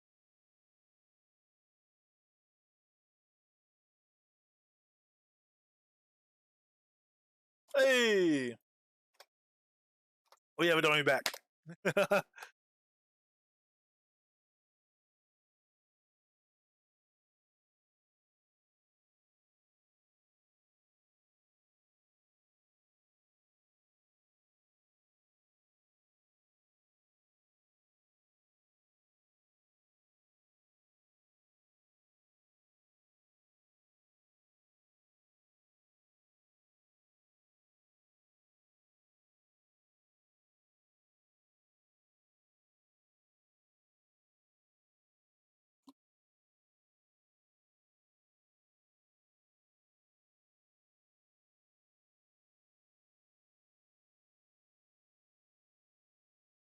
These platforms are gonna be really interesting. They're not in the store yet. Those are coming on the 12th, I believe.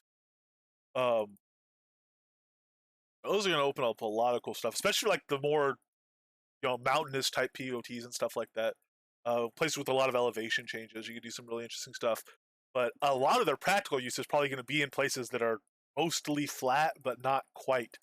So you can make sure that they are effectively completely flat.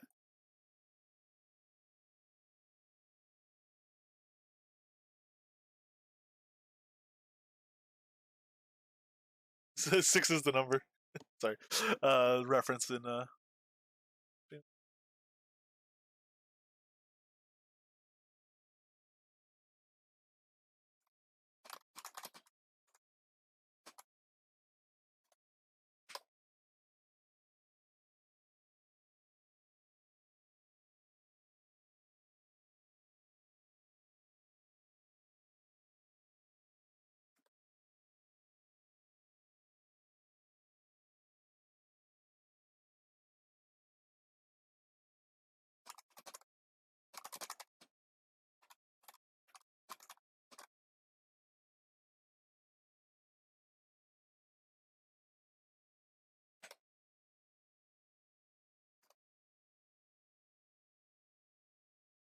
I think that's what they're talking about.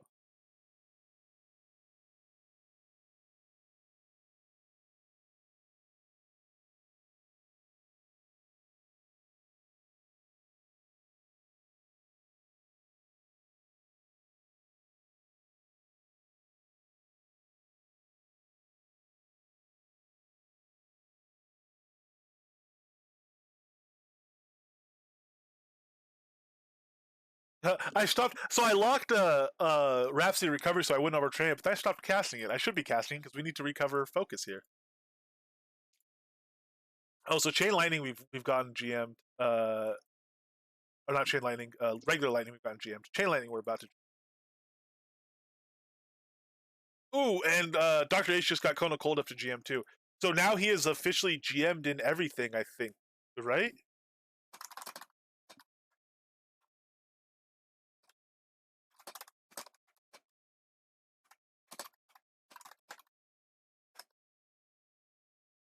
Not yet. Oh, okay. So I was asking you in party chat if it was spec and warding. I wouldn't expect. Obviously, specs aren't all going to be GM'd. Shield skills and crafting. Okay, and your wardings obviously are they're not. I would assume they're not.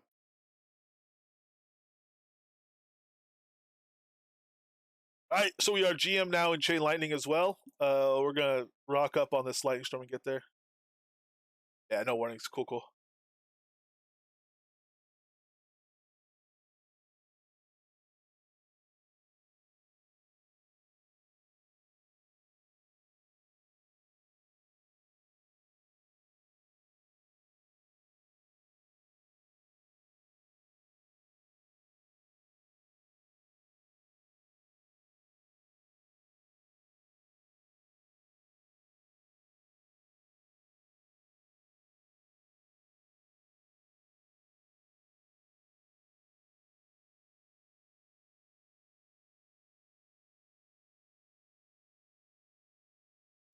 We are on 86. You're doing shockingly well. That 450% obsidian potion really does make a huge difference. It's covering Lost Veil buff and food. It's like we're training as fast as if we had that stuff on without having that stuff on. We could still put that stuff on. You get your training speed up to you're saying what 6, 7, like 715% now if you're not GM.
This already.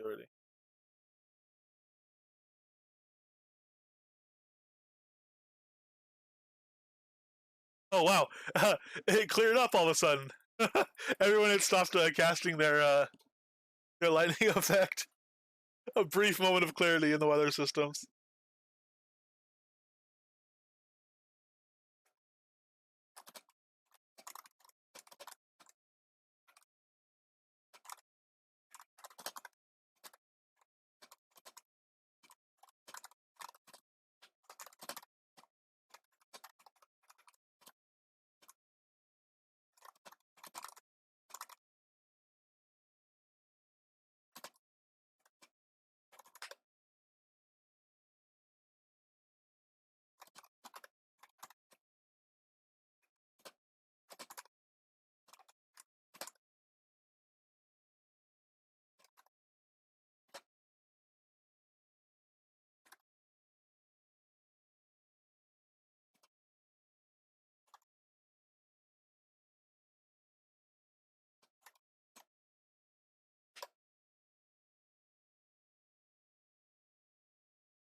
Yeah, I'm not sure what that would be either. Why one wouldn't be gaining skills on use. Not sure. Sorry, we have some chatting going on in party chat, but not being able to train stuff that should be trainable.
And we did it! GM Lightning Storm!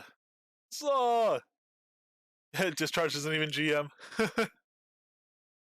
Alright, so at GM for us with our 107 air attunement and, well, we have 50 int, 62 int, um, we are getting Steel Ready's 12 duration 10, but it's 19 to 44 air damage is what it is. And it has a 50% chance to stun, but only for 0.6 seconds because our stun duration isn't strong. Um, Actually, does Dex affect stun duration of this? Let's see. 0.6. Ooh, that's odd. 50% chance to stun for 0.6 seconds, but if you look at the level 120 projection, it says 50% chance to stun for 0.5 seconds. So why would it be a lower stun at a higher level? Unless maybe there's a contrary effect. Actually, that wouldn't be a bad effect. When you're lower level, the stun could mean more to you in terms of defense. And then as you level up, it'll give you more offense, but it doesn't just keep stuff perma-stunned forever. And in fact, you have less stun because you have other means of stun. You're a more sophisticated player, you have better defense. Maybe that's what's. Maybe I should have checked earlier if stun's going down, or maybe that's just rounding error. I don't know. You think there is a lot still broken with that skill? Interesting. We'll see. We'll see how it goes up. There's people that are going to be using it a lot more than me, and we'll see what they kind of say about it. But Kind of bizarre. I may at least take a dex potion. Let's see if raising my dex up. Oh no, I still have a dex potion. So let's see if dropping my dex changes the stun duration. So I'm gonna drop my deafness aether potion. We are at 0. 0.6, 0.5. Drop this. This is now 0.6, 0.5. So it didn't make any difference. But I don't think that's tied to dex.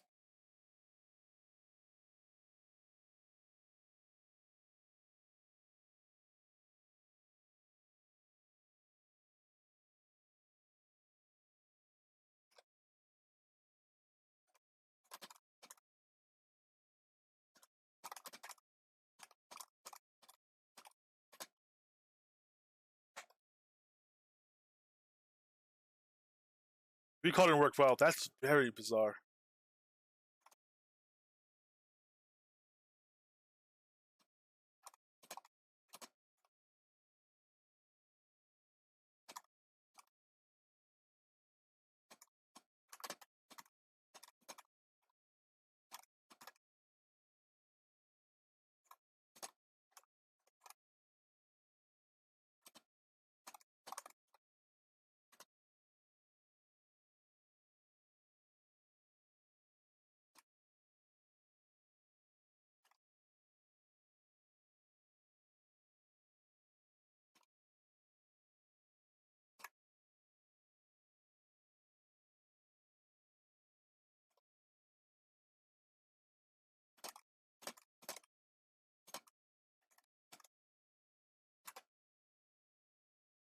Yeah, so Carrie recalled and hit her dummy and fine. Worked perfect.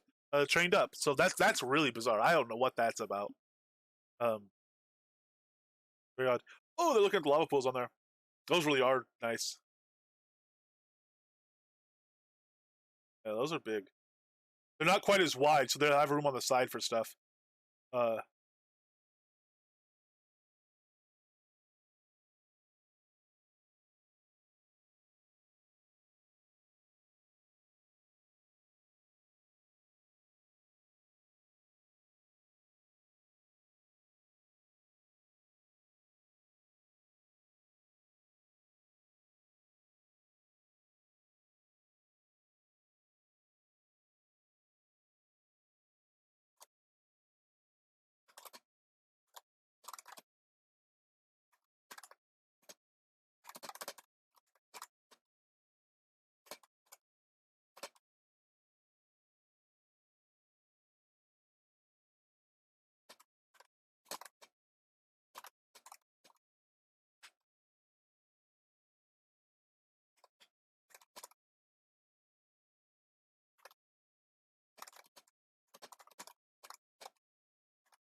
Alrighty. Um. So let's see. We have that trained up. Uh, I I really need that DPS collar recipe. That's the Ulfheim one.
Alrighty. Um,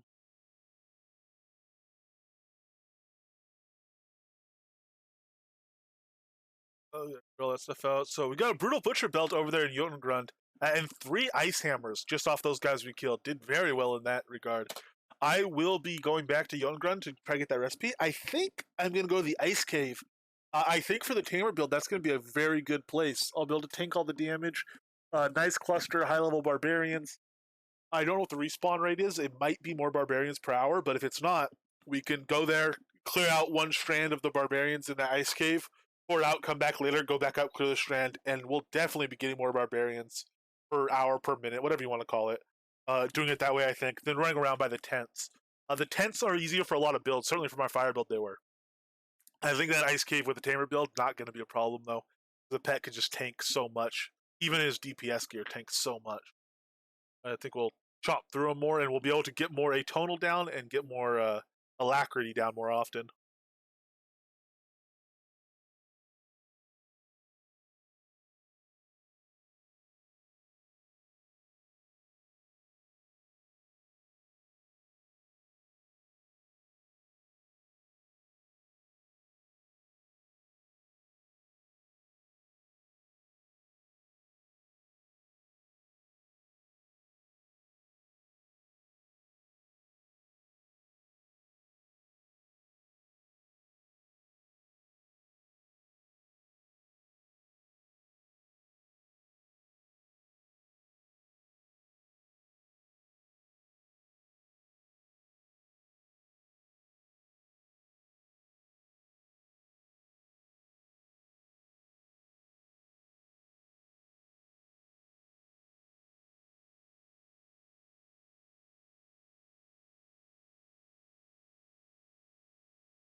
Wait, what was that? I missed what he was talking about. If anyone's in the dev stream,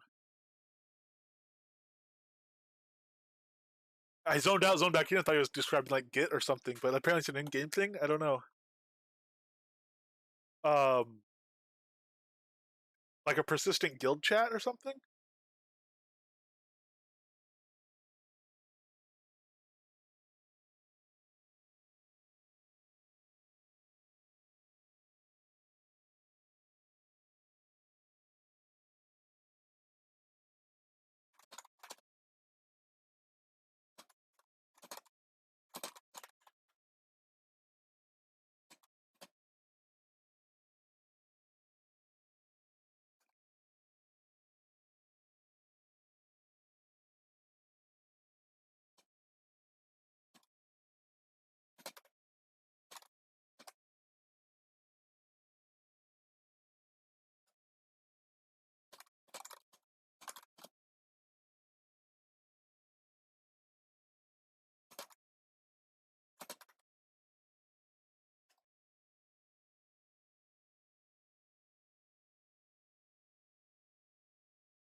It really does. I can see people wanting to have a turned down version of the spec. It does obfuscate combat, where with us all casting it, especially.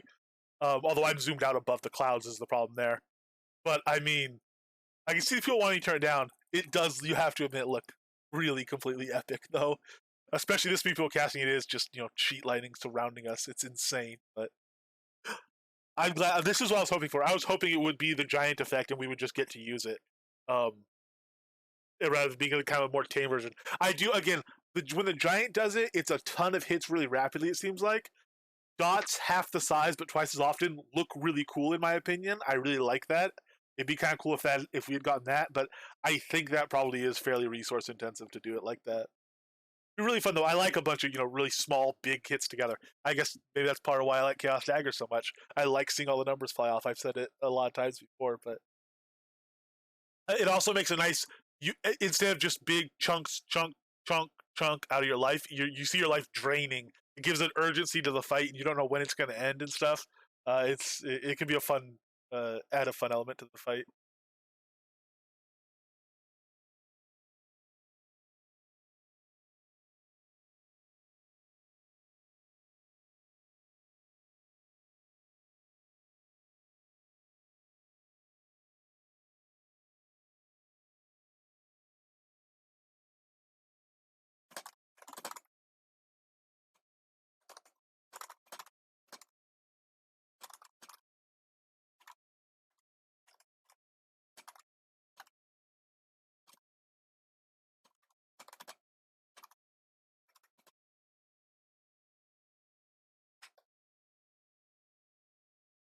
Oh yeah, Elysium. That's what we're supposed to be looking at. Elysium Illumination here in the Sun Tree. We have ours at 109. So at this, let's put on a full stack and let's see.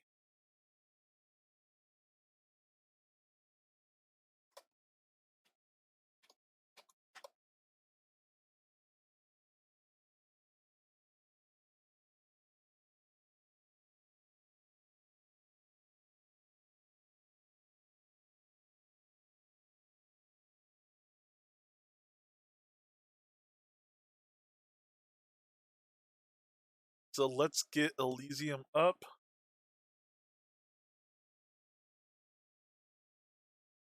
So full Elysium is giving me some Sun Attunement because it's a shield now. That's not important for us. What is important is 5 to 8 health every 2 seconds. That's not very significant. It does 4 to 11 damage. The damage isn't on that large of a radius.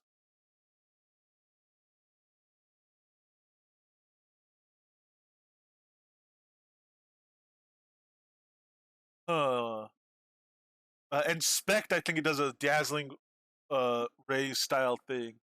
Let's see. Summons a beam of light to provide Sun Attunement buff to the caster, yes. Heals those near the caster, yes. Damages enemies near the caster. Undead receive additional bonus. Sun Spec provides an additional healing and damage amounts.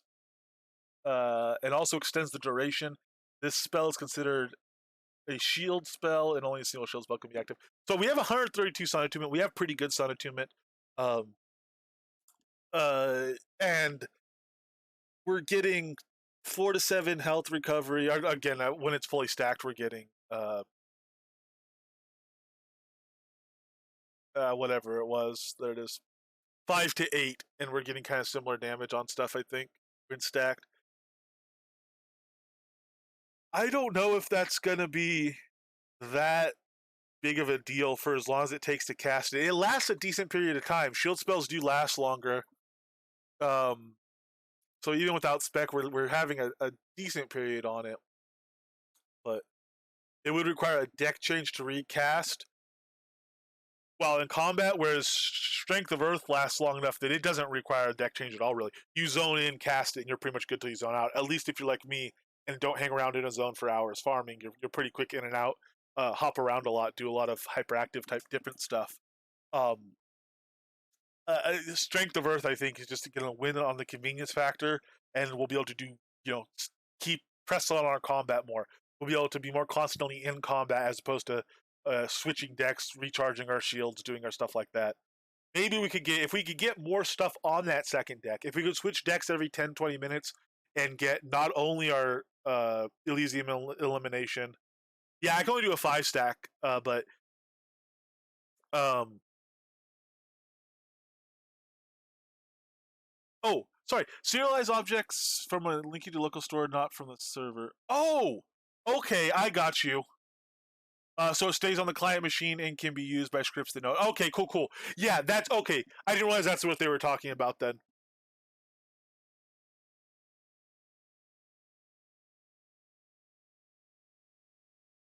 Oh, you have a 6 stack up. Okay. I'm sorry. 6 to 9 every 6 seconds for 8 seconds plus 27 2 from yours. And it looks like your duration must be. Oh, not that extreme, but better. So it looks like your duration might be about 12 minutes on your when you first cast it.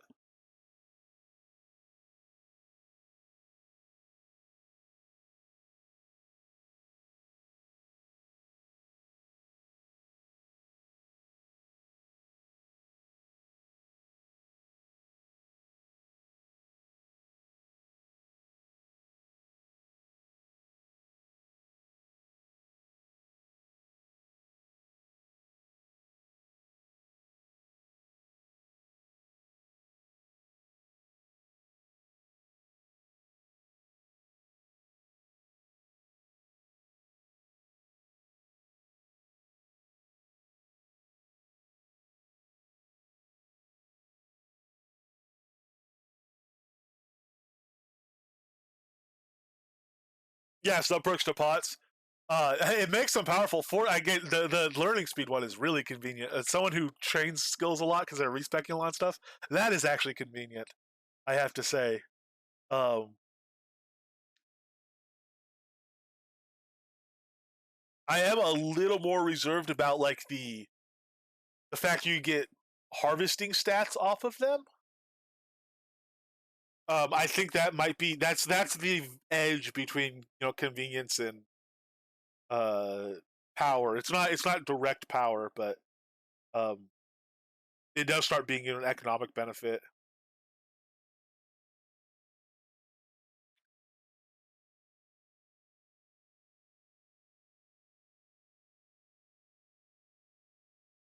Pay to farm or pay to farm. It's like Farmville. Oh, Farmville might have been free to play. I don't know. It seems like everybody was playing it. Um, every now and then, like Candy Crush is free to play, right? And everybody plays Candy Crush. But then some of them, like I don't know. Every now and then I get surprised because it seems like everybody's playing a game, and then 90% of the time it seems those are free to play games or apps or whatever. And then every now and then I find out one's not. I go, oh, everybody like TV especially. You'll find out all of a sudden, oh, this thing that everybody's talking to, that many people are subscribed to like CBS's streaming service. Really? That well, actually though, with TV, a lot of times I think a lot of them are probably just watching it illegally somewhere or downloading it or whatever you do. But like everybody watching the Orville probably isn't subscribed to. I think that one's CBS, whatever it is. But anyway, I don't know. I don't keep up with all that stuff too much. Oh, Farmville's probably a type of game I would enjoy. I don't know. I enjoy farming in this game. Maybe I would.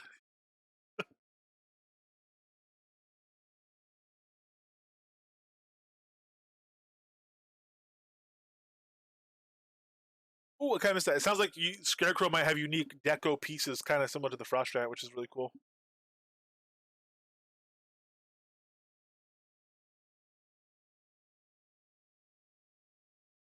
Ooh, loot lore bosses. Oh, those were on those. You could get those as world deco loot though.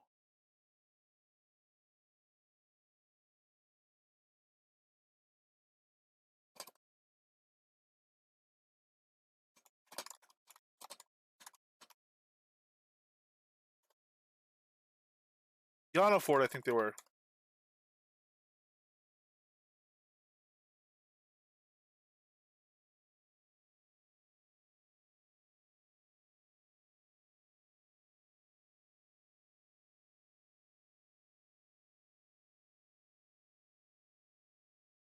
Hello, hello, Metaliki. Yes, it's wild. You should see it. So we're a lot of us here training it and just casting it. So a lot of times this is multiple. You can see the kaleidoscope effect because multiple are running at the same time. They're overlapping each other. So it looks really extreme when you have multiple people casting it together. It's like full on sheet lightning in your face, blocking everything out. It's absolutely crazy. It's wild. It's everything I hoped for. It's the giant effect, and I was hoping we'd be able to use the same. It's really fun. Here, actually, I'm gonna get up and grab a water right now. I'll be back. It is funny when they all end at the same time, though, like that. You get a moment of clarity. It's the eye of the storm style feeling when that happens. Yeah, I'll be right back. I'm gonna grab another water. I'll be back in just a minute, guys.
Okay, I'm back. Sorry, I didn't put on the BRB screen because let's face it, that's more interesting to look at than the BRB screen.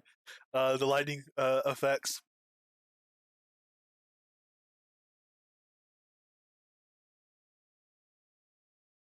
All right. Oh, we have a blue supply model here. Let's open that. Let's see what we get on that. Normally I check the combat log to see, but we're just gonna look and see what's highlighted. So it's 45 zinc. We might have already had some zinc. 45 zinc. Sturdy mace ore, kind of the normal miscellaneous stuff in there. Bread, coal, normal miscellaneous stuff. Yeah, nothing special, just normal stuff in there.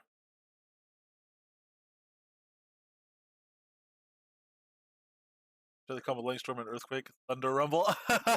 Now that would be nice. That I assume your Bridge Troll would love it. But it probably pays to look at the combo list on a regular basis. It would be in patch notes and stuff, I'm sure, but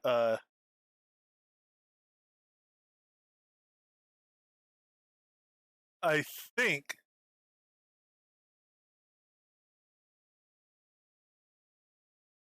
yeah, okay. Hamstring one's fixed.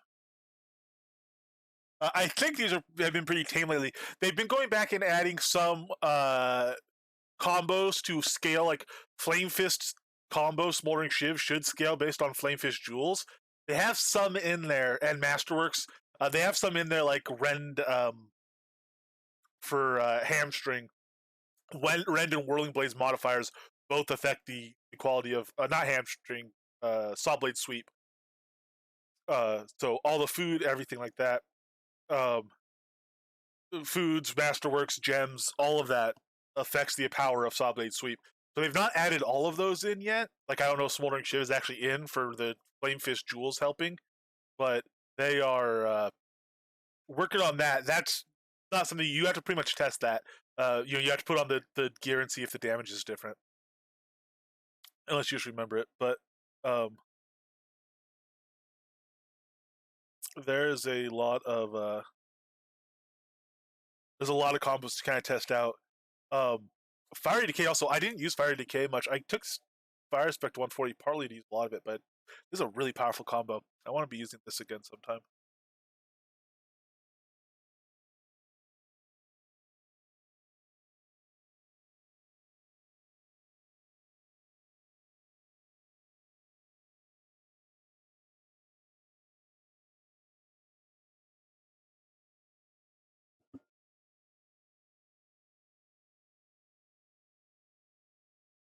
Hey, hopes. Oh, hey, thank you, Dr. H. Oh man.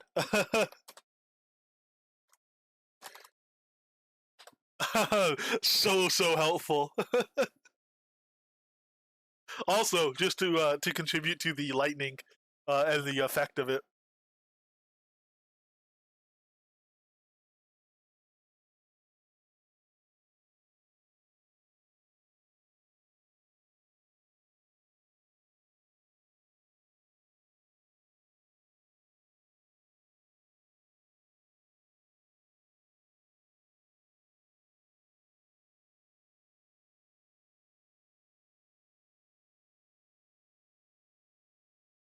All right. Actually, I don't know who's at GM yet and who.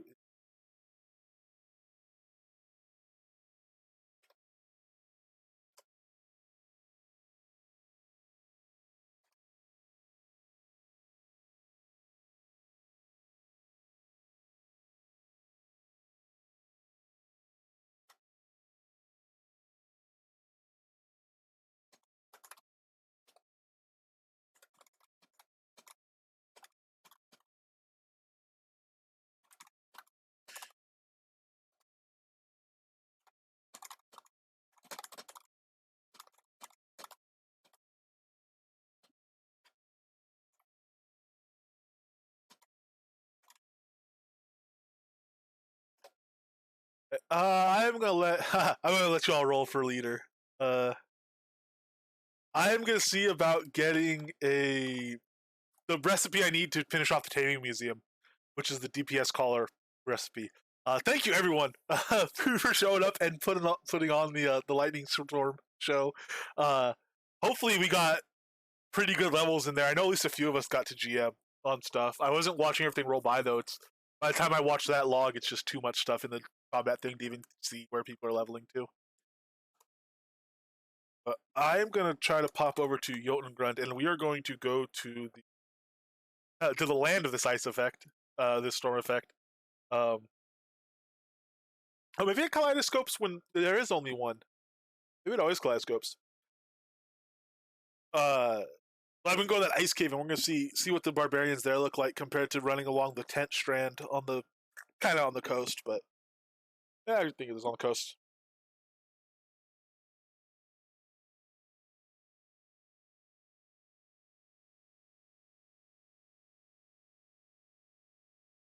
Alright, so here's the effect field for the giant. We do not want to fight him. We want to go to this crevasse here. We're just gonna head east.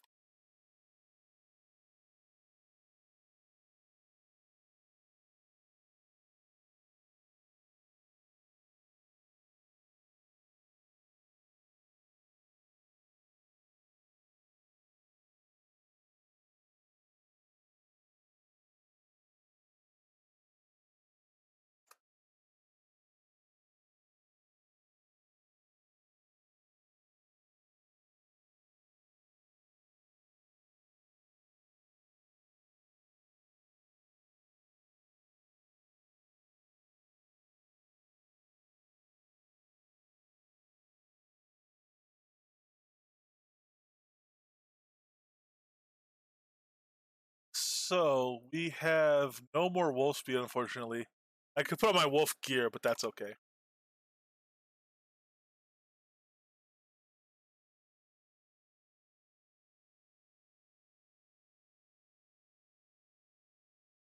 Good Natos answer. Man, if this is an isolated red snarler, do we have something to tame him with? Not a red snarler, he's too small. It's a lupine destroyer. Alright. Forget him. He came here for recipes.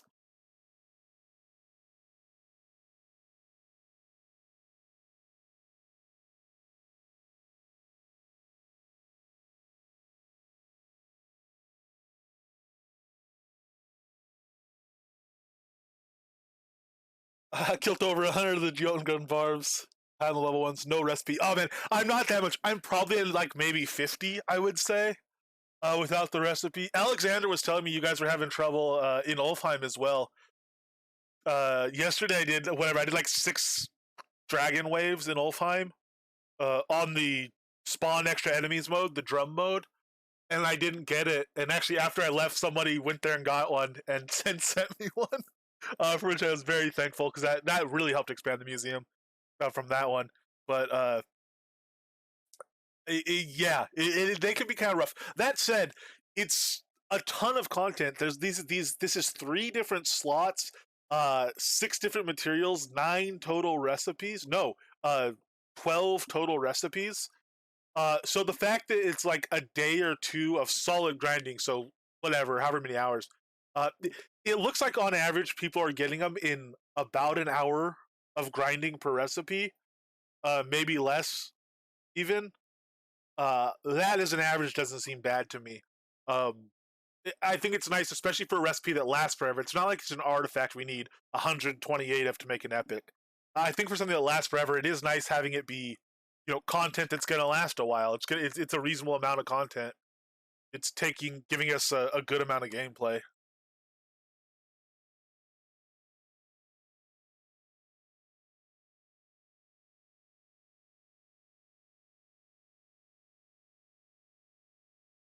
That said, last night at Despair, I really was trying to think, man, I hope one of these listeners drops this recipe soon.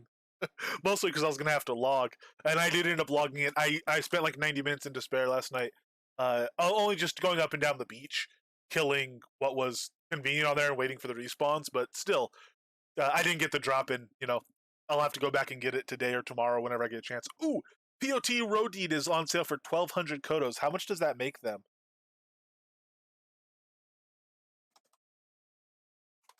It makes about 400 grand a pop. Ooh, dude, I don't know if I want to get one of those or not.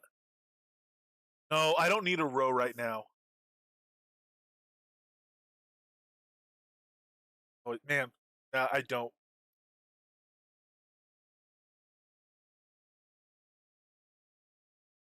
Did the end of fixing the issue you had with the items equipped to pay? Oh yes, yes, that's been fixed. We're running around with a pet that's fully geared out and insanely powerful. The pet gear is super powerful. Um, oh man, did I overshoot it? No, I didn't. Okay, sorry. This big open barren wasteland of harsh environment. He's kind of run on and through the misery. The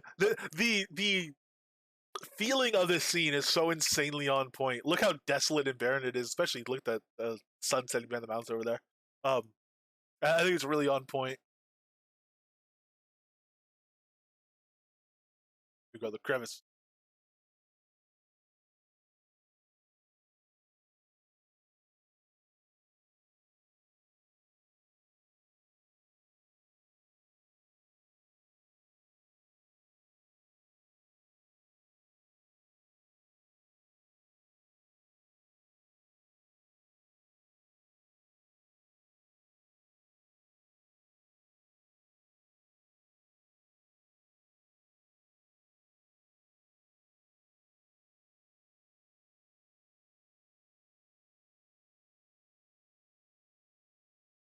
All right, so we have full taming gear. I'm gonna give him food buff since we're gonna be chomping away for all it's worth on these guys.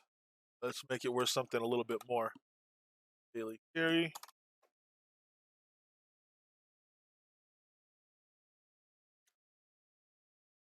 We will do dragon kibbles, rabbit pate, and venison jerky. Hopefully, I'll be having some atonal running in here if we're able to, and the venison jerky will be important for that. If I'm not able to run the atonal just because I don't have time and he's moving around more, I think they're in bigger clusters. They are in bigger clusters in here. I think it'll take us a while to work through them, but I don't know. We might be still hopping around quite a bit because he chomps through stuff really quick now. So, ooh, he still has some pathing issues up in here though. It happens to be.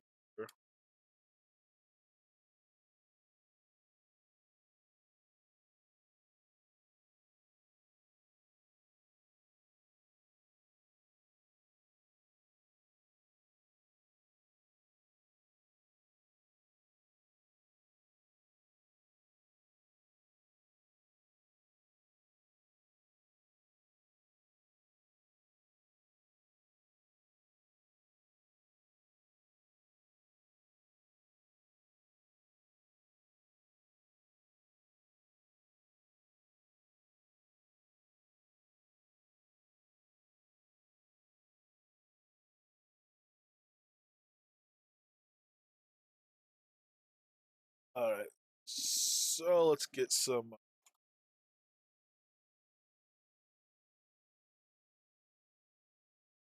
Um, they're hitting him pretty good. They're hitting him real good. Let's get this atonal off so we can heal. Or this Sonata.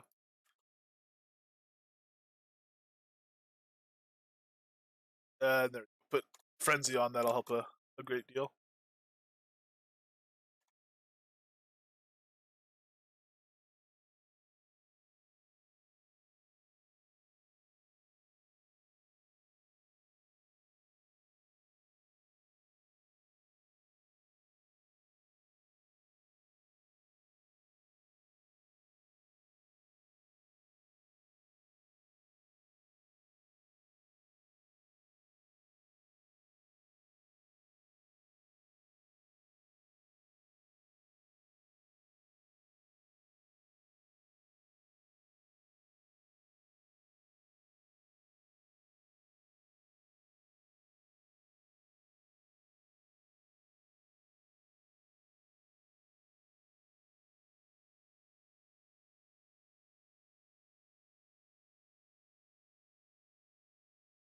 Ah, oh, okay, it's on mute.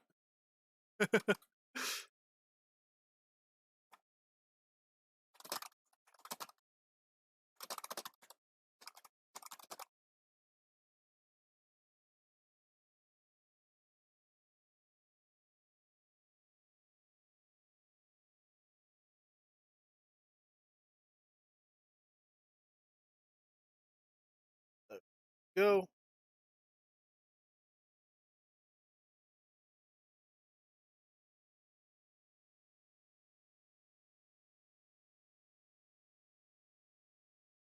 Ooh, Rock Ridge. Yep, yep.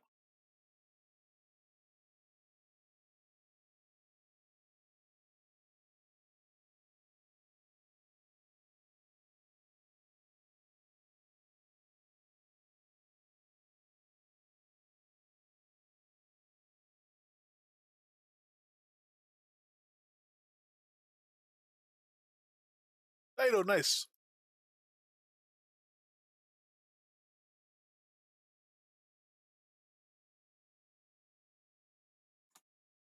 The Striker. 268, nice.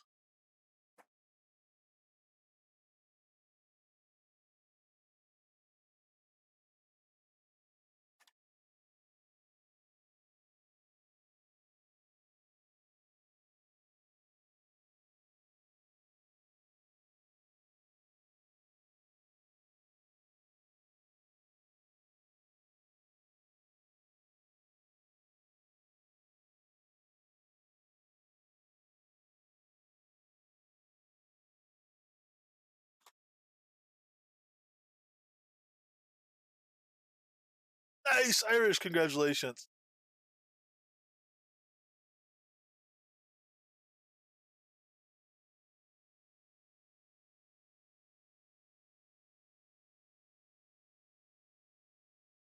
Hey, Crossfire! Crossbug Firegrats.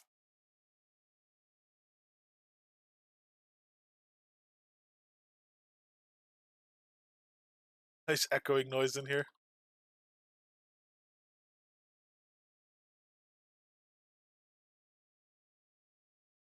The lane winning on the PvP side. Not a surprise, but well done.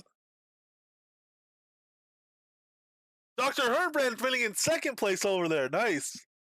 And who wins the big one over there?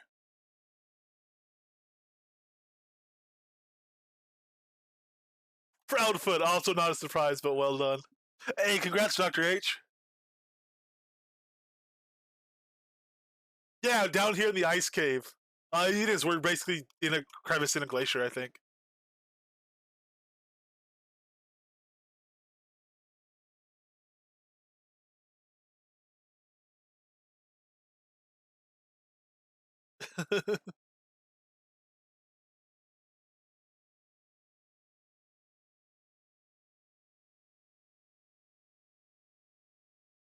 Yeah, we hey, good Lord Hammer Throw. Nice, so the Westminster Hammer Throws. I love it, man. Yeah, we were thanks in large part to Dr. H. We were able to train some stuff up, um, pretty good and get. Oh, whoa, whoa, whoa, whoa, whoa, whoa, whoa! Oh no, I got distracted. I got distracted. Oh, voracious, please forgive me.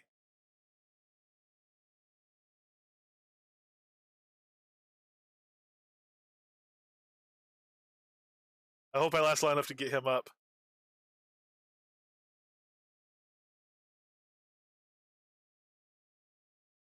Gotta redo his food, but oh well.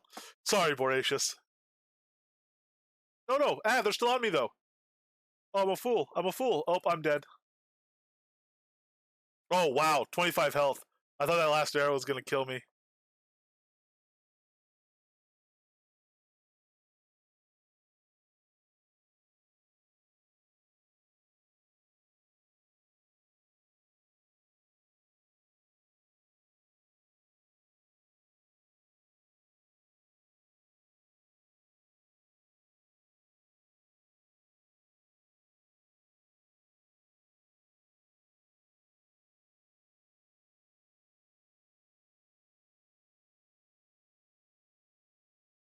Dr. Hearn, first place PvP gather.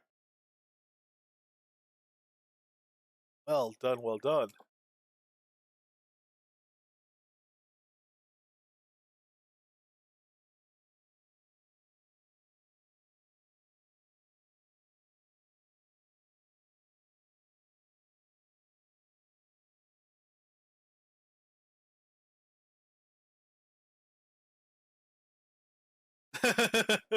Andy, well done, Andy.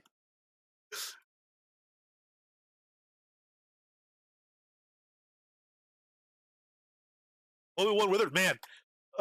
We got a withered from our supply bundle, and we were quite happy because they are kind of rough, man. I didn't realize they were that rough.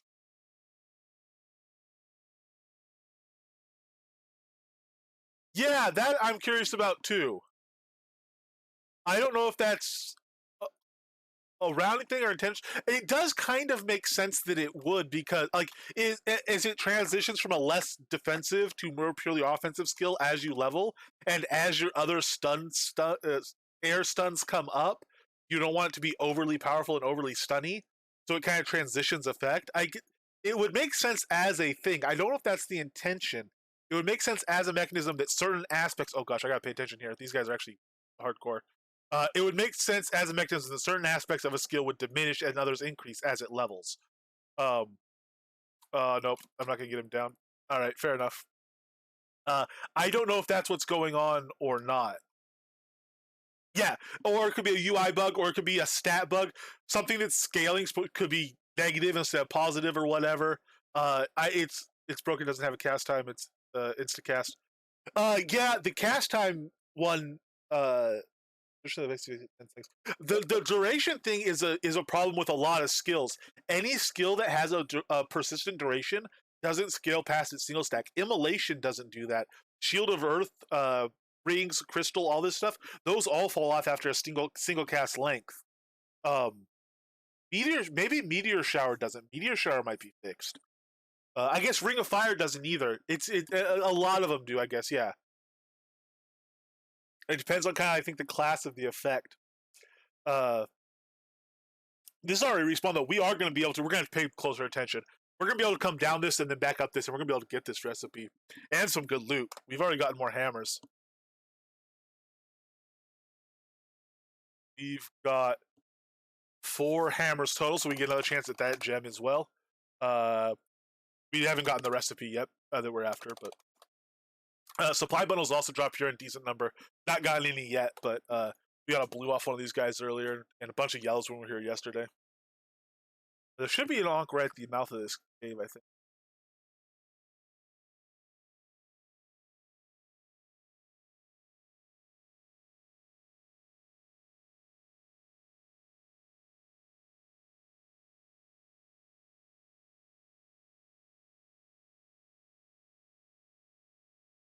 So I gotta res myself and then res the pet.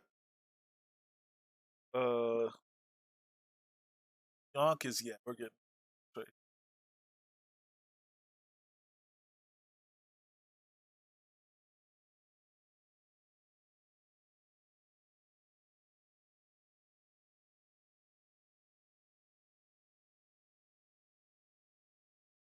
You did. Yeah, you won the PvP gathering and the PvP fishing, right? Second and first, right? Which I actually didn't think you were supposed to. I thought you can only win one of those competitions. Is it you can only win one category within fishing, only win one category within gathering and stuff like that?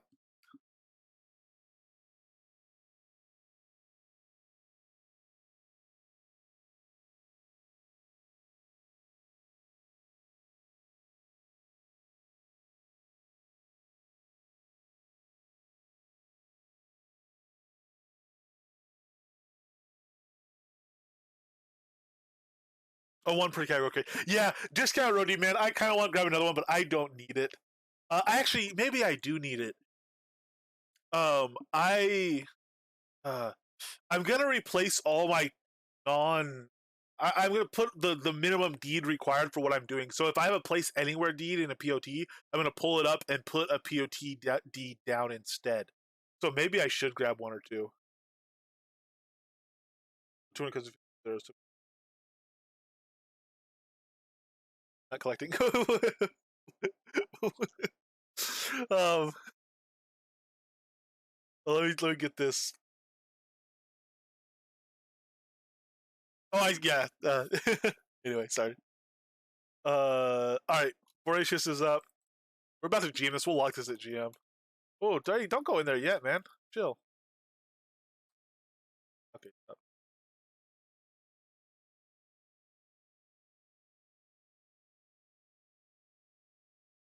Daily carry here.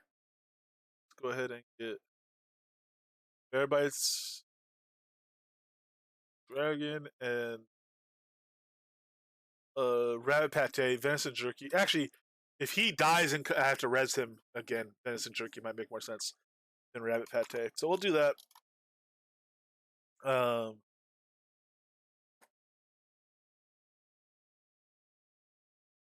yeah. Well, actually, we don't have to spell spine and stack. We can stack as we go in.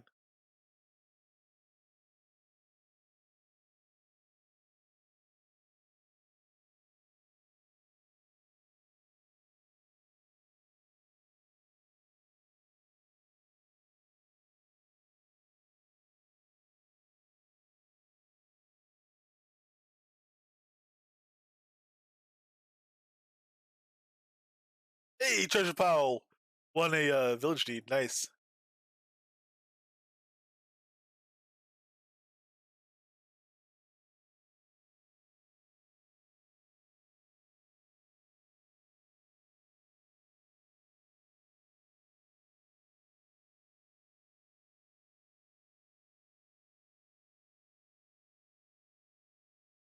I'm about to lose my plesiosaurus as well.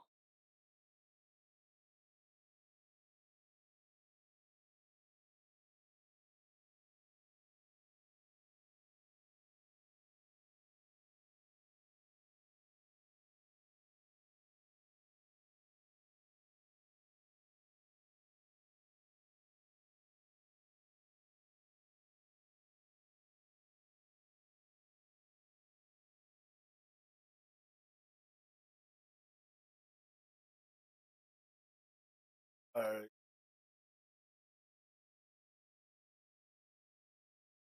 You could also switch to defensive gear here. That extra damage this gear would just make a night and day difference against these barbarians down here in group. But if we, as long as we're paying attention, we should be able to chomp through them with our DPS gear on and get through them really quickly.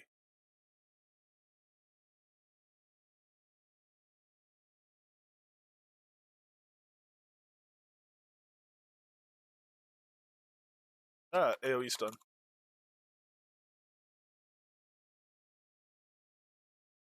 That fellow there.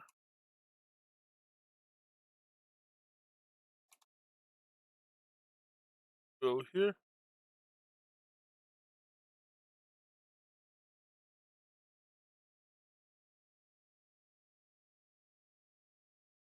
I berserker down.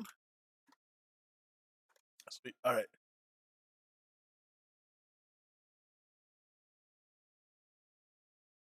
Hey, that's me.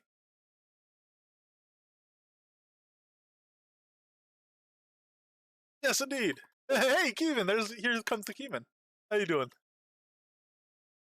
Hey, thanks for the resub, man.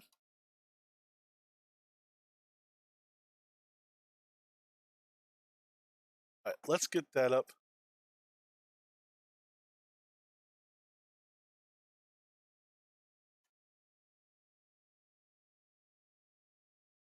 We need sirens and lights and alerts. Incoming alert.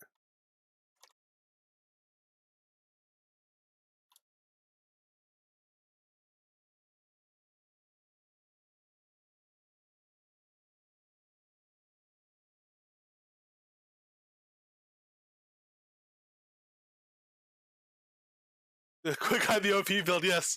Take off the pet gear. Stash it. Put it somewhere under the ice. Hide it under the glacier. Lift up the corner of the glacier. Shove it in.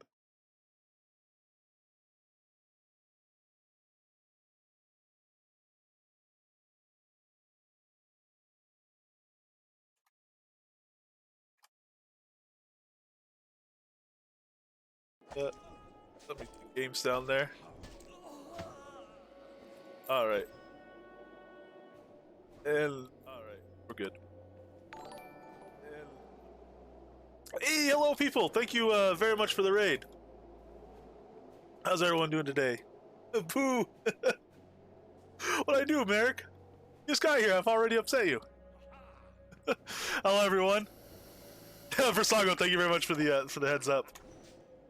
We're running around in Jotungrund now, hopefully grabbing one of the new recipes for the DPS collar recipe. So we're chomping away on our crocodile now. We already have gear on him. We do not have a full set of gear by any means. So, I mean, well, I shouldn't say by any means. Actually, we have a lot of gear. But he's on a defensive collar right now, and we want a DPS collar on him. So we're trying to grab that. He sees the pet.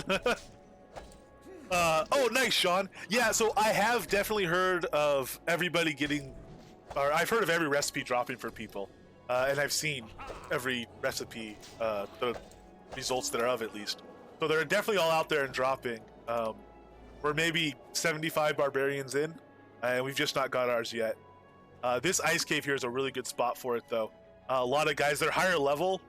In my fire build, I wouldn't farm these guys. I'd farm the guys over in the tents, because these guys would kind of rip me apart. With the boar, or with the bear, especially bear.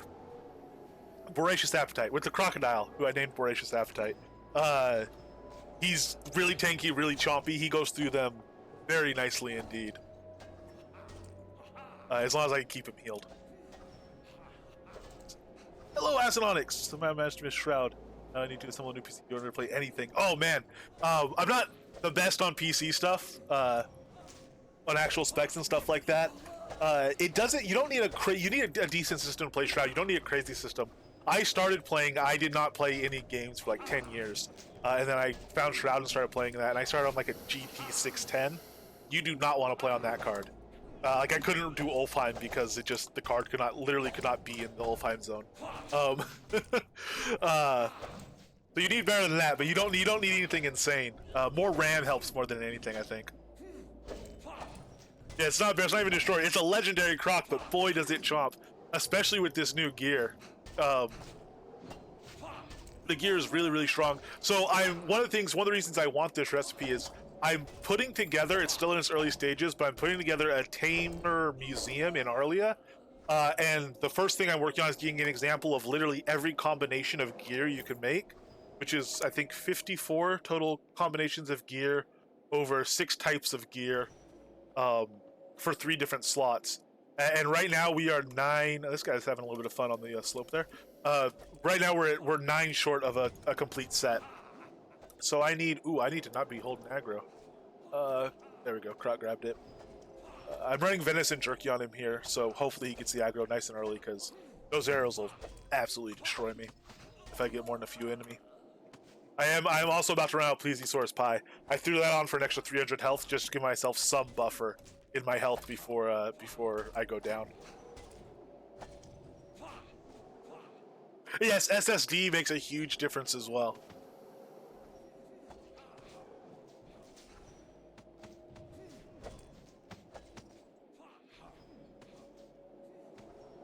All right, so this back here in the deepest depths of this cave, this is where it starts getting rough. So we have a lot of damage coming in. 2 of the guys are melee guys, so one thing we can do if we need to is use in-combat pet teleport. So if he's coming over here, chomping away on this archer, and these guys catch up to him and start doing too much damage, we can actually just teleport him away and basically kite those guys if we need to. It looks like we're good, though. It looks like he can get through as long as his frenzy's on.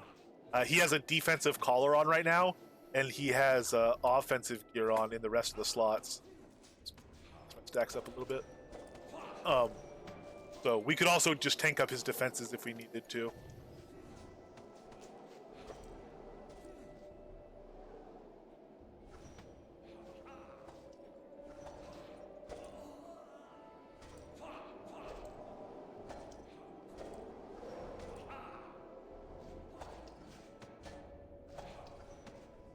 Yeah, taming just became a lot more complex and interesting. I will say, so taming. I've never thought of. I've been of the opinion that taming had more complexity and intricacies than it got credit for.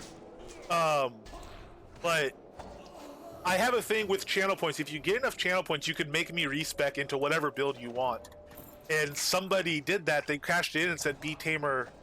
Be a tamer, and you could pick between Moon as a secondary spec or Bard as a secondary spec, as long as you are focusing on your pet.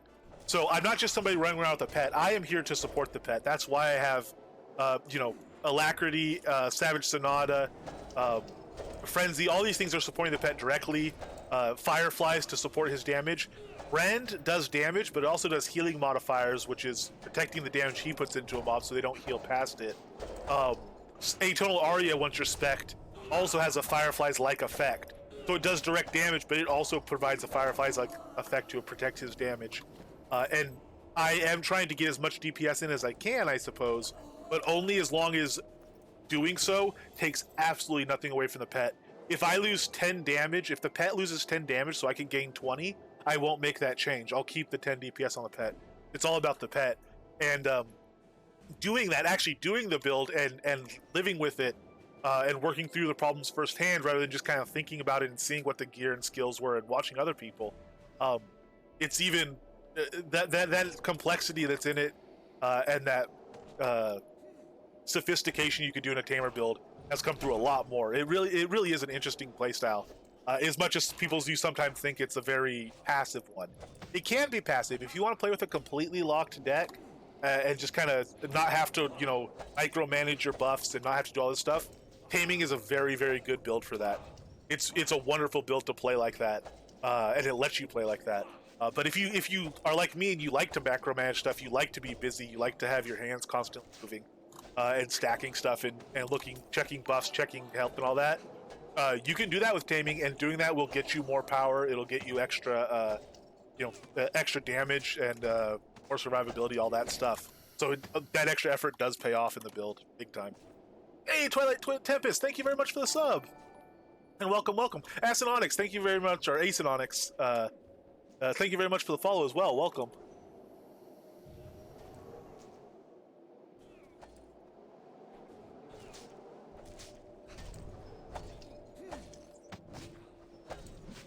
One of the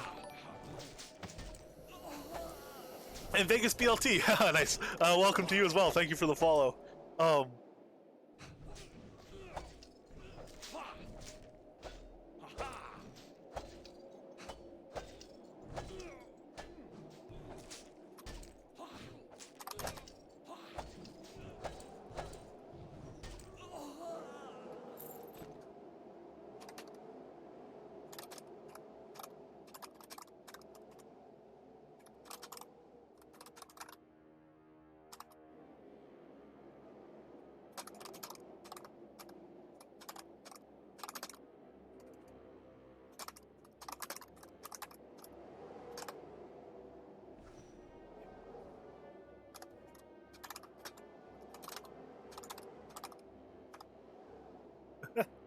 Yes, I'm definitely like R95. We did we trained up the lightning skill earlier, the new lightning storm skill.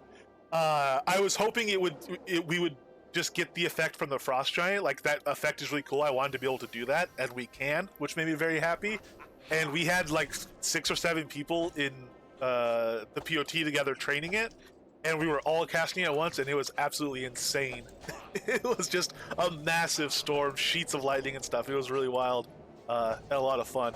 So I'm looking forward to seeing that used by proper air mages. I'm not in a proper air mage build right now, or even close to it.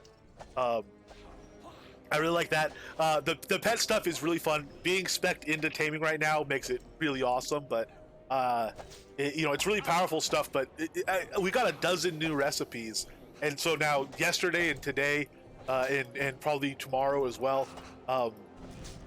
I'm spending a lot of time going looking for them and hunting for them, and getting excited when I see them pop up in blue, which is amazing. Whenever you see a blue recipe, I'm a crafter mostly. I adventure because I like to craft, and I need materials, I need money, I need all these things to craft with. And so as a crafter, when you see a blue recipe pop up in your inventory, there's like no greater feeling. And we get that a dozen times this release in the new recipes and stuff. So all that's awesome. Some of the coolest things about R95, I think, I am not even thinking about. They're not even in my head. There are things I will see people do in POTs with the new POT tools. And I've been steward in a couple towns. I am steward in a couple towns. I've placed some laws. I've done some minor POT stuff. If you live in a POT that is a nice, well-designed, convenient, good-looking POT, if you've never done that work, whoever put that POT together did a ton of work, believe me. that stuff can be very finicky. It takes a lot of planning. It takes a lot of laying stuff out because there's no grid to align to or snap to or anything. It takes a lot of laying stuff out, finding out you're just a little bit off, having to adjust everything you just laid out so that stuff lines up properly and everything. It's a lot of work, and the people that do it have gotten really good at it. And they do really impressive stuff. So I think a lot of the really cool stuff for R95 is yet to come, because it's going to come from players doing that stuff. Another thing in that entire class, player-owned town. Yes, sorry, player-owned town for a POT. I am not a classic Batman. I'm not very good on popular culture in general. Superhero stuff included, pretty much anything included. I'm pop culture. I'm very ignorant on, unfortunately. And Asen is correct. Thank you. Cool. Thank you. But so along similar lines, Crossfire, the Inky stuff is insane. I was talking to Lucian about some of his plans and what he's been doing with Inky. We've talked, me and you, about it a lot. Seeing what people do with that is also going to be crazy. I have a conversationalist down for the museum. It's absolute rubbish right now. I'm going to try to learn Inky a little bit more. I'm going to try to work more on the conversationalist and see what I can do in Inky, but that stuff is going to be really cool. Xander's been talking about a concept he has. I don't want to spoil it. They have, but it sounds really awesome as far as using the variables that you could do in Inky to do player quest stuff. I really want to see what people do with that.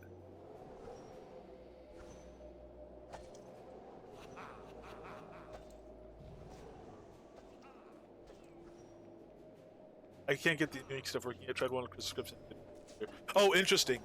I know some of it patched in. Did you try it today or yesterday? I think some of it patched in this morning as opposed to yesterday.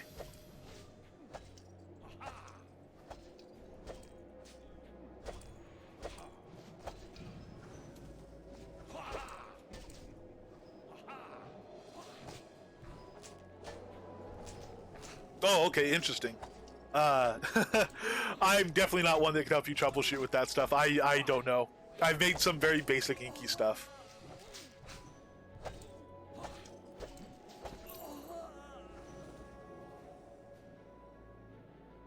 No recipe yet. I don't think I missed it because, again, that nice purple highlighting on it really tends to stand out.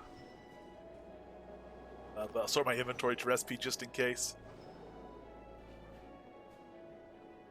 So, the teleport combats pets. Hey, Keeman, thank you very much for the cheer. Oh, all right. Take care, man. Have a good evening.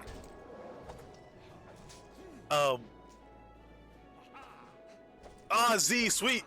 Speaking of people I've listed, Z's on both lists. Z's on the can't wait to see his conversationalists list, and also on the can't wait to see the POT stuff list. How you doing, Z?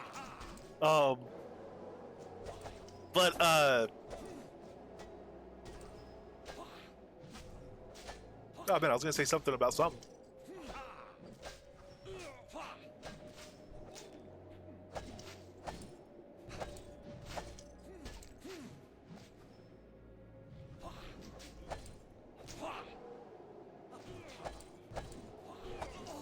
Do I have auto attack on?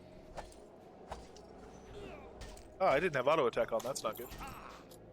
Although I'm not pressing festering, so it's not doing much. My auto attack doesn't hit for much. Like I said, this build is about supporting the pet.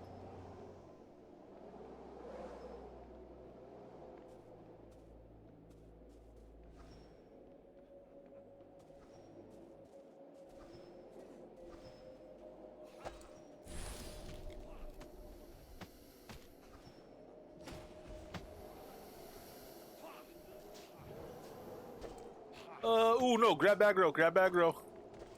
Go, Croc, go. There we go. Gets hairy in there.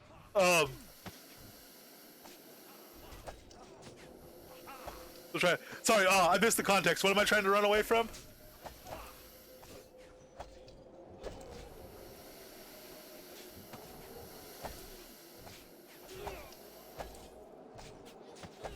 Oh, yeah.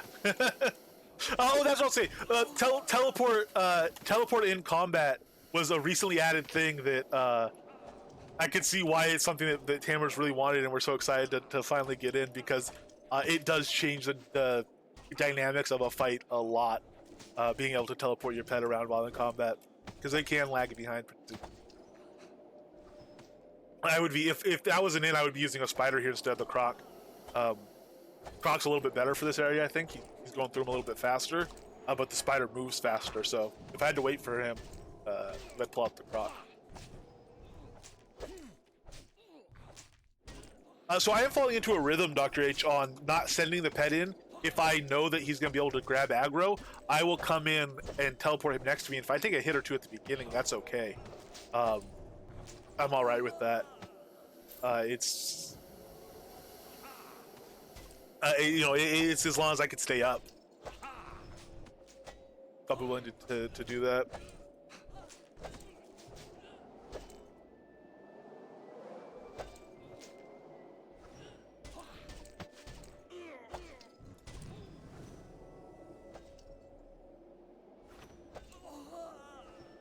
All right. So no luck on that run. Rather than go back down there, I think we're gonna port over and hit.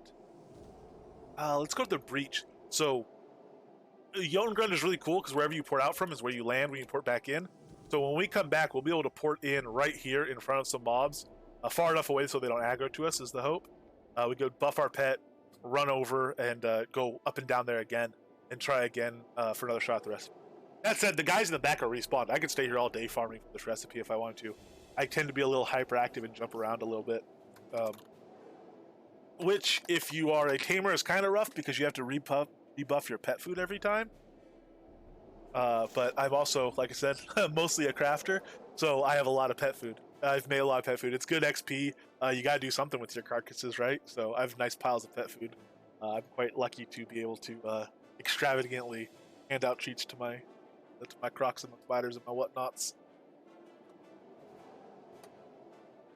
I'm gonna pop in. So I've been doing just Brigand and not Zavara, Brigand and Pyre on this. So I'm gonna go ahead and pop over to the West Docks, grab hit Brigand, and then I'll run across this zone and do Pyre, and we'll be able to see with the gear the pet's going through them pretty good. I will do. Well, you know what? I did crocodile earlier. I'll pull out the spider for this. We'll do the spider. So on a condition of this respec that Dr. H has initiated, now you have to run 10 minutes to get back to the giant. Yeah, sure. If I want to go back to the giant, it takes a while to go over there, especially since I don't have wolf speed on right now. I forgot to grab wolf speed before I left home, so I'm feeling real slow. But one of the conditions is I can only use pets I've tamed, and something that's I think those are a really good condition. It's created a bit of a monster because I'm trying to get every pet now. Almost, not really, kind of. But it's also made me legitimately happy with my pets. They're not kind of disposable, utility things. So the ones I've named are ones that have done something significant. So we were trying to kill our. Oh no, we don't have him because he wasn't locked. We were trying to kill the ore destroyers, the Razorback destroyers, as quickly as possible. And the first one to kill one under a minute was this crocodile. That's why he's called Voracious Appetite. I actually don't have my spider with me, so we will use the croc for this. But he's Man Smasher Biter Spider because he was able to kill Man Smasher. Which I know for a lot of tamers that might be listening, I know that's not impressive. Being able to kill Man Smasher, it was an accomplishment for me, most definitely. I've killed Man Smasher a lot, but never with a pet. So when he went down and the spider didn't, and I was still alive despite being surrounded by satyrs that were luckily shooting spider and not me, I was actually quite pleased by it. I'm gonna do rabbit pate and dragon kibbles. So I'm not gonna have any trouble keeping aggro. The pet's not gonna have trouble keeping aggro because it's gonna be single target. So I'm gonna take bear bites for extra defense. You guys hit kind of hard. I'm pretty much always running dragon kibbles, and then bear bites, rabbit pate, venison jerky. I'll do different combos of depending on the situation. And I have fishy nibblers. I don't use them a lot, but if I need absolutely every bit of defense, I could put on fishing nibblers instead of venison or rabbit pate, just to get that little extra health, just in case. Especially the giant, every now and then that frost giant will do a massive hit. And if I was trying to do shadow mobs, I would run that as well, because shadow mobs are nasty as pets. Alright, so here I'm going to buff up before I run in. So I'm going to do Spellbinder so I could stack all my cards up a little bit more quickly. Everything stacked.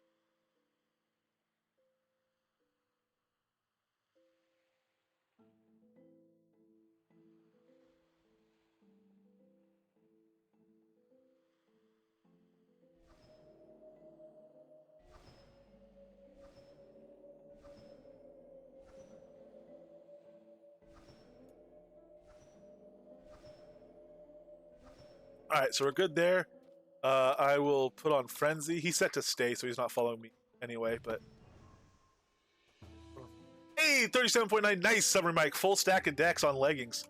That's Major Masterwork, Major Enchant, Regular Masterwork, Regular Enchant, and Minor on the Masterwork side. That's a nice pile of decks. I assume, that if that's missing a Minor dex on there, you have some really high, you have higher enchanting skills and Masterwork skills than I realized.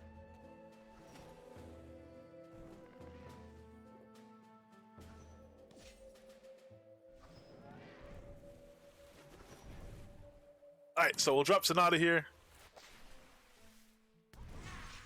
There kind of is a backstory. So, like I said, I hadn't really played any video game for, like, a long time. Seriously played a video game. And I was just kind of looking for something to play. I figured, maybe occupy me over a slow weekend or something like that. And so I found Shroud because I was on a Linux system at the time, and I just went to Steam and filtered by Linux compatible, and it popped up on there, and I downloaded it, figured I'd give it a shot, and I had to create a name, so I created an absolutely random name thinking it wouldn't matter because I'd only be using it for like a couple of days. Oops, I hit teleport. For a couple of days, and it turns out I've been playing more than a couple of days, and now I'm kind of stuck with a name that makes me sound like, a Novian accountant or something. But, I guess not the worst name. But it is just, kind of made up at random, arbitrarily. Thank you, Cowboy Bill. That's a very generous description of it.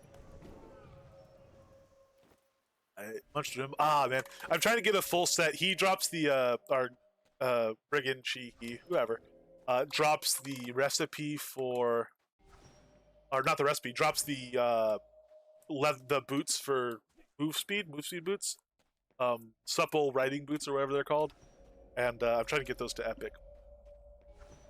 It's gonna be a long road. Actually, what I'm trying to do is get jewels for a full set of riding speed, mount speed jewelry, and then I'm gonna worry about getting the boots up.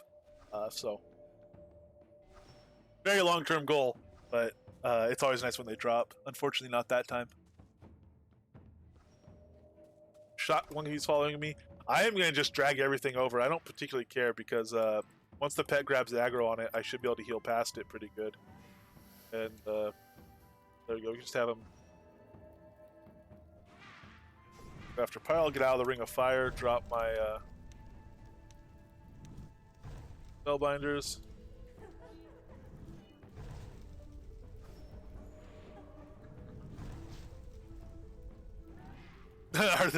Yeah, we have some real good names in the guild. The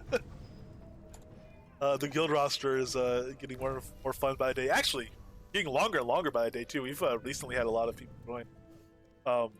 Incidentally, if anyone's looking for a guild, our guild, Templars of Britannia, it's open to everybody really.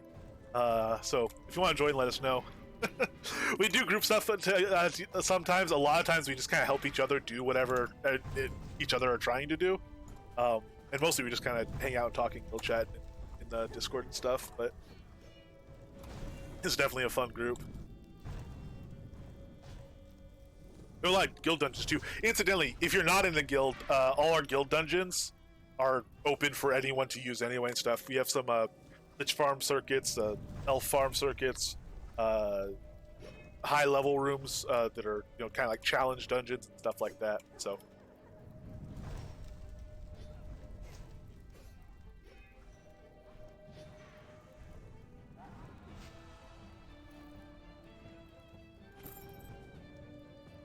Not part of the consoles, yeah. I have, yeah. People have made the console. That's not uncommon. That link. Um, people have definitely had definitely made that connection before. Hey, whoop! Thank you very much for the clip on it too. The origin story. That's as origin stories go. That is definitely not, you know, DC universe level origin story. Um, oh, I pulled it. I just made it up one day, and it's kind of lame, but it works, I guess. Is not the origin story we need nor deserve. So so that's 2 beach bosses. Those guys are worth 800,000 XP, which means we're in double XP, which means they're 1.6 million.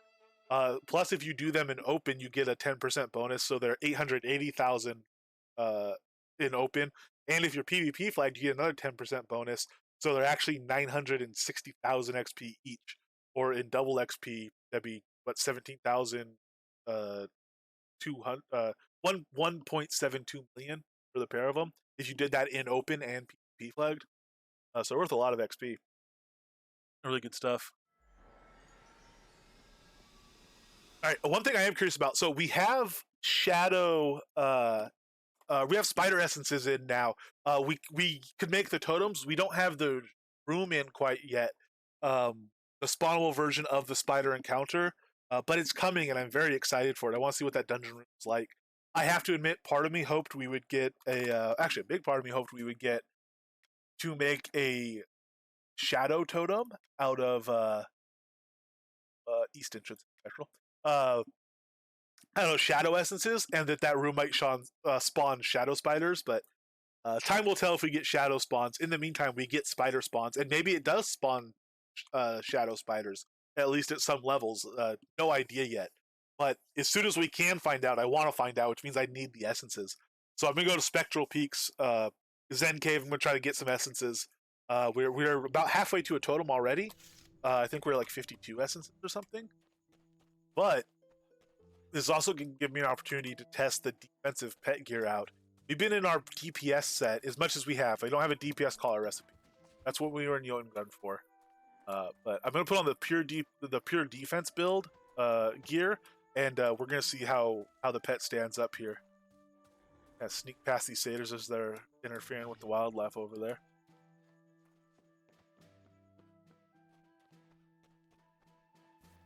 All right, port my croc here, have him attack this guy. And why he nicely dodged the bit. Oh man, chomp chomp. All right, grab the skin off this. So these chosen young, we killed and skinned a chosen young, I thought, without getting an essence, but it seems like the drop rate is almost 100%. I really would have thought it was 100%, but one time we didn't get one. Unless maybe a non-chosen young walked in. That was a ferocious, and we just got a shadow essence. But let's get some gear on this guy. Oh, I don't have my Plesiosaurus pie. That was my last one that I ate earlier. I'll do bear bites for defense. Dragon kibble is offense and defense. It's just almost any. I don't know what setup of pet food you're using where you're not using dragon kibble. It's an amazing pet food. 100 health, 6 combat health per second, and 50% melee and ranged critical. It's a really good food. So I'm always running that one. I run bear bites for defense, and I'm not going to go pure defense with fishy nibblers. I am instead going to use venison jerky just so I have as little aggro as possible. Because if they get venom into me and I don't have purify, I'm in trouble. To the point, actually, but you can't. Yeah. All right. Do I have any cure plague potions on me? Or cure poison rather? I don't. Start carrying some in daily again. Oh well. I could put purify on my bar, but I'm going to try without it. See how we go. What I will do is I'll take a. I won't. Yeah, I'll take a deafness potion. I'll get a couple auto attacks in here and there, so a little more on them. and that'll give me dodge as well. I'll have higher dexterity. Then might potion I'm going to take for strength, yes, but primarily just to get extra health. And we'll do that. I'm still learning this build, so I've still not got kind of like established food stacks for myself in yet. Depending what I'm doing, I might take ranged food sometimes, different foods in different situations. I just got to kind of figure out what to use. Ichthyosaurus ice cream. Ichthyosaurus ice cream is fantastic in this build too, because tames suck down your focus. I'm losing 477 focus by having my pet out. Ichthyosaurus ice cream would give me 300 of that back and help out my regen and stuff. So I'll get some of that going at some point too. But we've been okay on focus. I have to chug a greater potion every now and then so that I can get some more focus back. Usually when I'm spamming pet heal. But other than that, we've been good. It's pretty generous build on focus because bard songs don't use any, except concussive canticle. But we don't run concussive canticle. Oh, we could run concussive canticle. It's probably really weak because we have such low focus. It's not even leveled for me to check though. Maybe we should try a level concussive canticle at some point just for the heck of it. 27 to 57 damage at level 1. It might get okay, even low focus. That's something to play with in the future.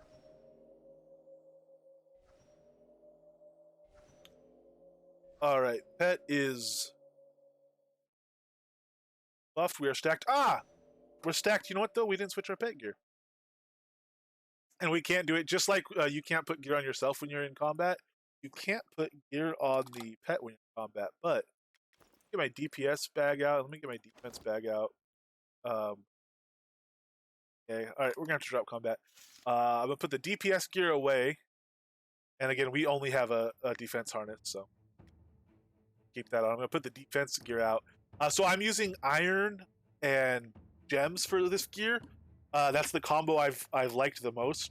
The gem studded rolls are giving 10% critical hit reduction each.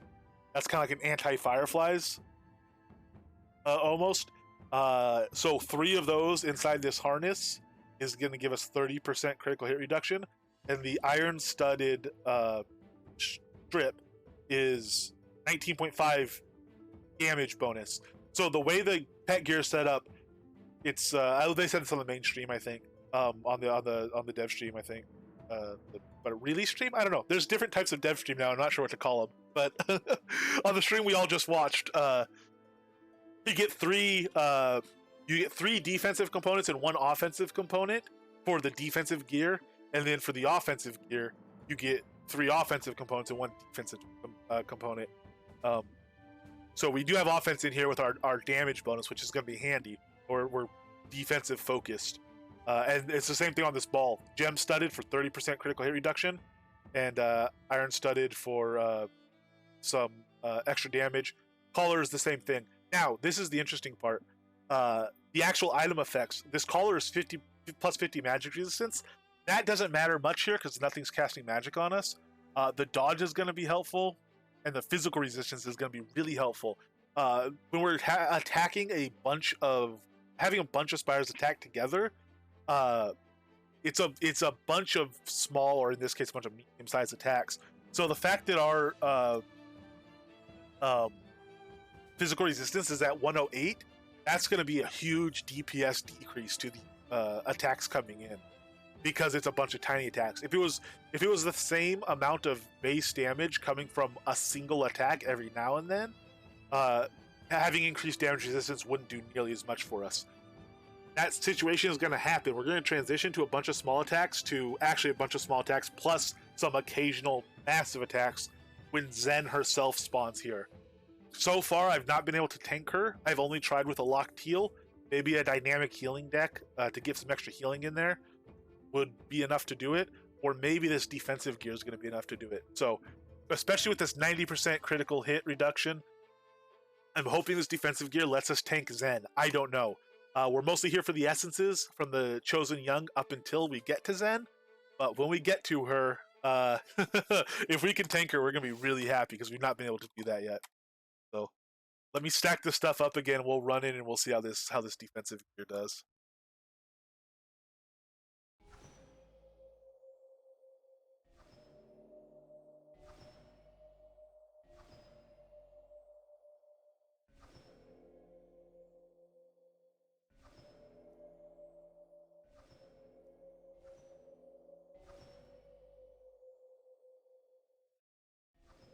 You don't actually have to mind lock after every stack either. I just do it out of habit. It's a real pain when you stack everything up and you're going and you're almost good to go, and then a stack falls off. It's a bummer. If a card incidentally decays out of your deck or out off of your bar, that's fine. It goes back in the deck. If it's stacked and decays, one of those cards goes on cooldown. So once you have a stack there and it starts decaying, you can actually get yourself into trouble as far as having it come back up and restacking it. Not a problem right here because we just wait for it to come off cooldown. In combat, that could actually make a difference. Especially if you're using like body slam to keep something perma-stunned and a card goes on cooldown when you don't want it to, that could be the difference between, not getting hit and getting hit a couple of times for 1,000 damage, which even if you're in a tanky build, you can hit a couple of times for 1,000 damage. It's a big deal. Alright, so these guys are over here now. They're towards the pet. I'm going to put Frenzy on him. Get Frenzy stacked back up. We'll go ahead and drop a high energy song. Anthem of Alacrity. Give his attack speed up, move speed up.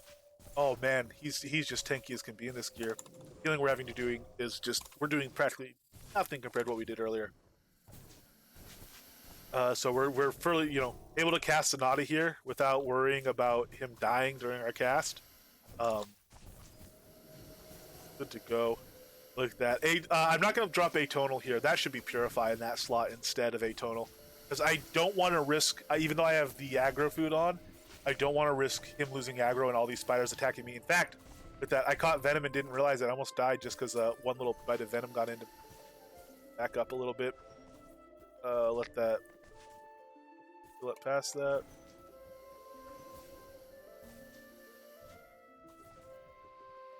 Alright, I'm gonna start getting some skins in.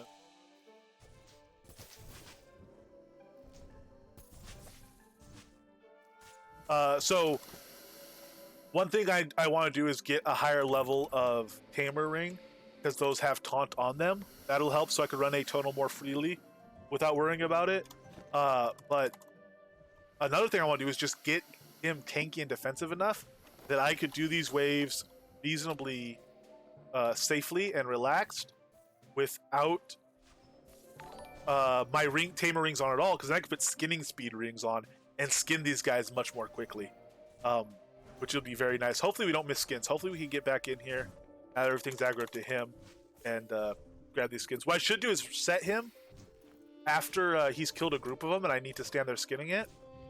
I should actually go make him sit over here so that he's kind of a defensive line and is protecting me as I skin. Let's try that. Let's go to stay here. I still have to bind those to hotkeys. Put them over there. Haha! I can skin in peace back here. Ah, I love pets. They're crazy. Alright. Ooh, he's drawn a lot of attention, hasn't he? How you doing there, bud? You alright? He's alright. Yeah, man, that defensive gear. Night and day. It's really, really powerful, the gear. We are gonna have to recast our frenzy on him here anyway. So we'll go up, we'll recast our frenzy. We will cast a heal, which you can cast off the utility bar.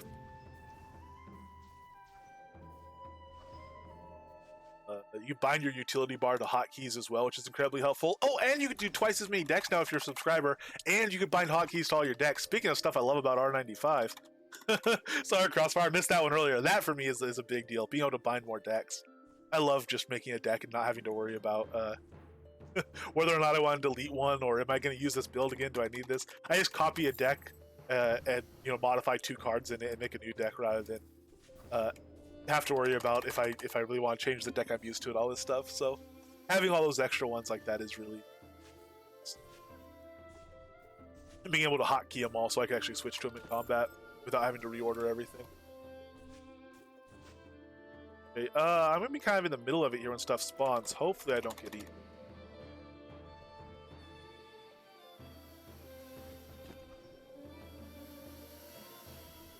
How are we doing on spider essences? We got 16 spider essences already here. Oh, okay, we didn't get one off that chosen young. Maybe next time I run this, I'll turn on the Lua, and ooh, no, they're coming for me. No. turn on the Lua and run a kill counter and see how many kills I make on these babies and how many essences I get. I'm not missing any skins. And we'll be able to see kind of the drop rate on them. It's pretty dang good. It's not 100%, but it's pretty dang good.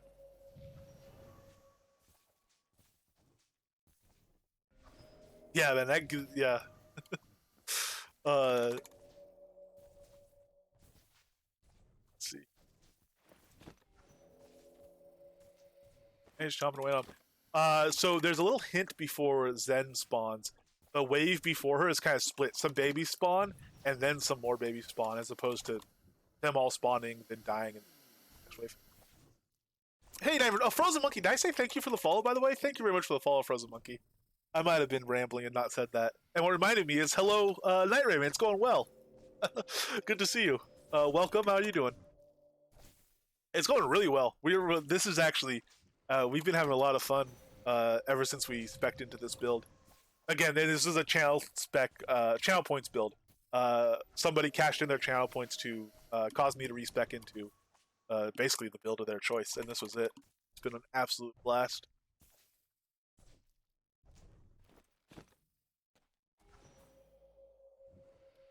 Give up on the Jotun, don't drop. Oh, okay, something just hit me again. Yeah, I got multiple stuff aggro to me. They didn't get a poison into me, though. That's good. We might miss some skins here, though. We got a bunch of unskins. Maybe I could drop one. Maybe I could drop my uncommon, my uncommon tamer ring. For a skinning. Okay, so here she is. Here, Zen is up. We got a full frenzy on the pet. I'm not buffing him offensively right now. I'm just focusing on whether or not I can keep him healed. Oh, actually, rude. Oh, nope. I'm out of focus. Nope, he's going to go down. I should have watched my focus better. All right. The answer is no. I cannot keep him healed. Actually, we were doing a lot better, though. Let me res him up and we can go back in and try it again. We might need dynamic heals. So dynamic heals, they'd cool down simultaneously. You get a lot more healing power out there. It also uses a lot less focus. So run away! Yes, very much so.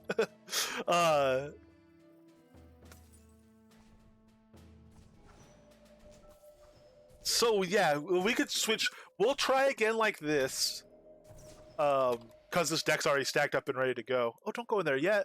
What are you doing? You're gonna get yourself killed. Alright, let's go in. There's your frenzy.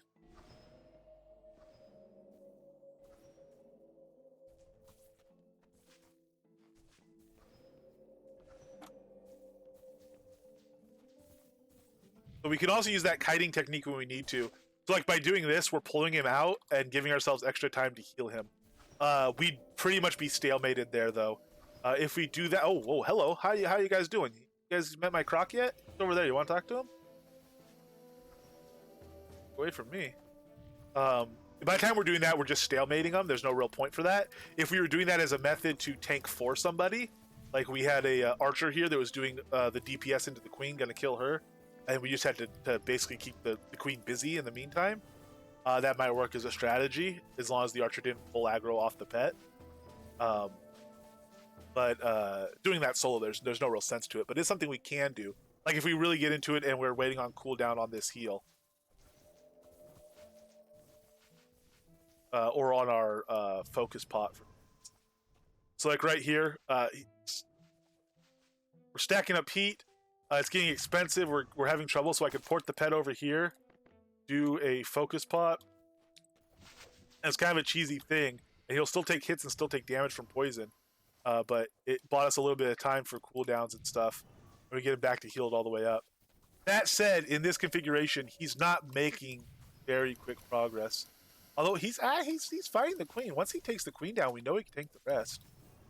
This might be a viable way to kill her. Let's see. Ooh, I just burned out my heals, though. Irresponsible. I was mindlessly clicking. Nope, he's dead. Here, let's go back. Let's go out here. Let's get something a little more sensible. Because he was making good progress there. I'll pull out here. I'm going to res him up. And I am going to do dynamic healing in this number 6 slot. The danger of that... Actually, I'm not. I'm going to do dynamic healing over on this side without our Sonata. Because we're not gonna have time to get Sonata down anyway. The time it takes to cast Sonata, that pet will die if we don't have healing. Healing and Frenzy use the same icon, so if you put them together here, you can't stack them. You don't know which is which, reasonably speaking. So let's do. Oh no! I rezzed him and didn't teleport him out. Sorry, bud. Uh, don't stay over here. You don't want to go. Defensive stance. Stop attacking. All right. Passive stance. Really stop attacking. I'm about to die from the poison that's in me.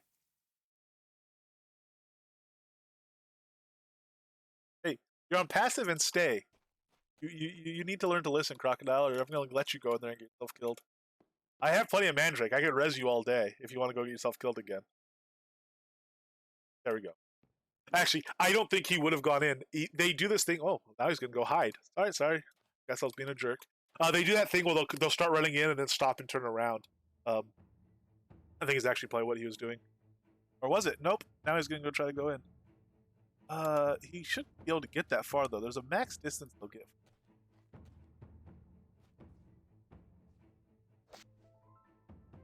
Now he's rooted. There you go, buddy. Stop attacking. There we go. That's the secret. Tell them to stop attacking. Who would have thought? When you don't want them to attack anymore, you have to press stop attacking. Alright, let's bring up the deck here. Taming Rend. We're not getting Rends in, really, but we'll still modify this one. It'd be nice if we could. We'll worry about that when we get there. My general philosophy is do something to know you can do it, and then worry about how well you do it. So we're going to just do the do it to do it, and we'll worry about doing it well a little bit later. Let's get Savage Sonata in there. Let's get our pet heals from Taming Tree. Up that there, and we will also draw it out of our number slot. That'll be nice and easy to stack. We want all 6 cards in here. It's going to do 2 things. It's going to let us stack it up really quickly for bigger heals, and perhaps more importantly, it's going to mean that because it's in a dynamic slot, when a card goes on cooldown, that card has its own cooldown until it can be drawn again. If we use it again, the second card also goes on cooldown, and it goes on its own separate cooldown. So they can cool down concurrently. They can cool down at the same time. Whereas if you stack heat on a glyph, they cool down in order. So you get fewer casts in before it's burned out. Alright, you're on defensive and not attack, and now I'm paying for it. Go back to attack mode, take out this spider, thank you. Skin it. Speaking of spiders and thank yous, we are at 24 essences. Thank you very much indeed. 25 essences. So that combined with what we have earlier, we're at least 3/4 of the way to a totem. Or about 3/4 away anyway.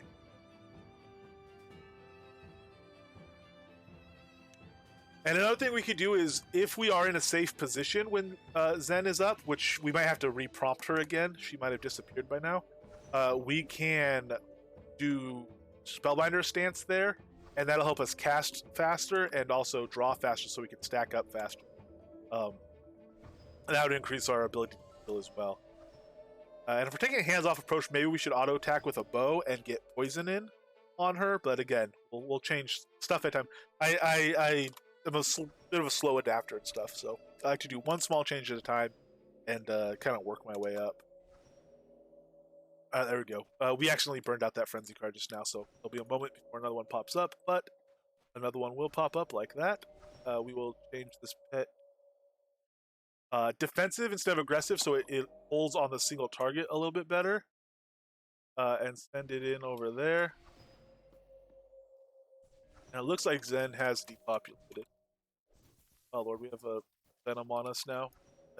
So, but that's okay, because we'll be able to grab another essences, and that'll get us, by the time we're done with it now, it'll give us enough essences to have a full totem. Actually, let's try this. If I have Spellbinders on, let's see how quickly I can spam some spells. There's a 5 stack. I can immediately do a 2 stack, and since there's nothing else there, everything's just drawing. Man, you really can just, yeah. This should be pretty good. And the cooldown on it, we'll eventually, let's try to burn it out. Let's try to just do full stack healing and burning it out. Well, I don't know. Like,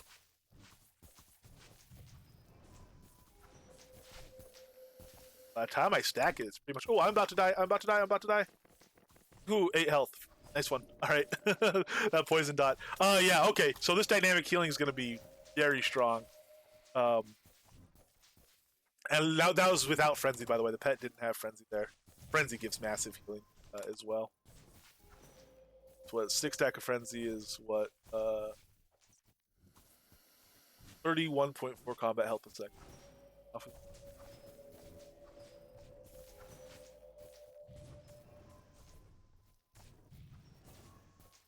And I could also use this hotbar heal if I don't put all 6 cards in the dynamic deck.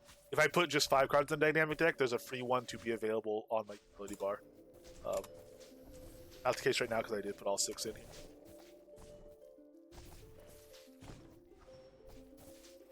Skins in.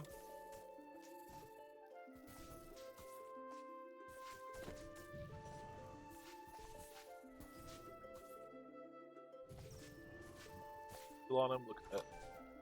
Big old 6 stack heal.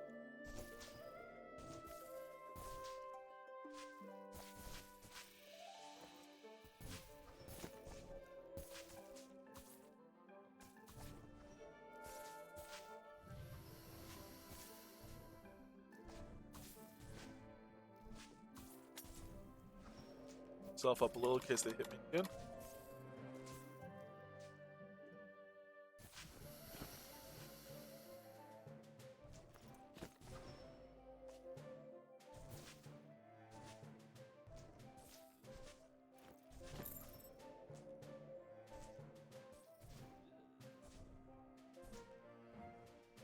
There we go. All right, so I'm gonna do this. I'm gonna bring him out here, drop him there, have him defend me, hopefully, as I get these skins in. And you can see, so essences don't drop on Meticulous, it seems, which makes sense.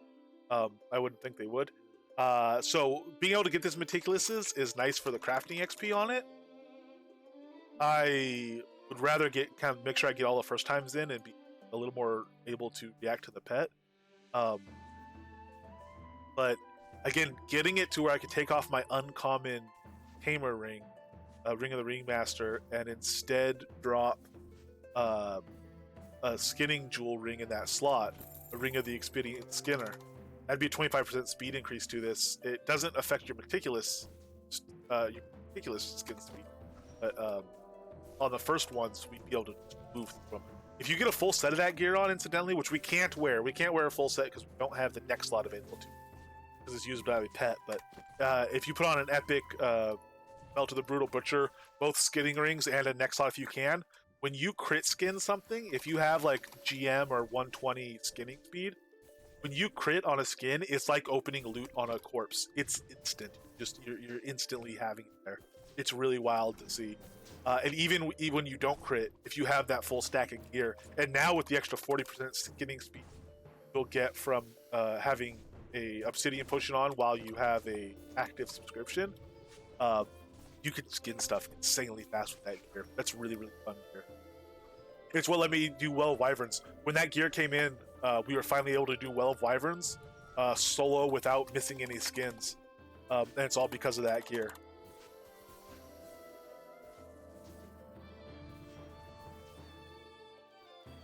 We break Meticulouses. We don't have time to get all the Meticulouses in, but we get the initial skin, which is the majority of the loot and a good portion of the XP.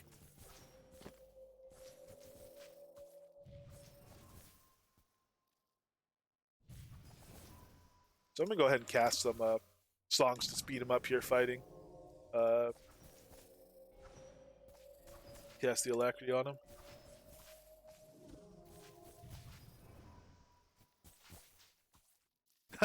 That's what I was saying earlier. You can really, one of the beautiful things about playing Tamer has been that when I want to, I have a locked deck. I call it easy pet or something like that. I have a locked deck. I can just chill, put that on, kick back, and just have like laid back fun without having to worry about all this stuff. I do very much enjoy this style of stuff. It's not something I can do all day every day. Whoa! Why do I have aggro? Uh, sorry. It's not something I can do all the time because I'm like, look at this. I'm running from spiders like some sort of crazy person. That's no good. I don't know what happened. My easy pet deck, this would never happen.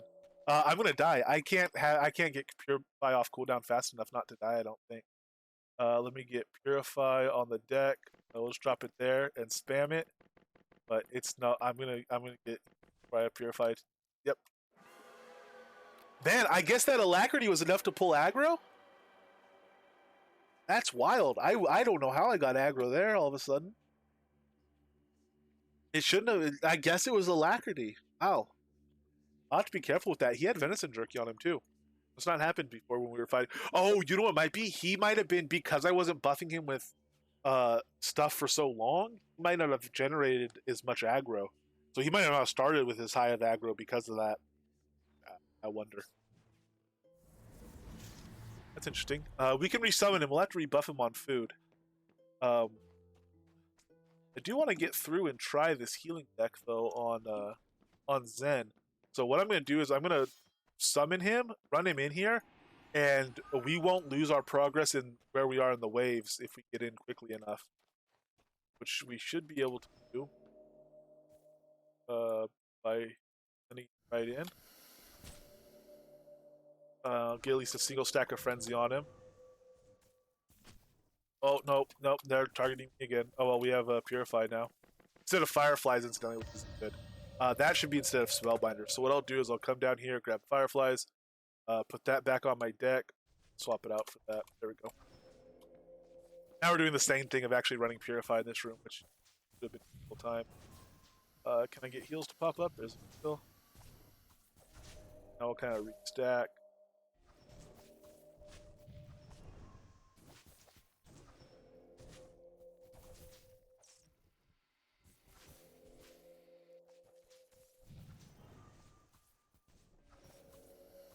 I do. One of the last the channel points respec we did before this one was Gwendolyn Obscuro. She had us go into a slow you down build because I do tend to play active, fast play styles. So she had me no attack speed modifiers, no wolf speed, no move speed modifiers, all that, no cast time modifiers, no draw speed modifiers. Just a real slow you down style build. And that was actually really fun too. We used a hammer most of the time. We used a sword some of the time. We were earth spec and heavy armor spec, and man, running around Spindleskog with just a hammer, casting torpor for heal ability, doing a ground pound in the middle of a bunch of stuff while heavy armor spec, meteoric plate, so you're not taking a bunch of damage. That was so much fun. That's now how I do Spindleskog. If I'm not playing a specific spec, I'm just kind of running around having fun. I'll grab a hammer, throw on meteoric, and go through Spindleskog that way. It's just laid back and fun and awesome. Bludgeon builds in general. Bludgeon makes a lot of sense with the pet too. We were just doing some bludgeon stuff recently, so I'm not as anxious to do it with the pet just because I do like variety. But being able to throw a knockdown on a pet, being able to throw ground pound when he's around, being able to do AoE stuns, especially if you're spec'd and you have ground pound stun as an AoE, that can be incredibly helpful for a pet. What we need to do, speaking of helpful for a pet, let's put our full stack of frenzy on him, and let's get back on him. That's what we're supposed to do when we had a chance. Ooh, 41 shot spider essence, nice. We are gonna have a totem for sure by the time those things come out. So bear bites I want on him. I want dragon kibble on him, and we will do venison jerky just to make sure he holds as much aggro as possible.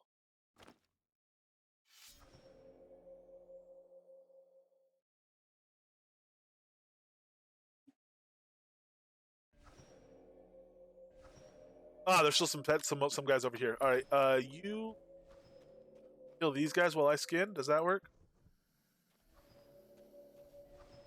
Nope, leave me alone. Go the spider.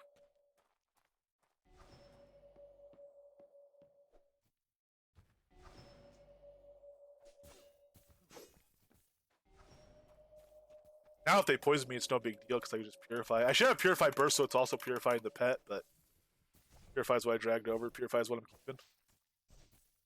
We lose our stacks to change it now.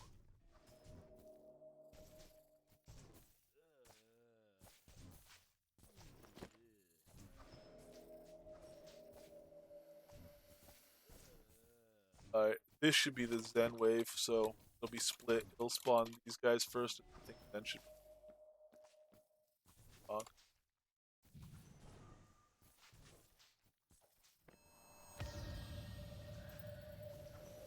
Yep, there she is. Okay, so put the full stack of Frenzy on him. Give him a heal there. Finish stacking everything else. The heal.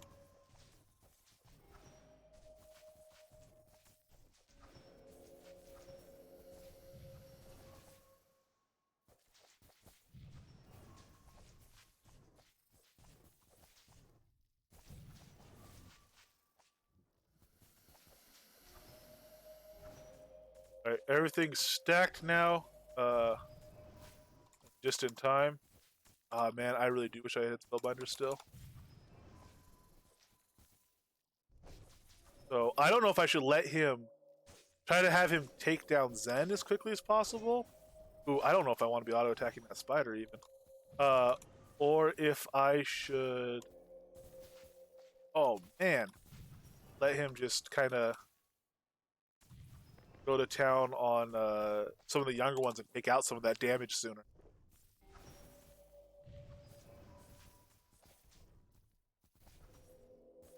May not have much of a choice in. Well, I guess I can. Alright, Frenzy's down.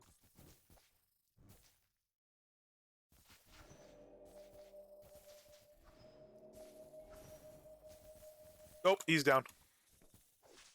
Alright, we are not quite there yet, even with the gear, I think. With dynamic healing too. Oh no. Oh, we're down. Alright, I think what we're gonna have to do is try either a different set of gear or level up our pet a little bit more and keep leveling our build a little bit more. We're on day 10. We're doing pretty good for day 10, I hope. But not good enough for that. Let's see. What else can we do? We have we're doing iron and gems on our defensive gear. I don't think there's going to be anything better for that situation. We could go to health regen instead of damage resist, but with that many targets, the damage resist is helping a lot more than health regen would, I feel. Go ahead and bring him up so we can look at his sheet. Hopefully we don't get attacked by Satyr in here. Although if we do, the pet will fight him. Don't have to worry about it. Resurrect.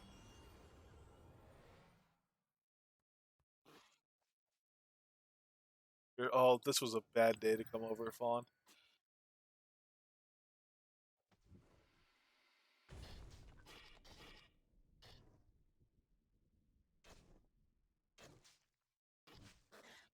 But we have crit hit reduction is what we're doing most of. That okay, that's why. Yeah, we're doing the damage. It's our offensive modifier. Hey, ring of the mouse, nice. I want to play around with those too. See if we can get how we could play around with aggro. I have to learn to understand. I don't understand aggro as well as I would like. All right, let's go to Arlia. I'm setting up. It's very, very much in its infancy, but I am setting up in Arlia a taming museum. And primarily what it's for right now is so that you can come and see the stats that Pet Gear has. I have an example of every component, and I'm working towards an example of every type of gear you can make. So DPS collar with every combination of materials. So that's 9 per, because there's 3 straps and 3 strips. 3 strips, 3 rolls. Excuse me. So there's 9 combinations. There's 9 types of DPS collar you can make. And then there you can also make a defensive collar. There's 9 types of that. And so on. So there's 54 total pieces of pet gear right now in all the combinations you can make. So this is it. If you come to Arlie, it's in the main square. It's not much of a museum at the moment, but this is every type of harness you can construct, and you can see exactly if you hold control, you see what their stats are. And some of these stats are based on adventure level, so it's nice to be able to look at it. And if you got a harness like this one that had silver and bronze on it, these are exactly the stats that would be on your pet. So you come and see exactly what you want. We have harnesses, we have toys right here, and then collars. We only have the defensive collars. The DPS collars I'll have once I get that recipe. That's why we were in Jotungrund. But over here is all the equipment, and it'll say exactly what it does. So on the defensive side, we have the rolls, and then on the offensive side, we have the strips. So all these strips are offense. We will probably keep base damage offensively. Defensively, we are using gems right now, which is critical hit reduction. I'm thinking in that place, actually, maybe instead of critical hit reduction, we actually should do... there is no damage resist one. Okay, so it's critical hit reduction or health regen. And focus regen isn't a stat that has an effect yet. So it says 4 companion health regeneration per strap. I think I actually get a little bit more.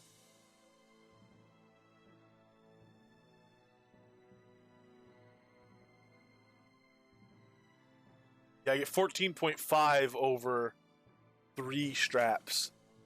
So we are getting a little bit more, getting 5 point something. Or 4 point something. 6 or whatever. Here's one. 4.8. There you go. For the gold side strap. This is why I have this like this, because it really helps figure this stuff out. So we could do that.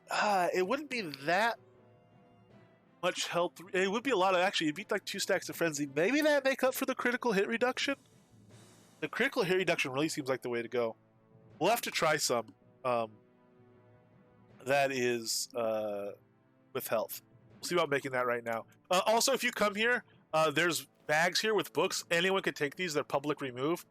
It has where all of the gear recipes drop in this one, are all the all the gear drops for that. All these have all the gear drops. Then over here there's one that lists all the component drops. Gem studded roll of leather, skeletons, and graft gem mines is who drops that. So feel free to grab those books, and there's one over here that has all the pet foods and what they do. You can also look here in this trunk. And there's, oops, I don't want to take that.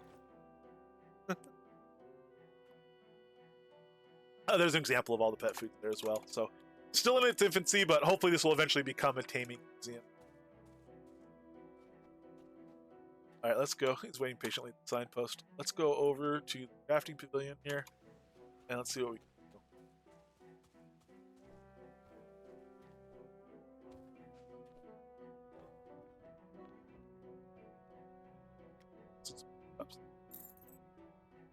All right. I guess we'll do a defensive harness, a dodgeball, and or a ball of dodging. We've taken to calling it the dodgeball, the defensive toy, and a collar of warding, and we'll do all those with, I guess, iron and gold this time. So for the studded rolls, we'll do gold. For the studded straps, we will do iron strips. And what else do we want? So we need iron bindings, coils of iron wire. Those are going to be for the harness. We're going to need coal for that as well. And then over on the tailoring side, we're going to wax and some leather, some yards of simple leather is actually what we need, and some spools of cotton cloth, or spools of cotton thread, excuse me. And I think that's everything we need. So if we're going to make a defensive harness, chain harness of resistance, 3 iron, or 3 studded rolls of leather, and 1 studded strip of iron. Okay, so this is one we want to make on this defensive harness. So this small bag going here. I'm going to keep all this pet gear separate so I know it's what. Pet gear, Health regen. All this. This will be our health regen set. Let's see if this works better in this situation. So, there's a harness. Let's go over and make the other components, the other pieces. We need a toy slot, so we will do ball of dodging, or the dodge ball. I think it should be called by everybody. Iron slot, gold, studded. All right. And the collar of warding do here as well. 3 gold, 1 iron. Beautiful. It's going to let us stack all that health regen on that slot. And because we get 1 offensive material in these, I've just done the damage bonus again. That's a huge damage bonus. Over a full set of gear, we basically doubled the damage the pets can do. Release and if we put all that on, so there's the decent amount of, man, that is a lot of regen. So I mean, it's giving him dodge and everything as well. This is gonna stack up to a large regen. We'll see how this does compared to the critical hit reduction. I don't know, man. That critical hit reduction is pretty golden. It's pretty good stuff. Let's pull this out. I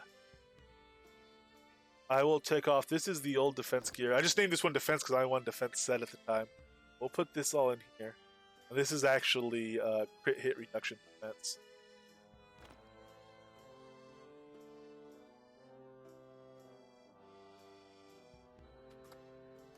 We'll name this pet gear crit defense. And let's put in the new set. So this is the health regen set. Put on a collar, give him its toy, and a nice little harness there. Alright, let's come back here now. And let me drop off all that heavy crafting stuff I just grabbed. Sort by weight. All that can go in there. All that stuff can go in there. Includes spy legs and stuff. Yo, and Greg, oh man, we got those ice hammers too. I want to combine those to get a chance at that ice arrow gem.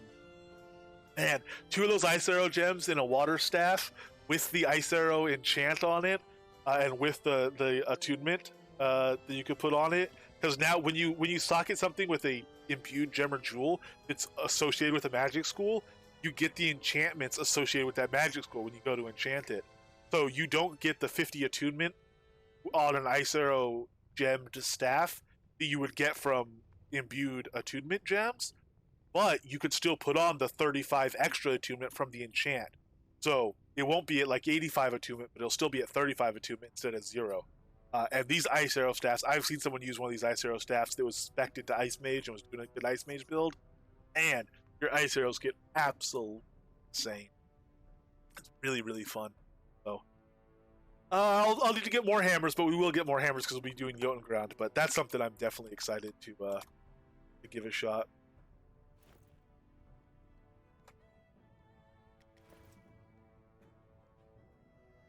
Let me also grab some speed.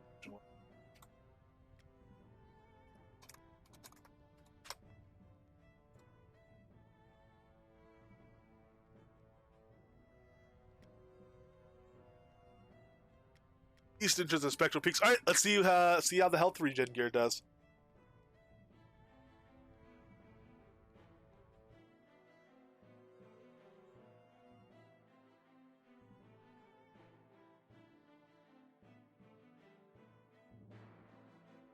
Arlia, are there any village lots going to be opening up?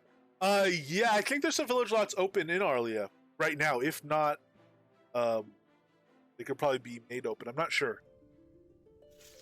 But I think there should be some. Yeah, I think there's some open. Go claim.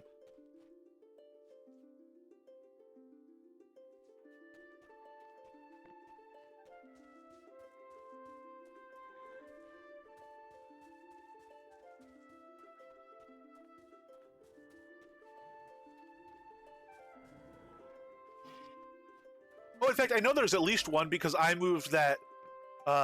That taming museum was in a different location, and that village lot should still be. I think there's some in Circle as well. Okay. So let's buff this guy up.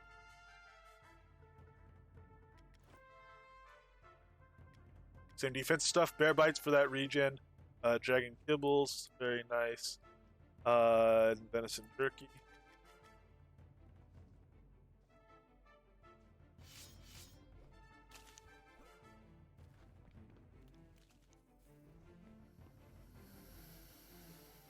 Check. See how he does without frenzy here. These guys weren't critting that much. The thing is, the queen herself crits a lot, and she crits for big numbers.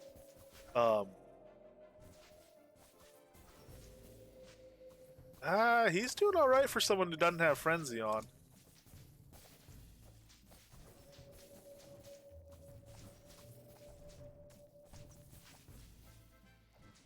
Kill.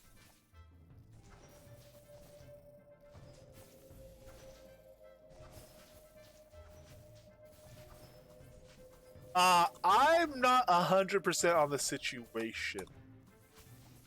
I don't want to speak out of turn on it either.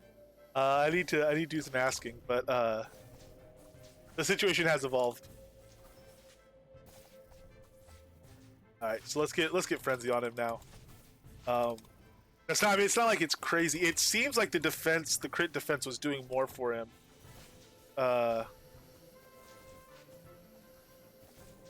Oh, I could also put refrain of resistance on him and get some, because I'm spec'd it'll give some damage resistance as well.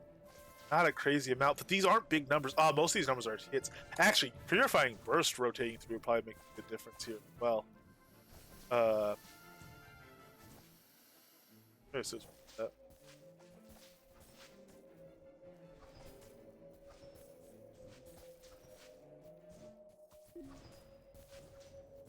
Yes, and hey, Carrie, good to see you in Twitch.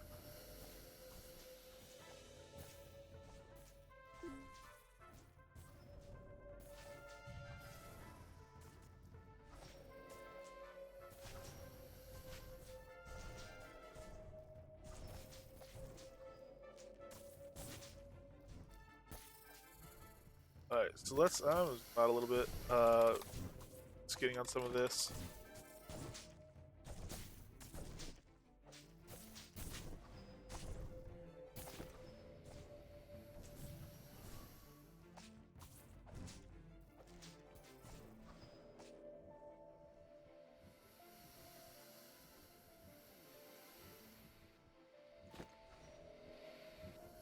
Okay, I'm gonna put this stack of frenzy on him. And I'm going to try getting some Purified Burst going. The problem is if it's locked, its cooldown is so extreme. Man, I really need Spellbinders. So what we're probably going to have to do is change this deck around and do a different deck for here. Spellbinders, rotating Purified Burst, like unlocked Purified Burst, unlocked heal. Probably drop, there we go, drop a tonal for Purified Burst.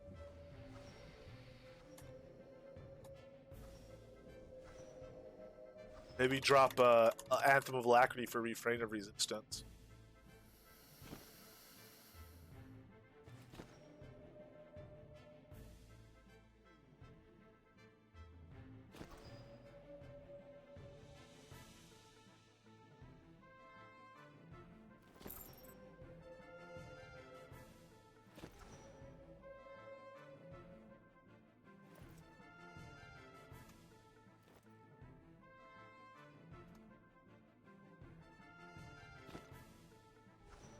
Okay, so we're officially at enough to make a totem, I believe.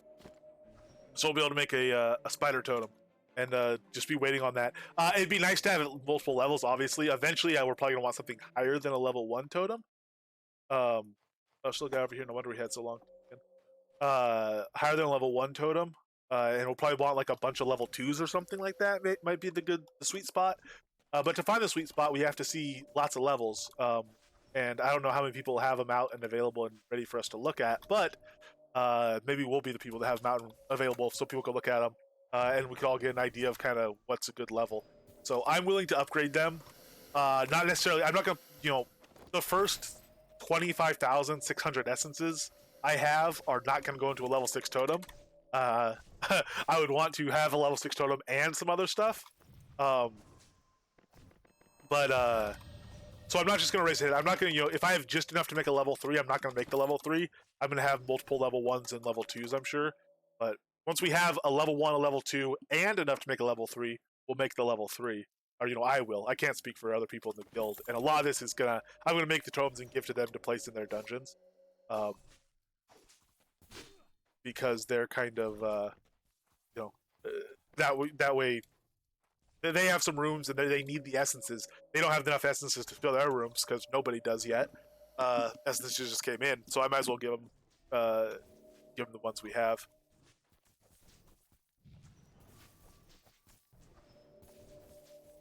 We'll see how that goes. I'm very very interested in how the XP works in spider rooms and how the spider rooms work in general. How difficult they are. What sort of challenge they pose if they have shadow creatures in them. If they don't get shadow creatures to like level 4 maybe, or however I'm really curious how they're set up. I really love the player dungeon stuff, and the excitement of getting a new type of room for me it's quite interesting.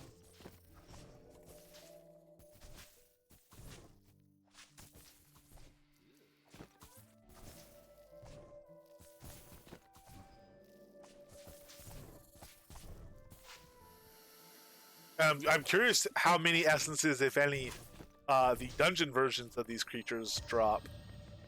Um, so maybe it's like trolls, where if you have a level 6 troll room, you have 13 troll mobs or whatever it is, and you might get 5 essences on average every time you clear it, or actually less than that. I think maybe it's like 2 essences on average every time you clear it.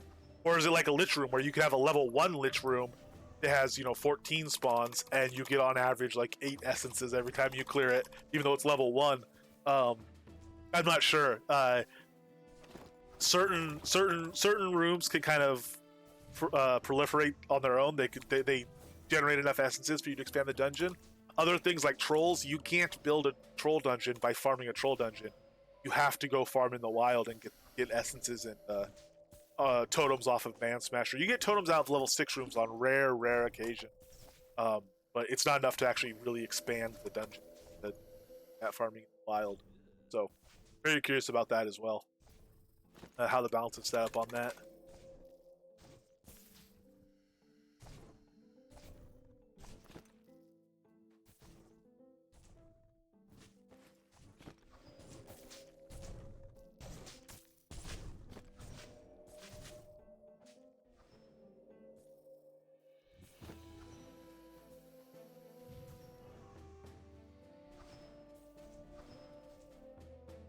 Being a little more cavalier, because if they get poison on me, I can heal it. I could purify past it and then heal. Um, so it's okay if they hit me with a couple more poison shots before they aggro to the spider. A little bit nicer place to before they aggro to the croc. Another thing I could do incidentally is switch from a croc to like a boar. The boar is lower damage, but it is a tankier pet. Um, so I don't know. I'm switching. I'm changing one variable at a time. The variable right now is the pet gear. I changed my deck as well. I guess that was a variable as well. But I'm just trying different things about learning about this build still. I'm not necessarily trying to do the most optimum thing all the time. I'm trying to figure out what works and what works better and what the different are. Passive healing strong. It's good passive healing. I have my doubts though. I think the crit defense might be worth more, but I don't know. We'll see. So many spiders. I think really Purify Burst getting going on the deck would be good.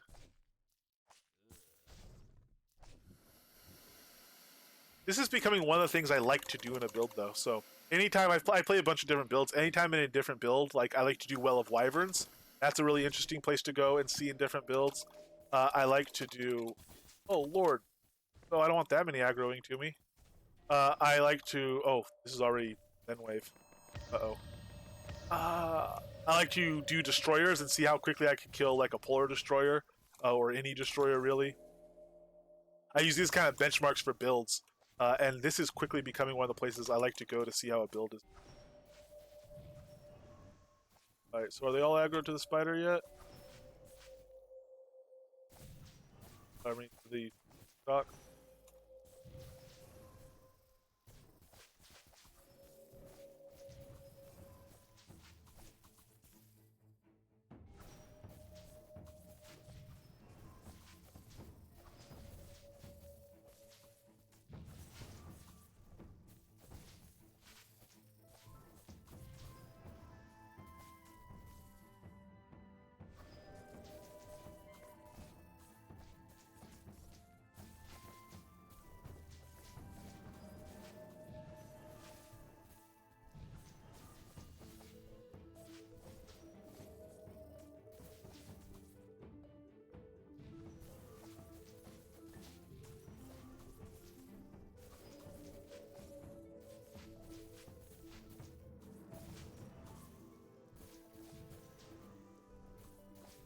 So much poison stacks up in them.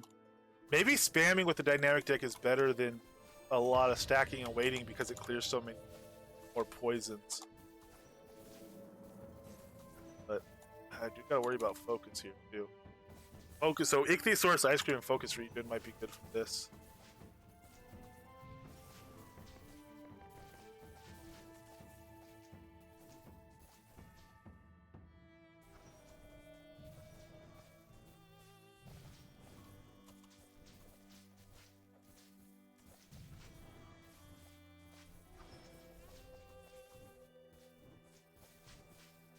Back Frenzy back up. It's hard now because I'm drawing extra cards when I have to restack Frenzy, so I don't get my heals quite as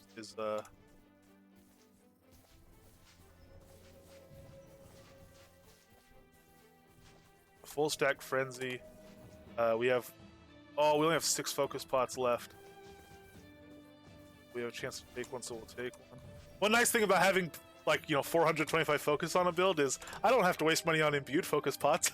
A greater focus pot heals me for my entire focus bar. There's absolutely no reason to use an imbued here.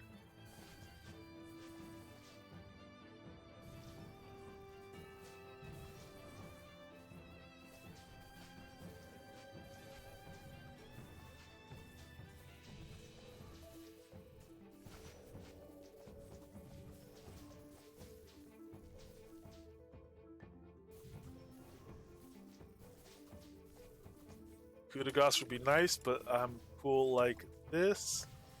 Oh no! Oh no! No! No! No! No! Oh, Zen's down. Oh yes! Wow. Okay, there you go. Gold-studded rolls for the win. Health regen over crit damage for this fight. Most definitely. Wow. Not the result I was expecting, but I mean, it made the difference. Man. Look at this. Look at that. I could come here and skin her while all these guys are just chilling on the pet. Spider Silk Belt. Guaranteed drop now off of her. Oh, was that? I think that was only one. Yeah, that was only one essence as well. I was hoping she might get multiple essences, but maybe she has a chance at the totem. I don't know, like Man Smasher does. I doubt it. Good lord, that's awesome, man. Wow, yeah, thank you. Completely, like I said, completely contrary to what I thought. That crit reduction here, I really break skin, heal. That crit reduction here, I really thought was going to be worth so much more than the health regen was, and it's clearly not. I'll do it again. I'll try it again in both sets of gear, but the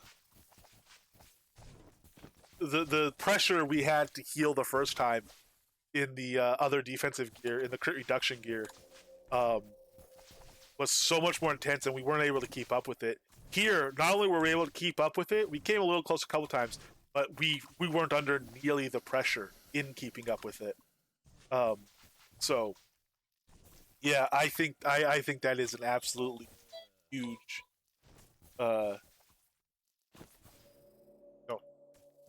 huge difference. It'll be interesting to try to find the places there where I could maybe compare it a little more objectively. But wow, health regen gear. So yeah, I will definitely be testing other gear combos on that. Maybe there's some more surprises in there.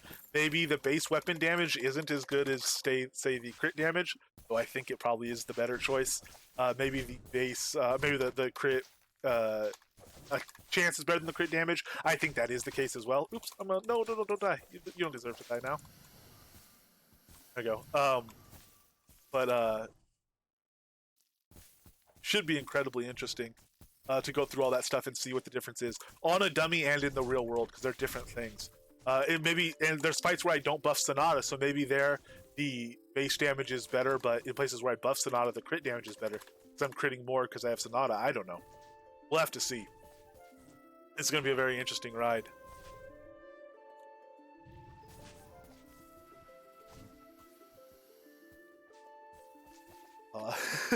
It's funny. We don't even have all the recipes yet. Even once we have all the recipes, there's gonna be a lot of testing and trying and playing and figuring stuff out and having fun. There's a lot of stuff going on with this release, to be sure.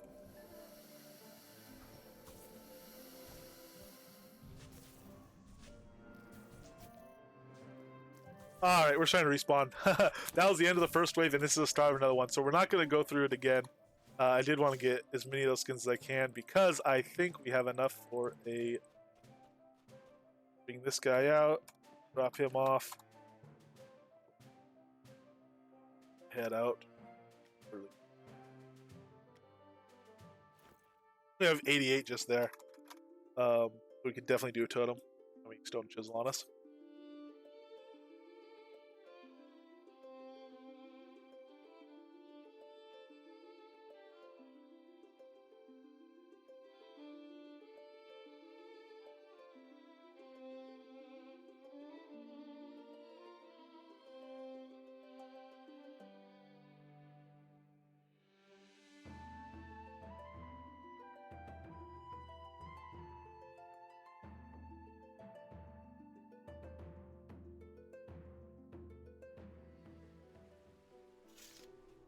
Hey, Lost Vale's open. Crafting merchant, stone chisel. Oh, one thing I am interested in, let's resummon our pet. We just made that pet gear fresh. Ooh, look at that. Wow. So that pet gear, because it doesn't have, it has a 100% durability multiplier on all of it.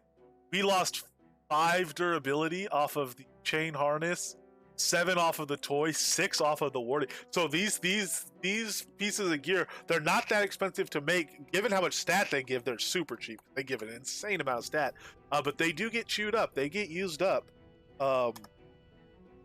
Pet gear here. Let's check some of our other gear.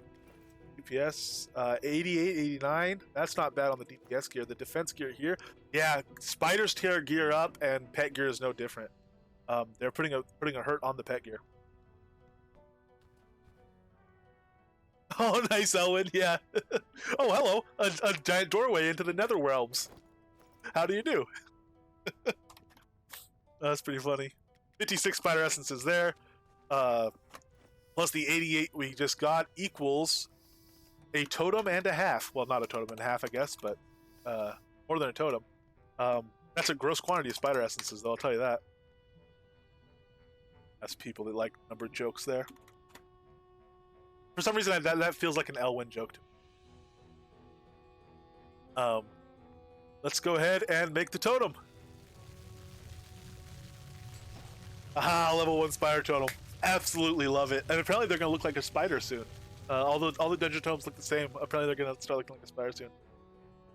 Wow. All right, this is really exciting. The fact that the health made such a big improvement over the crit reduction is going to make me change the way I think about actual builds as well, like, you know, physical player builds on top of pet builds. Maybe it'll be different. Maybe, I don't know. I should bring up OCX tools at some point, look at the actual crit rates of various mobs, but that was super interesting. Having the level 1 spider totem is really exciting. That was our goal for today. We put it on hold when we learned the actual spawning room wasn't in yet, but now we're ready. When the spawning room comes, we have something to put in it. I'll try to get a higher level if we have time, you know, before the spawning room comes in. It'd be nice to be able to put in a level 1 and a level 2, see the difference in how much they scale. But right now, level 1 spawns, level 1 totems tend to be like T3 or a T4 to like T8 level difficulty content, depending on the room. And, you know, the more difficult rooms are more because of quantity rather than individual mobs being high level. The mobs that are there are just they're in such number that they get really rough. But the level 1 mage the Rise library, the elf mage room level 1, those guys are like as hardcore as the ones in the Rise. So it's a good level, it's a good difficulty, even starting out at level 1. So we'll see if spires are the same. Maybe level 1 is Resolute Sewers. Maybe level 1 is closer to Deep Ravenswood. God forbid level 1's as hard as the Spire Spot in Despair or like the Zen Cave. That'd be ridiculous, but level 6 I hope is harder than any of it. I'm really excited to see what level 6 looks like. But that is going to be sometime in the future. We've had a very nice, long, fun day in Novia and around New Britannia. But I'm going to wrap it up for today.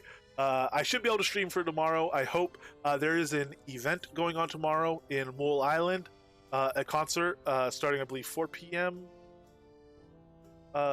Central New Britannia time, I think. Check it out on the forum, though. I'm gonna drop a link here. If I'm on and around when that goes on, I want to go check that out. Yeah, 4 p.m. Central Time. I want to check that out. There's a link for that.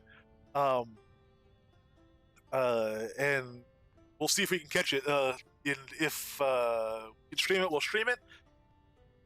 And if you want an interesting stream, there's one we're about to raid right now as well. Hey, Heck Pets, how you doing? A good day for a pet's name.